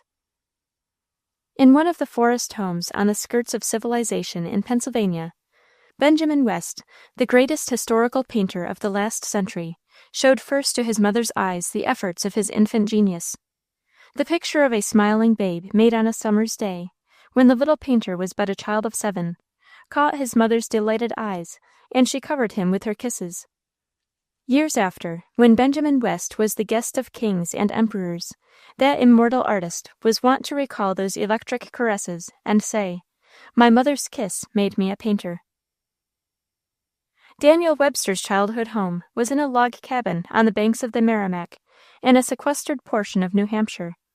Here he passed his boyhood and youth, and received from his admirable mother those lessons which formed his mind and character, and fitted him for that great part which he was to play in public life. She recognized the scope of his genius when she gave him the copy of the Constitution on a pocket handkerchief. She pinched every household resource that he might go to Exeter Academy and to Dartmouth College, as if she had had a prophetic vision that he would come to be called the defender of those institutions which his father fought to obtain. And when in after years he had grown gray in honors and usefulness, he was wont to refer with tears to the efforts and sacrifices of this mother, who discerned his great capacity and was determined that he should enjoy the advantages of a college education. It is the affectionate and noble ambition of many other pioneer mothers, besides Mrs. Webster, which has secured to their sons the benefits of a thorough academic training. The next step from the home school is the district school. The cabin which shelters a single family is generally placed with shrewd eyes to its being the point around which a settlement shall grow up. Wood and water are contiguous. The soil is rich. Not many seasons roll away before other cabins send up their smoke hard by. Children multiply, for these matrons of the border are fecund. Out of the common want rises the schoolhouse, built of logs, with its rude benches. Here the schoolteacher is a woman, the grown-up daughter, or the maiden sister of the pioneer. How many of our greatest men have learned their first rudiments from the lips of schoolmarms in their primitive schoolhouses on the frontier? Population increases by production and accession. There is soon a dearth of teachers. All along the frontier the cry is sent up to the east, "Come and teach us." Woman again comes to the front. The schools of the border settlements have been largely taught by the faithful and devoted female, missionaries in the cause of education from the east. These pioneer schoolmistresses bore the discomforts of remote Western life patiently, and did their duties cheerfully. Most of them afterwards became wives and mothers, and have, in both these relations, done much towards building up the settlements where they made their homes. Others have enrolled their names among the missionary martyrs. The toils, hardships, and privations incident to a newly settled country have often proved too heavy for the delicate frames reared amid the comforts and luxuries of Eastern homes, and they have fallen victims to their noble ambition, giving their lives to the cause they sought to promote. One of these martyrs was Miss M. She was one of that band of lady teachers, numbering several hundred, who nearly 30 years ago went out to the then far West under the auspices of Governor Slade and Miss Catherine Beecher, to supply the crying need of teachers which then existed in that section of our country. This, it should be remembered, was before railroads had brought that region within easy access from the east. That wild, primeval garden had been, as yet, redeemed from nature only in plots and patches. On the boundless prairies of Illinois, the cabins of the settlers were like solitary vessels moored in a waste of waters, and between them rolled in green billows, under the wind, the tall, coarse grass.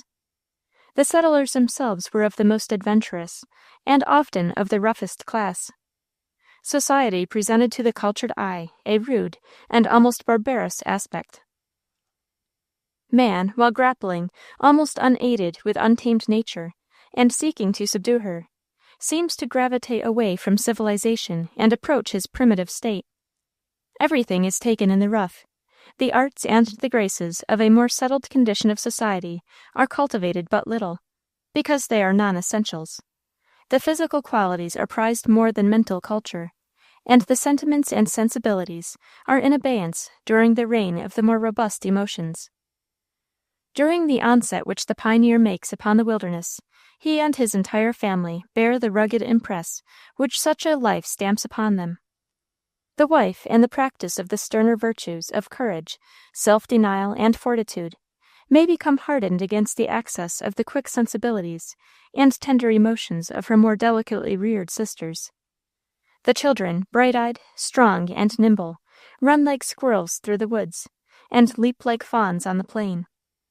The mother's tutelage has done much, but more remains to be done in the schooling to be had from books. After the first victory has been won over the forest and the soil, and the pioneer reposes for a season upon his laurels, in comparative ease, he discerns the needs of his flock, and craves the offices of one who can supply the place of the weary mother in schooling the children. Out of the void that exists, the appliances of education must be created. The nurslings of the plain must be brought together and taught to subject themselves to the regular discipline of the district school, and who but woman can best supply such a discipline? Such was the condition of frontier society and education when Miss M. came to Illinois.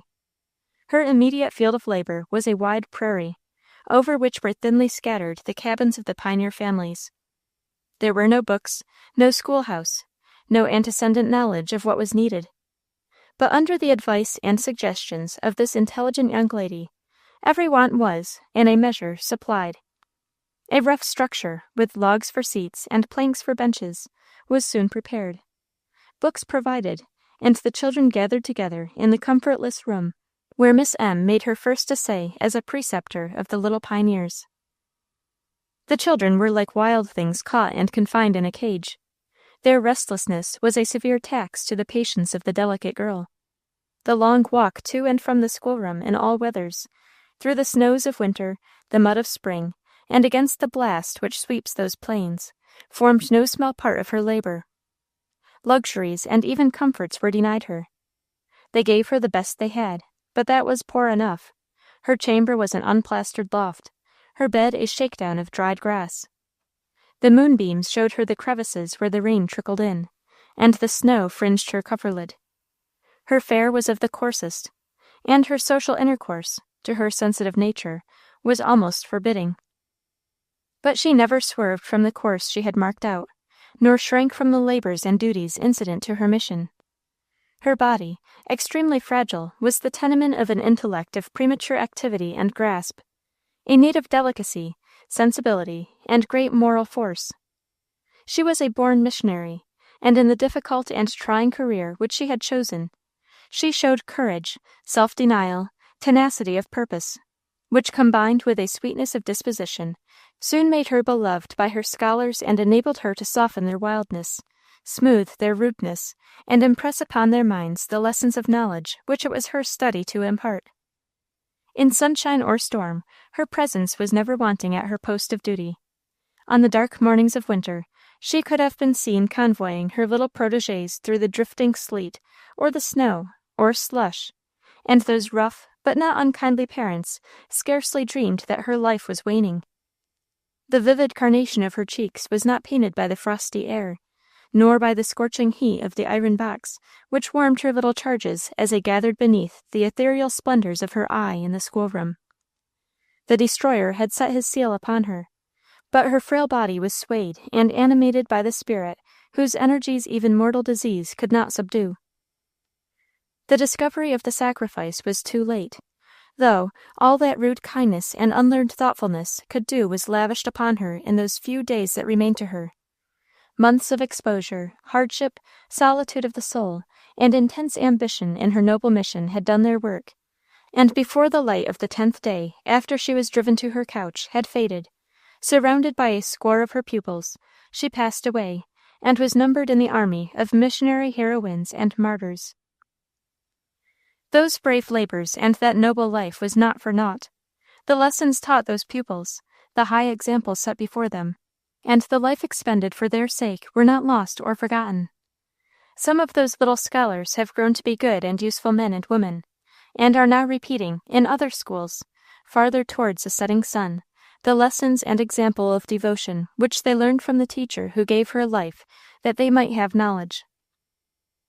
The place which woman, as an educator, now fills, and so long has filled upon the frontier, is not bounded, however, by the home school, nor by the district school, in both of which she is the teacher of the young. She is the educator of the man. She molds and guides society. The home where she rules is the center and focus from which wells out an influence, as light wells out from the sun. The glow of the fireside where the mother sits is a beacon whose light stretches far out to guide and guard. The word home, as used among the old races of northern Europe, contains in its true signification something mystic and religious. The female patriarch of the household was regarded with superstitious veneration. Her sayings were wise and good, and the warrior sat at her feet on the eve of battle, and gathered from her, as from an oracle, the confidence and courage which nerved him for the fight. And today the picture of an aged mother sitting by the hearth, and the recollection of her counsels, is a source of comfort and strength to many a son who is far away fighting the battle of life. The home and mother is the polar star of absent sons and daughters. She who sat by the cradle bed of childhood, the first, the last, the faithfulest of friends. She, the guardian of infancy, is the loving and never to be forgotten guide of riper years. As far as thought can run upon this earthly sphere, or memory fondly send back its gaze, so far can the influence of a mother reach to cheer, to sustain, to elevate, and to keep the mind and heart from swerving away from the true and the right. One who received his early training from a mother's lips in a frontier state, and afterward attained to wealth and influence in one of our mountain republics, lately told the writer that he kept the picture of his mother hanging up in his chamber, where it was the last object which his eyes lighted on before retiring, and the first upon rising. And whenever he was about to adopt any new course, or commence any new enterprise into which the question of right or wrong entered, he always asked himself, "What will my mother say if I do thus and thus?" That mother's influence was upon him, though 1,000 miles away from her, and the thought of her in the crises of his life was the lodestar of his strong heart and mind. We may well imagine those hardy sons who were now building up our empire in the Rocky Mountains, as finding in a mother's portrait a tie which binds them fast to the counsels and the love of their earliest guardian, and that as they gaze on the counterfeit presentiment of those endeared features, they might long to hear again the faithful counsels which guided their youth, exclaiming with the poet, "Oh, that those lips had language! Life has passed with me but roughly since I saw thee last." We have elsewhere spoken of the refining and humanizing influence of woman amid the rude and almost barbarous atmosphere of frontier life. The mother molds and trains the child. The wife molds and trains the husband. The sister molds and trains the brother. The daughters mold and train the father. We speak now of molding and of training in a broader sense than they are embraced in the curriculum of books. The influence exerted is subtle, but not the less potent. Woman is the civilizer par excellence. Society, in its narrower means, exists by her and through her. That state of man which is best ordered and safest is only where woman's membership is most truly recognized. Man alone gravitates naturally towards the savage state. Communities of men, such as exist in some of our most remote territories, are mere clubs of barbarians, They may be strong, energetic, and brave, but their very virtues are such as those which savages possess. Into one of the loneliest valleys of the Rocky Mountains, some years since, 50 men, attracted by the golden sands which were rolled down by the torrents, built their huts and gave the settlement a name. There were cabins, a tavern, and a bar-room. There were men toiling and spending their gain in gambling and rioting. There was rugged strength and hardihood. There was food and shelter, and yet there was no basis for civil and social organism, as those terms are properly understood, because no wife, no mother, no home was there. Those strong and hardy men clove the rock and sifted the soil, and chained the cataract, but their law was force and cunning, and the only tie they recognized was a partnership in gain. What civilization or true citizenship could there be in a society in which the family circle and its kindred outgrowth, the school and the church, were unknown? The denizens of that mountain camp slid, by an irresistible law of gravitation, away from civil order, from social beneficence, and from humanity. They gorged themselves and swore and wrangled and fought, and like the dragons of the prime, they tore each other in their selfish greed for that which was their only care. Into this savage semi-pandemonium entered one day 2 unwanted visitors, the wives of miners who had come to join their husbands. Polite, kind, gentle, intelligent, and pious, their very presence seemed to change the moral atmosphere of the place. All the dormant chivalry of man's nature was awakened. Their appearance in the midst of that turbulent band was a sedative which soon allayed the chronic turmoil in which the settlement was embroiled. The reign of order commenced again. Manners became softened, morals purified, the law of kindness was reestablished, and slowly out of social chaos arose the inchoate form of a well-formed civil society. This illustrates woman's influence in one of the peculiar conditions of our American frontier communities. But in all other phases of true pioneer life, her influence is as strongly, if not as strikingly, displayed as a humanizing, refining, and civilizing agent. We have said that woman is the cohesive force which holds society together. This thesis may be proved by facts which show that power in all those relations in which she stands to the other sex. In cultured circles, she shapes and controls by the charms of beauty and manner. But in the lonely and rude cabin on the border, her plastic power is far greater, because her presence and offices are essentials without which development dwindles and progress is palsied. There, if anywhere, should be the vivified germ of the town and the state. There, if anywhere, should be the embryonic conditions which will ripen one day into a mighty civil growth. A wife's devotion, the purity of a sister's and a daughter's love, the smiles and tears and prayers of a mother. These make the sunshine which transforms the waste into a paradise, the wild into a garden, and expands the home by a law of organic growth into a well-ordered community. The basis of civil law and social order is the silent compact which binds the household into one sweet purpose of a common interest, a common happiness. Woman is the unconscious legislator of the frontier.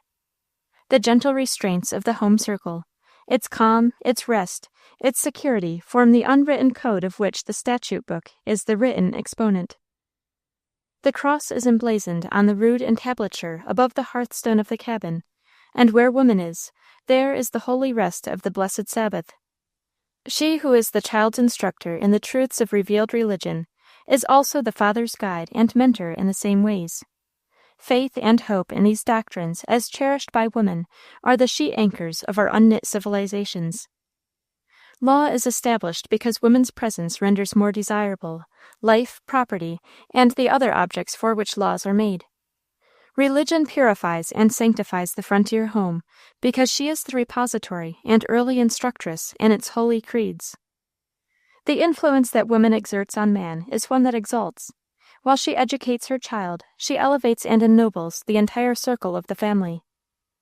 If we cast our eyes back over the vast procession of actors and events which have composed the migrations of our race across the continent, from ocean to ocean, we are first struck by the bolder features of the march.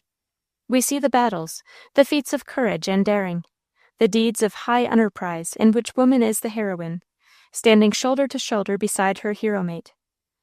Again we look and see the wife and mother worn with toils and hardships, and wasted with suffering, which she endures with unshaken heart, a miracle of fortitude and patience. Then we behold her as the comforter and the guardian of the household, amid 1,000 trying scenes, soothing, strengthening, cheering, and preserving. Grand and beautiful indeed are such spectacles as these. They rivet the eye, they swell the breast, they lift the soul of the gazer, because they are an exhibition of great virtues exercised on a wide field, in a noble cause, the subjugation of the wilderness, and the extension of the area of civilization. The hero who fights, the martyr who dies, the sufferer who bleeds, the spirit of kindness and sympathy, which comforts and confirms, are objects which call for our tears, our praise, our gratitude. But after all, these are incidents merely, glorious and soul-stirring indeed, yet scarcely more than superficial features and external agencies of the grand march, compared to the moral influence which emanates from the wife and mother in 1,000,000 homes and through 1,000,000 lives, with a steadfastness of power and beneficence which can best be likened to the sunshine. We praise it less because it is everywhere. We hardly see it, but we know that it is present, and that society, frontier society, could not long exist without that penetrating, shaping, elevating force. And so, while we applaud the heroine, we may not forget the patient and often unconscious educator. When the philosophical historian of the future collects the myriad facts upon which he is to base those generalizations which show the progress of the race upon this continent, and how that progress was induced, he will draw from woman's record a noble array of names and virtues, and a vast multitude of good, kind, and brave deeds. But he will not forget to take note also of the silent agencies, and the unobtrusive but ever-present influence of women, which will be found to outweigh the potency of the stronger and more brilliant virtues, with all the acts that they have wrought. And so it is today. As we gaze fixedly on the great expanse which the record of our time unrolls, we see high up on the majestic scroll 1,000 bright and speaking evidences of woman's silent agency in the building of a new empire upon our dark and distant borderland. End of Woman on the American Frontier by William W. Fowler.